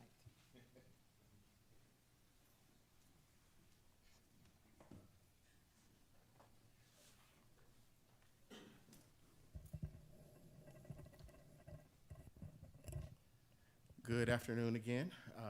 We are going to share with you an update on the Workforce and Economic Development Division's goals. I have joined here by Autumn Scherzer, our Director of Workforce Development, Ty Kraus, who is Supervisor in Student Employment, and Kathleen LaValliere, who is our Associate Administrator. Our first goal is, of course, increasing workforce partnerships, Goal 9. And you will note that for 9.1 and 9.2, 9.1 we exceeded, and Goal 9.2 we have met. Thank you, Robert. Between January and June of 2023, we have had 19 new partnerships.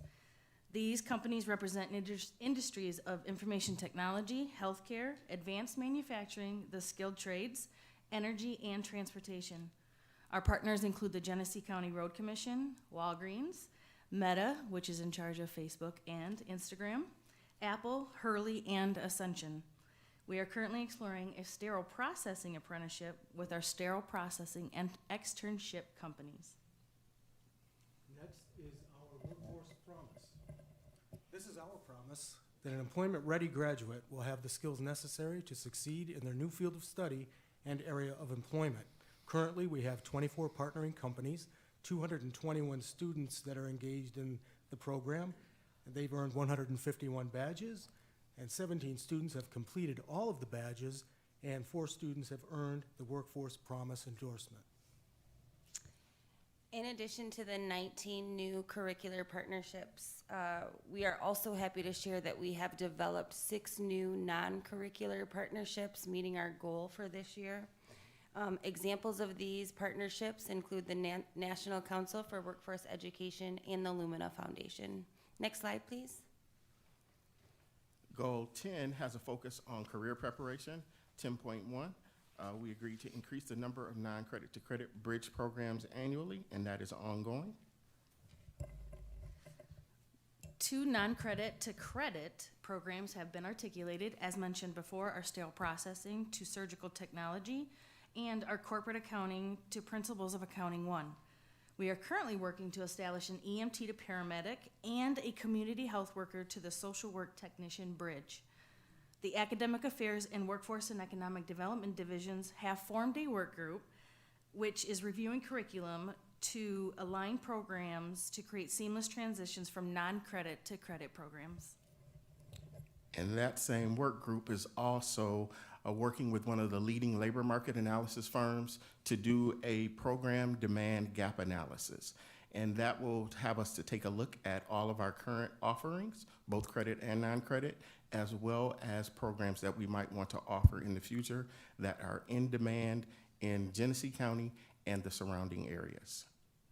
Additionally, we will be focusing on ensuring that our students who enroll in non-credit programs are transitioning to credit programs.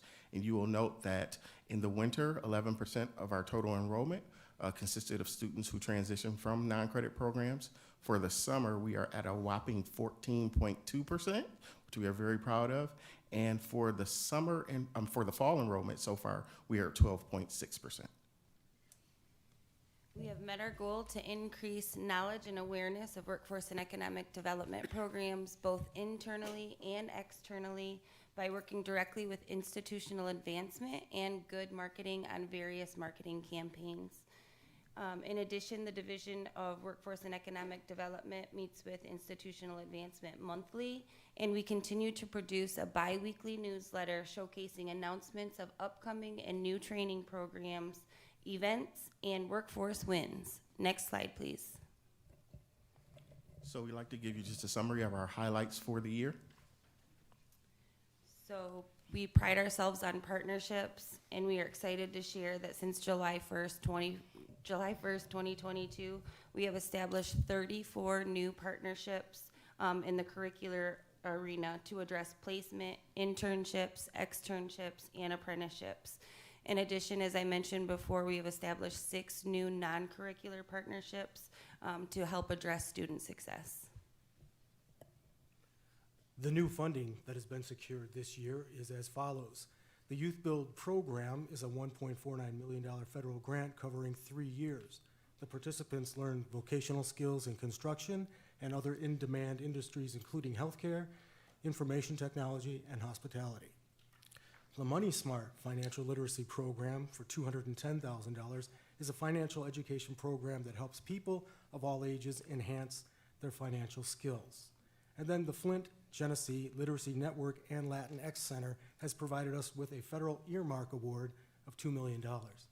And for new programs and technology, I am very proud to share that we have a total of 8 new training programs that have been implemented since July of 2022.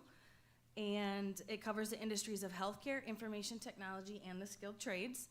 Our new programs that are under development include CNC, building construction, electric vehicle technician, electric battery technician, and a semiconductor technician program.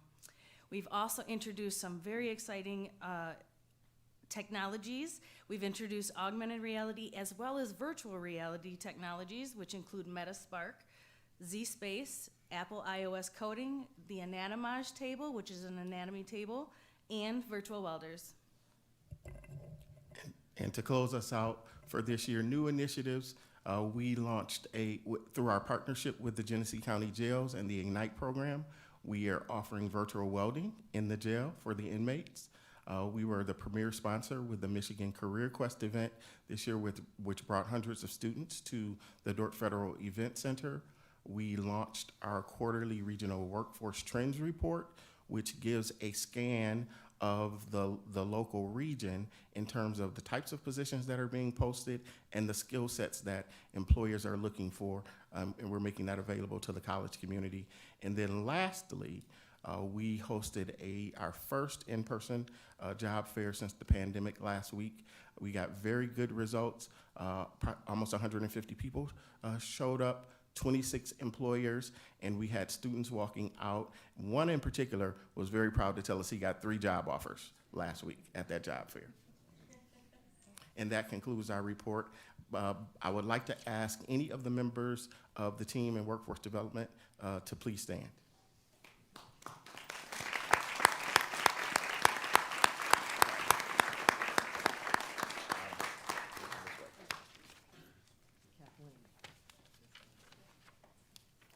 I'm telling you, orange flags work better. Flags, huh? Maybe we get yellow ones. There you go. Good afternoon again, trustees, Madam President. I'm joined today by Lynetta Coney, who is the president of the Foundation for Mott Community College and also the executive director of College and Community Advancement, and also by Bob Campbell, who is the manager of marketing and communications here at the college. They're going to speak about goals 11 and 12 of the strategic plan, respectively. Okay, sorry. And then I'll follow them with some highlights. So I'm going to turn it over to Bob Campbell for goal 11.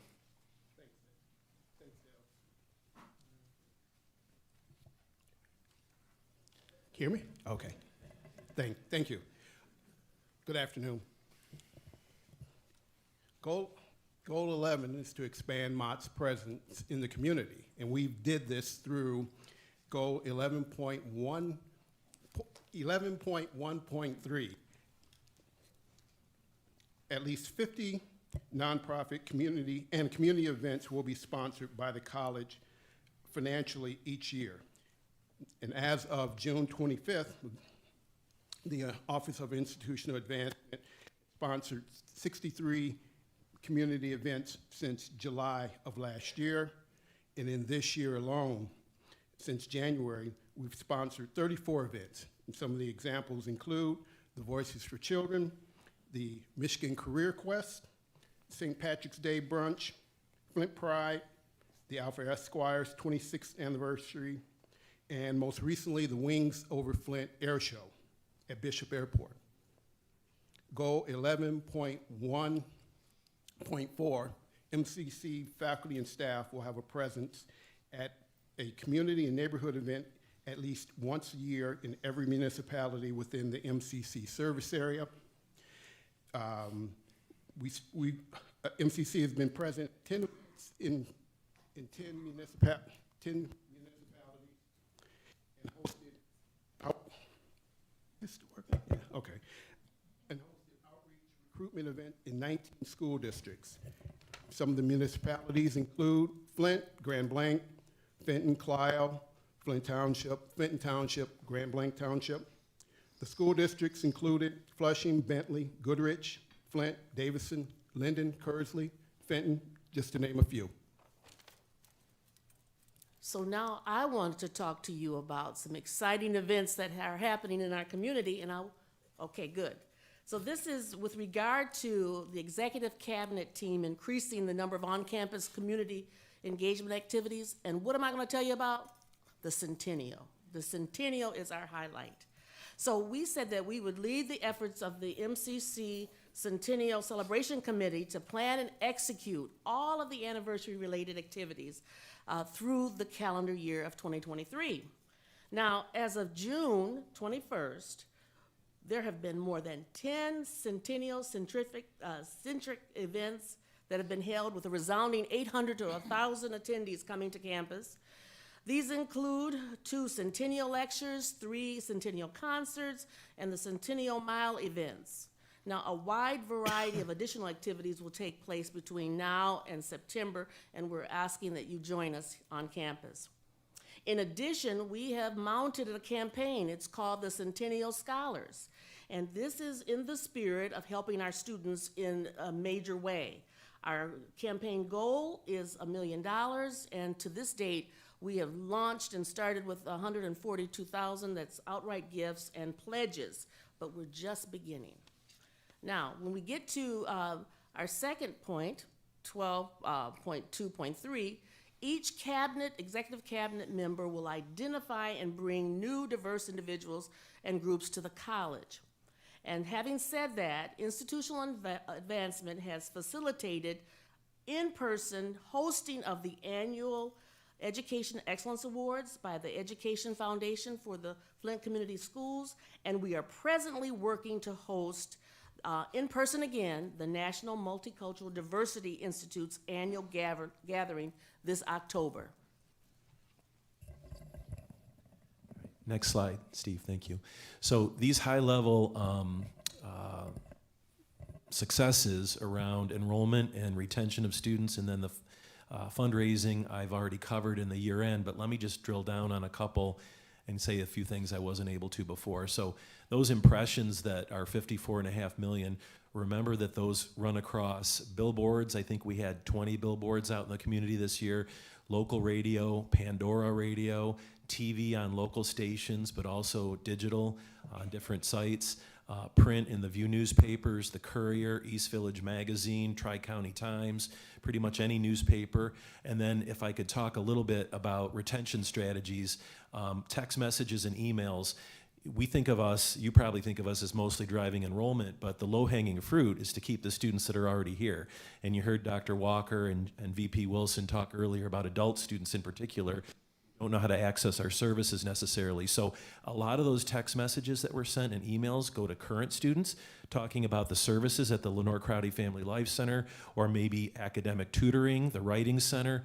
So we're sending retention-related messages to those students so they know how to take advantage of those services. And then just a comment under the fundraising, you know that we're over $5 million total with 1.62 towards the strategic funding priorities. One of our major successes is targeting local trusts and local foundations. So the Bishop Trust has given us probably $30,000 to $40,000 over the last year. The Stella and Frederick Loeb Trust, which is held by Huntington Bank, we just got a grant from them.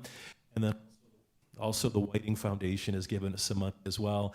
All of that went for the Lenore Crowdy Family Life Center. So just to let you know that it's not just federal government and state of Michigan and CS Mott Foundation, it's some of these local trusts and foundations, family foundations, that people don't always go to. With that, I'd like to thank the army of people behind me that are part of the Office of Institutional Advancement. Would you please stand up, Dawn Hibbard? Can you believe we do all that with just Dawn? Thank you.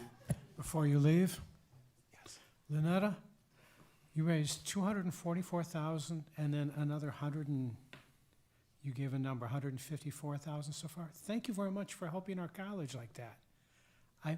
We're everyone from the board really appreciate it. Thank you.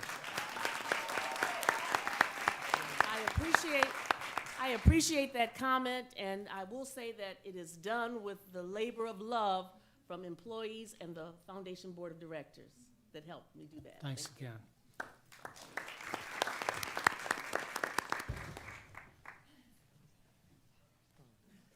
Yellow flags, I'm telling you.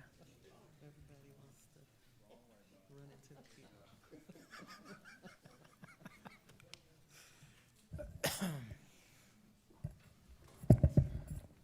Okay, now on to ITS and our updates and our accomplishments for the year. With me today, next to me is Randy Chappell. He is the Director of Network Services, and Ross Domke, he is the Director of Enterprise Services. So I'm going to start with Goal 1, which is improving student success. Now, when I did my quarterly update, I was talking about this survey, and I'm here again because it was part of our goals for the year. So we're happy that we have gotten this completed. It says 75%, but that's because we're still, like I said, going to meet and try to analyze what the comments were and such, and set some goals based on that. And another outcome that comes from this is we've been doing some what we call departmental rounding, which is we go to departments, talking to them, trying to be more proactive on services and their needs so that we can position our work in a more focused light. And with that, I'm going to turn it over to Randy. Thanks, Cheryl. Supporting students and the college securely is the top. Oh, so next slide. Thank you. I'm sorry about that. All right, excellent. Thank you. Supporting students in the college securely is the top priority in ITS. We continue to expand and upgrade our infrastructure, and this year have upgraded our firewall and doubled our wireless capacity, and they are 90% completion, but will be 100% by fall semester start. We enhanced our endpoint security with enhanced Google products and have implemented additional firewall rules as threats arise. These are our annual goals. Next slide, please. All right. AI is still an emerging, and we continue to monitor how to apply that technology at Mott. The goal spans over 3 years, and the plan is tied to the Prawl renovation project, which will be more applicable next year. All right, Ross, you're up. All right, hello, next slide. So goal 3, to maintain a positive work environment, was our most successful. All of the ITS leaders regularly round with their staff. Our work with Mohan Shamashar was tough, but we completed the written information security plan and the incident response plan in addition to several other security-related procedures. This goal was modified, and we determined that we only needed 1 security analyst, who has been a great addition to our security team. Next slide, please. So continuing, we have a mandatory annual cybersecurity training that takes place at the start of the fall semester. We have completed an inclusive language guide to eliminate bias. We continue to work in partnership with our public safety office on security with our camera system. New cameras were installed and a review of all existing cameras took place. We will be repairing and adding new cameras as identified. Back to Randy. Thanks, Ross. Next slide. Goal 7 is focused on ADA, making sure that video and web pages used meet ADA compliance.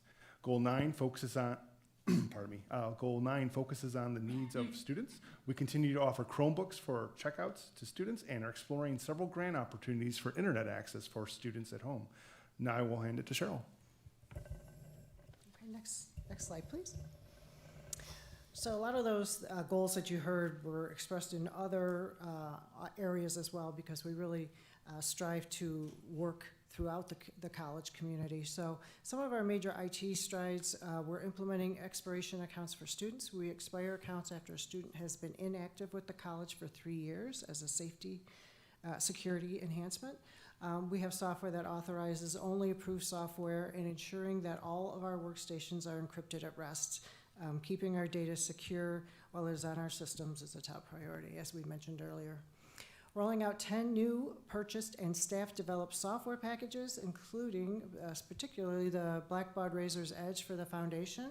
That was a really large project, and thanks to Ross and his team working with Dale's folks. Working on a college team for the mini-mester setup. That was another Ross project that he worked with others throughout the college, in Jason's area particularly. We had a very short window to make that happen, and it turned out to be quite a success, and we were very proud of that.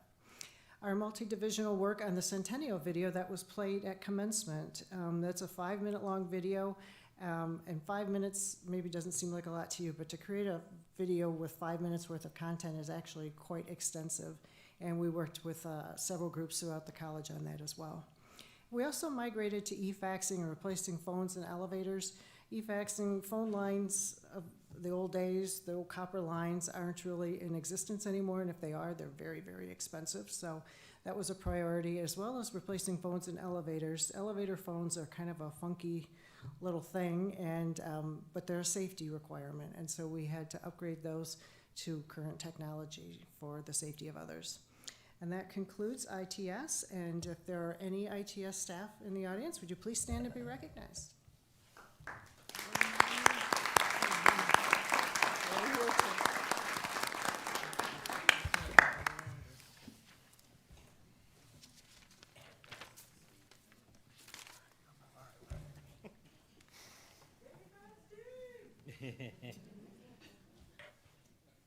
So I know you guys are getting sick of seeing me, so I brought some more people with me.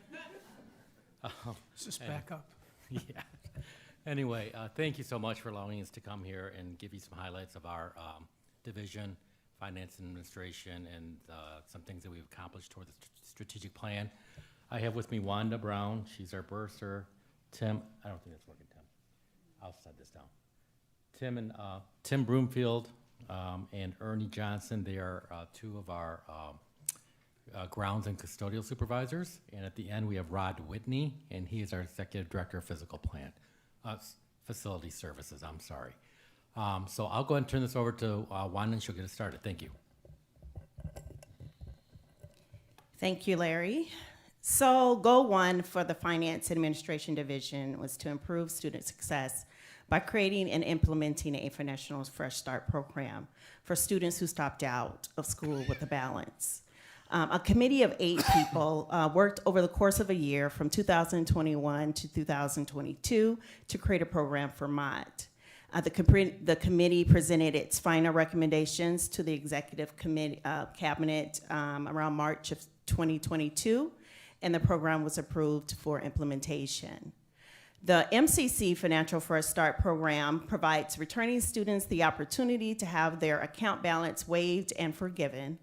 Under the program, balances that are 7 years old or older are automatically forgiven, allowing the students to return to school with no payment obligation to them.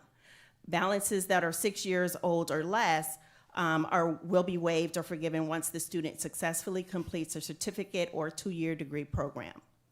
The implementation of the Financial Fresh Start program is currently led by Dr. Chris Engel, Dean of Counseling and Student Development, and as of today, 1,778 students have been invited to participate in the program, with 34 currently accepting the invitation. And Dr. Engel and his team are slated to begin a second round of outreach, which is scheduled for late July. Goal 2. Expand support services. 2.25. Facilities intend to offer on-the-job experience for students. We on target at 50% complete, and workforce development. Facility service will input from the Black Professional Alliance Affinity Group and workforce development will coordinate on-the-job experiences for the students.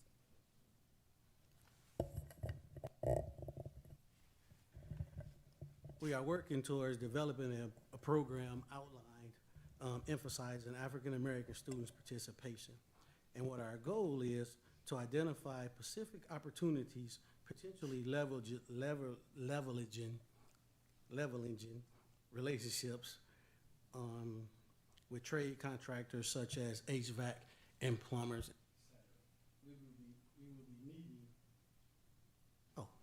We will be scheduling another meeting in September of 2023.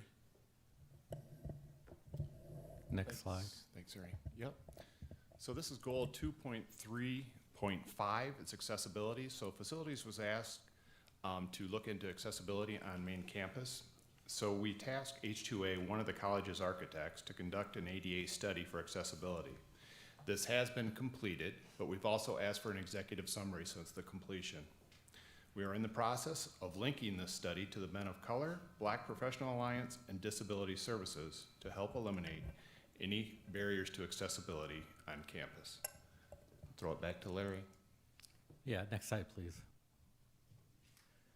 So one of our goals was to expand our presence in the community, and I'm happy to report that on March 30th, our division volunteered at the Food Bank of Eastern Michigan for a half a day. We had quite a good turnout, as you can see from the pictures, and I would like Nina Jackson. Are you here, Nina? Would you please stand, Nina?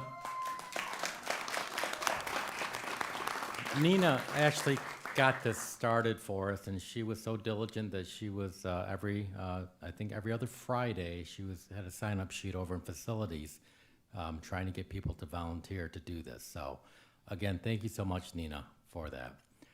The next slide, please. So just to wrap up here, on other highlights we did have a cost-saving measure. The maintainers did take over the scheduling of in-house of the HVAC equipment. We were having an outside vendor do that, so we did bring that in-house. We had an unqualified audit opinion. I know that we have those each and every year, but there's a tremendous amount of work that goes into that with Nicole and her team. Also, we had an addition and promotion of 2 new supervisors managers.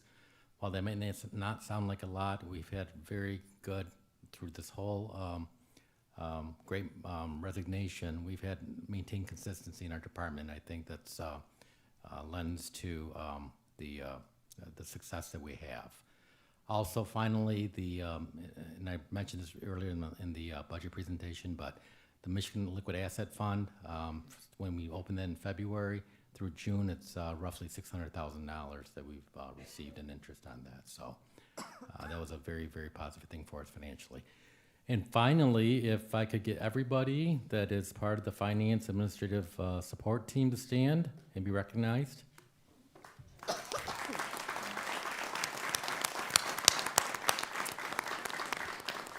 And that is our update. Thank you.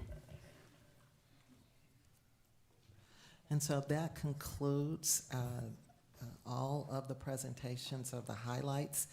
You will get in the mail a copy of the full presentation and the PowerPoint as well before the end of this week. I want to say thank you to all who have participated today.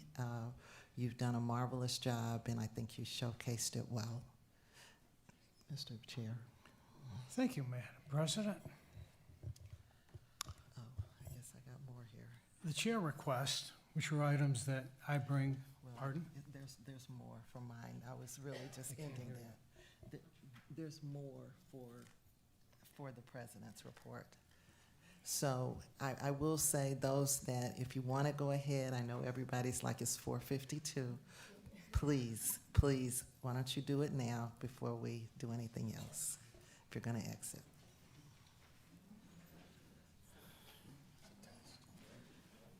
And while they're doing that, if we have Chief Livingston, yes, thank you.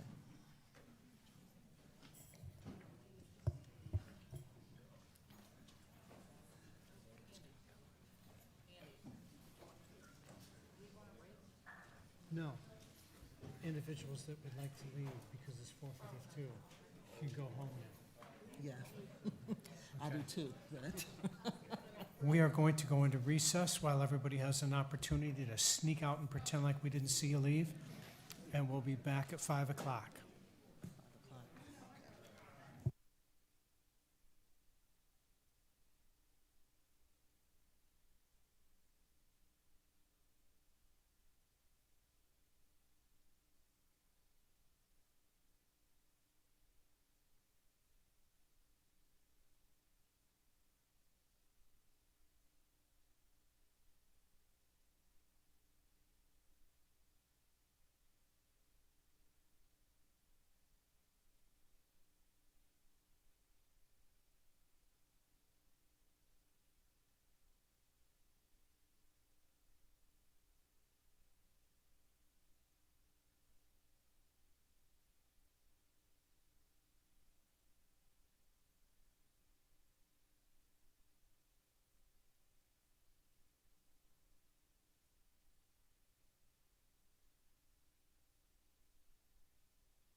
As I look out for a quorum at 5 o'clock, I do not have it. So it appears as if the meeting is going to have to end. Thank you very much. You're gonna end the meeting? Pardon? You're gonna end the meeting? I don't have a quorum. We still have things we have to share. Well, there's the quorum right there, Art's there. It's 5 o'clock. He's right here.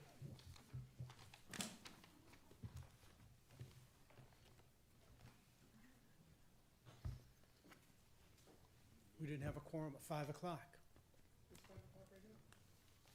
You want to go?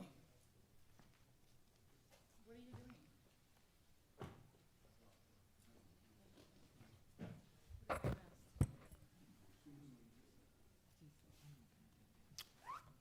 doing? Reconvene the meeting. Chief Livingston.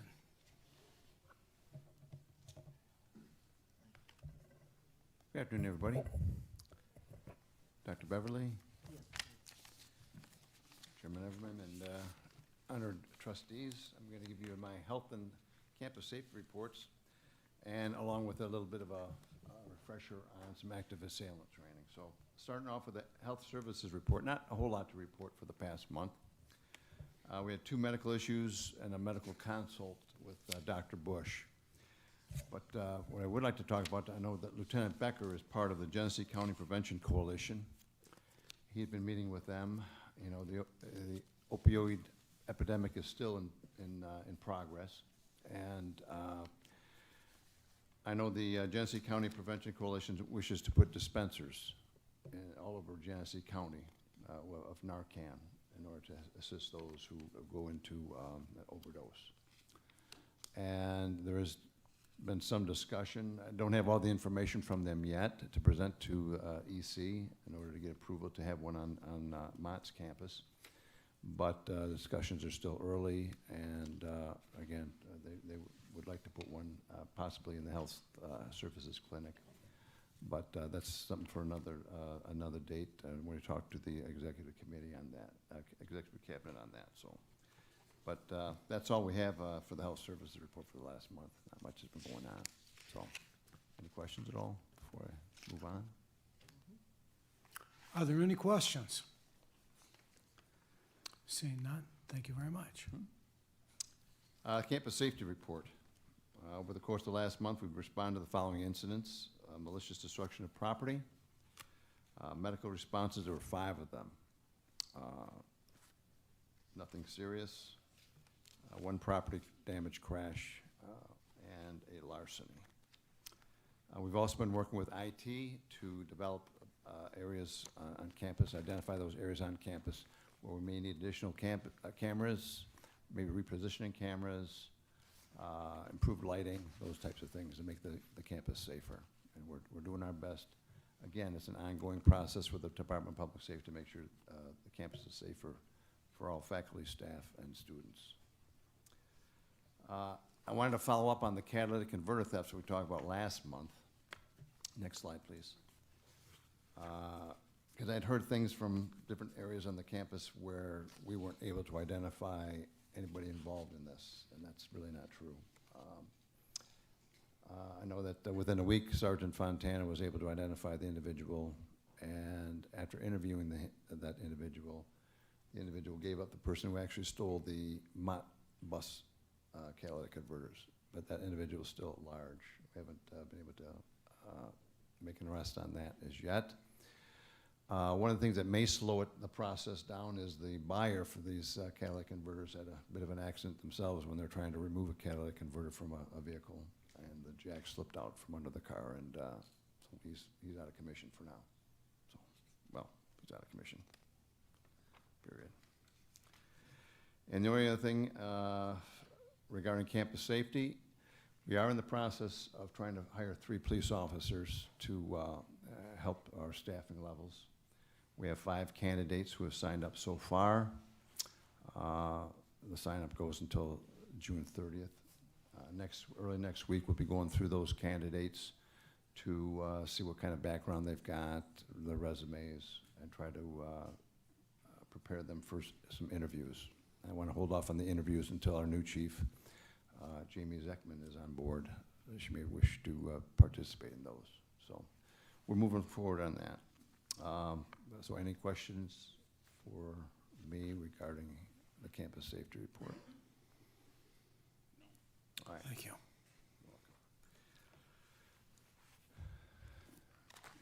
Active assailant.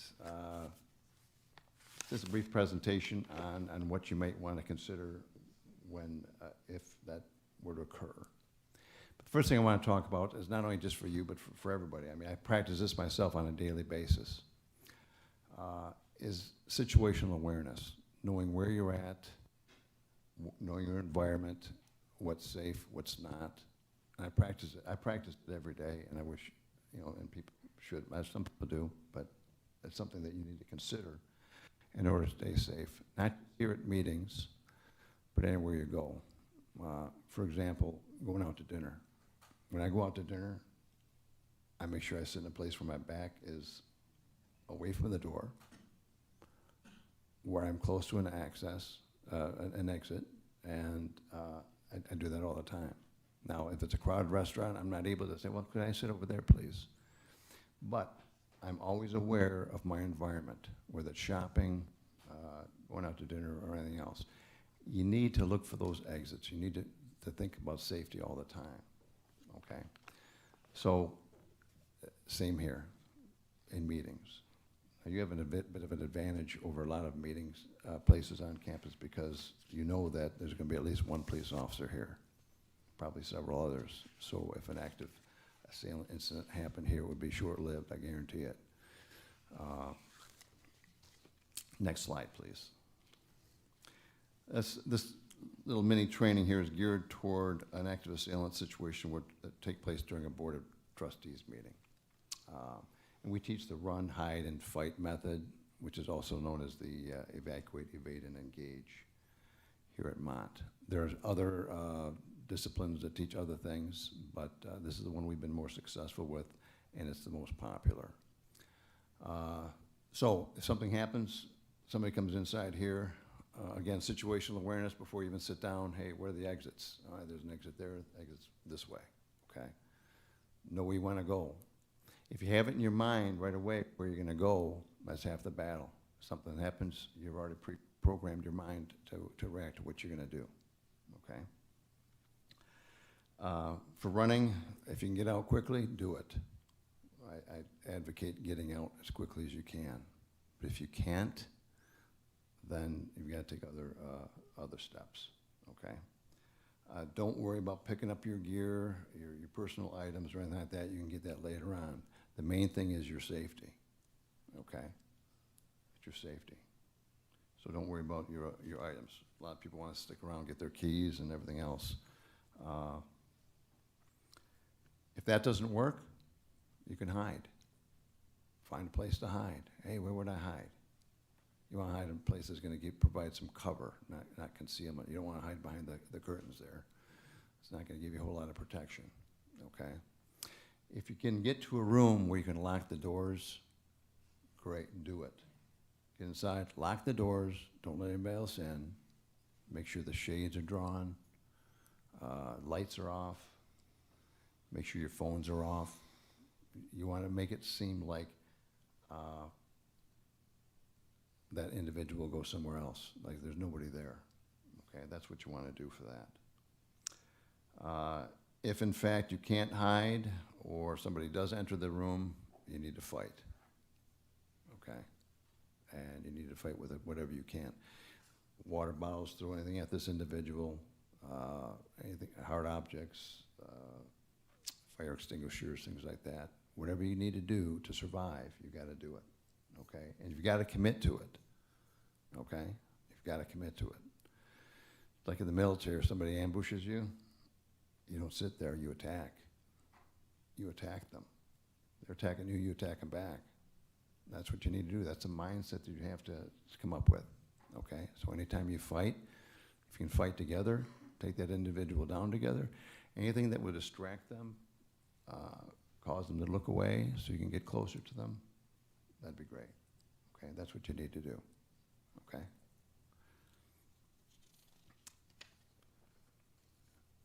once it's all said and done, is interesting thing too, you need to comply with law enforcement. When we come inside the room, don't point, don't have anything in your hand, just show your hands, because we don't know who's who when we go in there. So we just gotta make sure that everybody's safe. So if you raise your hands, make sure they got nothing in your hands, and comply with whatever the police officer tells you to do. Okay, that'll go a long way to make yourself safe, okay? With regard to meetings, again, like I said, you're pretty much set with police officers showing up at these meetings. Although I think my compadres left with everybody else when they were given the opportunity. All I hear are cricket sounds behind me. So, next slide, please. If you don't have a Rave Panic button or the Rave Guardian, there are in your packet, you should have some links to training videos, and Sergeant Eric Rogers, he can give you access to the panic button or Rave Guardian as well. Okay, you can just download those links, install everything you need, and you'll have all the information you need as far as being able to let people know there's something going on, or getting messages that say there's something going on, so you can take the appropriate actions. Okay, next slide, please. The public safety takes this very seriously. Every year we train on this as a public safety department and also as a college. Okay, we send people every year to trainings to find out what's going on out there. What works, what doesn't work, what mistakes were made, so that we don't make those mistakes, so we can take steps to make sure that we don't make those mistakes. So I just want you to rest assured that we're doing all we can to keep you safe. But again, situational awareness is something that'll keep us all safe wherever you go, whether it's a Board of Trustees meeting or just going out to dinner. Okay. Communication is really essential, talking to each other about what you would do. The only issue we have around here at Mott sometimes is people leave their doors open, the classroom doors. That's always been a fight that we've had since I've been here. Instructors leaving their doors open through putting trash cans or whatever. We put these locks on for a reason, it's to keep people safe. So, but we do the best we can to keep everybody safe, all right? So that's my Reader's Digest version of active assailant training for you. If you have any questions or comments, I'd be more than happy to answer them. Board members, do you have any questions? No. Dr. Beverly, you had a comment? I just wanted to ask, in this room, while we're having a meeting, what would you, it seems to be that, I don't want to say this word, but like we're sitting ducks. I hate to say it that way. So, yeah. So what, it looks like the exits are all up there. No, there's exit. I don't know about there, but there's an exit here. No exit there. That's the exit, okay. There is an exit There there. is an exit here. Okay. You go out and up the stairs and out the door. So, and again, if you get someplace, especially if you're not familiar with it, even a movie theater, look at the exits. Okay, how am I gonna get out of here? It's got to become habitual for you, and whether it's, like I said, a meeting here, or even at the event center, you've got the door going out to the west. You've also got the door going out to the where they keep all the chairs and the tables, as well as the other exit. If you got to throw something through the window to get out, I'm not sure about those windows, though. It might be a little difficult to get out those windows, but if you can, do whatever you can. But, and if you got to fight, you fight. You fight to win. You have to have that survival mindset, and it comes as part of that situational awareness. Okay, thank you. So the last presentation is mine. Pass that down, please.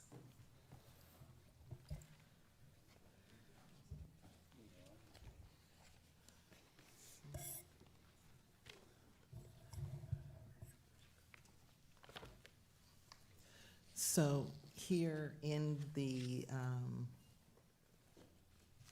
presentation, in the folder, You see the top should be you received in January my presidential goals. These are the outcomes.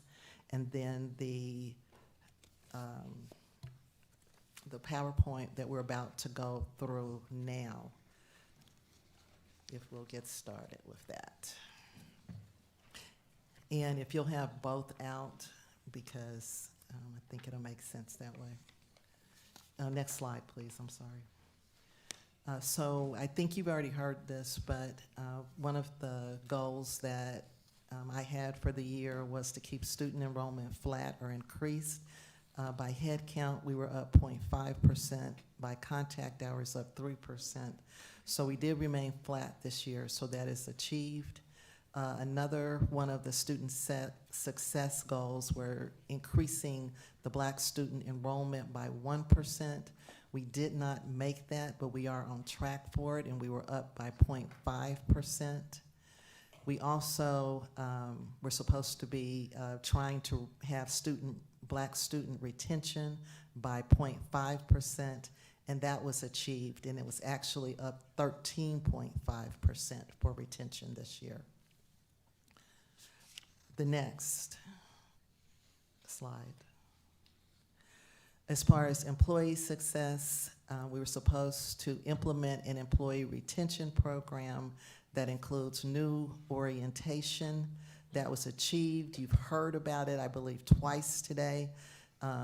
Changing from the one-day session to a three-day session. Also having the refresher sessions as well for persons that change jobs. If you wanted to see what happens on each day, you can look on this sheet, and it talks about day 1, day 2, day 3 of what takes place in the orientation.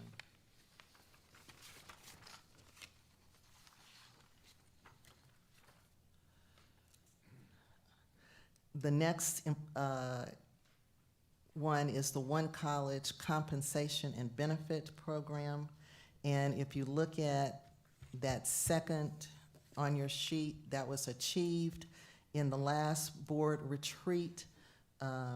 We talked about wanting to align the salaries of existing and new grant-funded positions with current positions, and in current positions and in other bargaining units, and developing a salary schedule with steps for those positions with equalized benefits. That actually did occur this year. For human resources, they were charged with creating a process to perform a market review for every position before it is posted to ensure that we are competitive in attracting our talented individuals. That has been done. Working with temp agencies to increase compensation and offering benefits for our full-time, long-term employees through the agencies. We actually moved forward with that as well. And if the grant funds could not absorb that increase, then MCC would make up the difference for those individuals. And most of those individuals were child care workers in the ECLC, if you remember. We moved part-time, long-term, temporary employees to the college's payroll if they desired that, and offered competitive wages and prorated their comprehensive benefits. We also, you've already heard, added a long-term disability plan to public safety officers, and conducted 5 market studies since July 2022. So the next is teaching and learning. And so the goal was to increase faculty of color hiring by 2%. That was not achieved, but I've asked VP Wilson to speak to it. So, thank you, Dr. Beverly. Our long-term goal is to essentially make sure that our faculty ranks and our student body are reflective of the demographics of the community that we serve. And so we continue aggressively to recruit and retain faculty of color. Rebecca Martz mentioned that we launched faculty recruitment committee. We have I'm chairing that committee with Sherry. We are sending representatives from that committee out to hiring opportunities with professional organizations. We're also exploring the possibility of growing our own faculty and development of a faculty internship program where we will actually recruit from HBCUs, Hispanic serving institutions, graduate programs where we can invite individuals who have an interest in teaching at the community college level to come learn how to become a faculty with us, participate in a internship program, and hopefully that yields into a full-time position. Thank you. We also achieved hiring our DEI curriculum specialist under the auspices of the director of the Center for Teaching and Learning. The next slide, please. Our workforce partnerships and economic development. One was to implement the workforce promise. You've already heard about that. The next is to implement the MCC nonprofit corporation that you've been hearing about all year from Robert. So, Robert. Thank you, Dr. Beverly. Can't hear you. Is that on? Hello? Testing. Okay, thank you, Dr. Beverly. And again, this evening, I'm happy to share with you or provide an update on the work that we've been doing on the Nonprofit Talent Management Agency. Last had an opportunity to share with you in January, and since then, some good things have happened. The very first is that we've been able to identify and talk with the attorney who helped the GISD work through a similar process when they established their organization, which is called the Genesee Education Consultant Services. We have also been able to, through work with the foundation, to identify an individual who is willing to provide all of the upfront costs for us to establish the nonprofit and to launch it. Fourth, we've been working with the attorney on the articles of incorporation and the bylaws that would be necessary for the organization, and then to finalize some of the conditions that would be associated with the funds that would be advanced to launch things. We have reached a point where in our conversation, the attorney has recommended to us that we have an advisory board, a minimum of 5 individuals to work with this organization. He gave us some guidelines around what we should be looking for. One of them for the first role was someone who had a very extensive background in human resources and someone who had a strong affinity for Mott Community College. And of course, the first name that came to us was our previous board chair, Ann Figueroa. She has expressed a willingness to serve in this, to help us to do this work. Another person or another role would be for the donor or someone that the donor would recommend. A third role would be one for an existing MCC staff member. And then we have 2 additional seats that we would need to try to fill. And really today, the thing that I would like to ask is if the board members are willing to or would have recommendations for persons that could assist in filling those last 2 roles to help us round out this advisory committee. What's your deadline for needing that? We would like to do that within the next 30 days if possible. Board members, if you have a suggestion, please forward them on to Jordan so that he can inform Robert.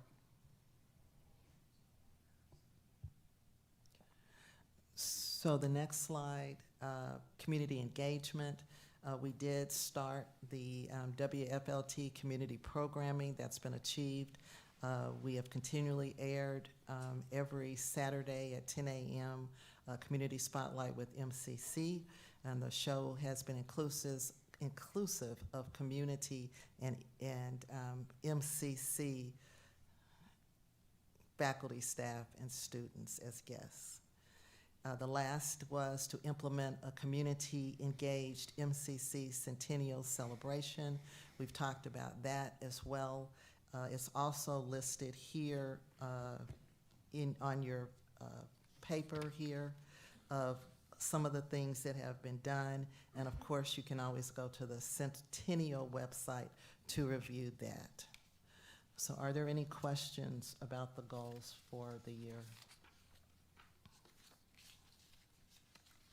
If not, then I've also included in your folder the annual travel that I do with ACC, MCCA.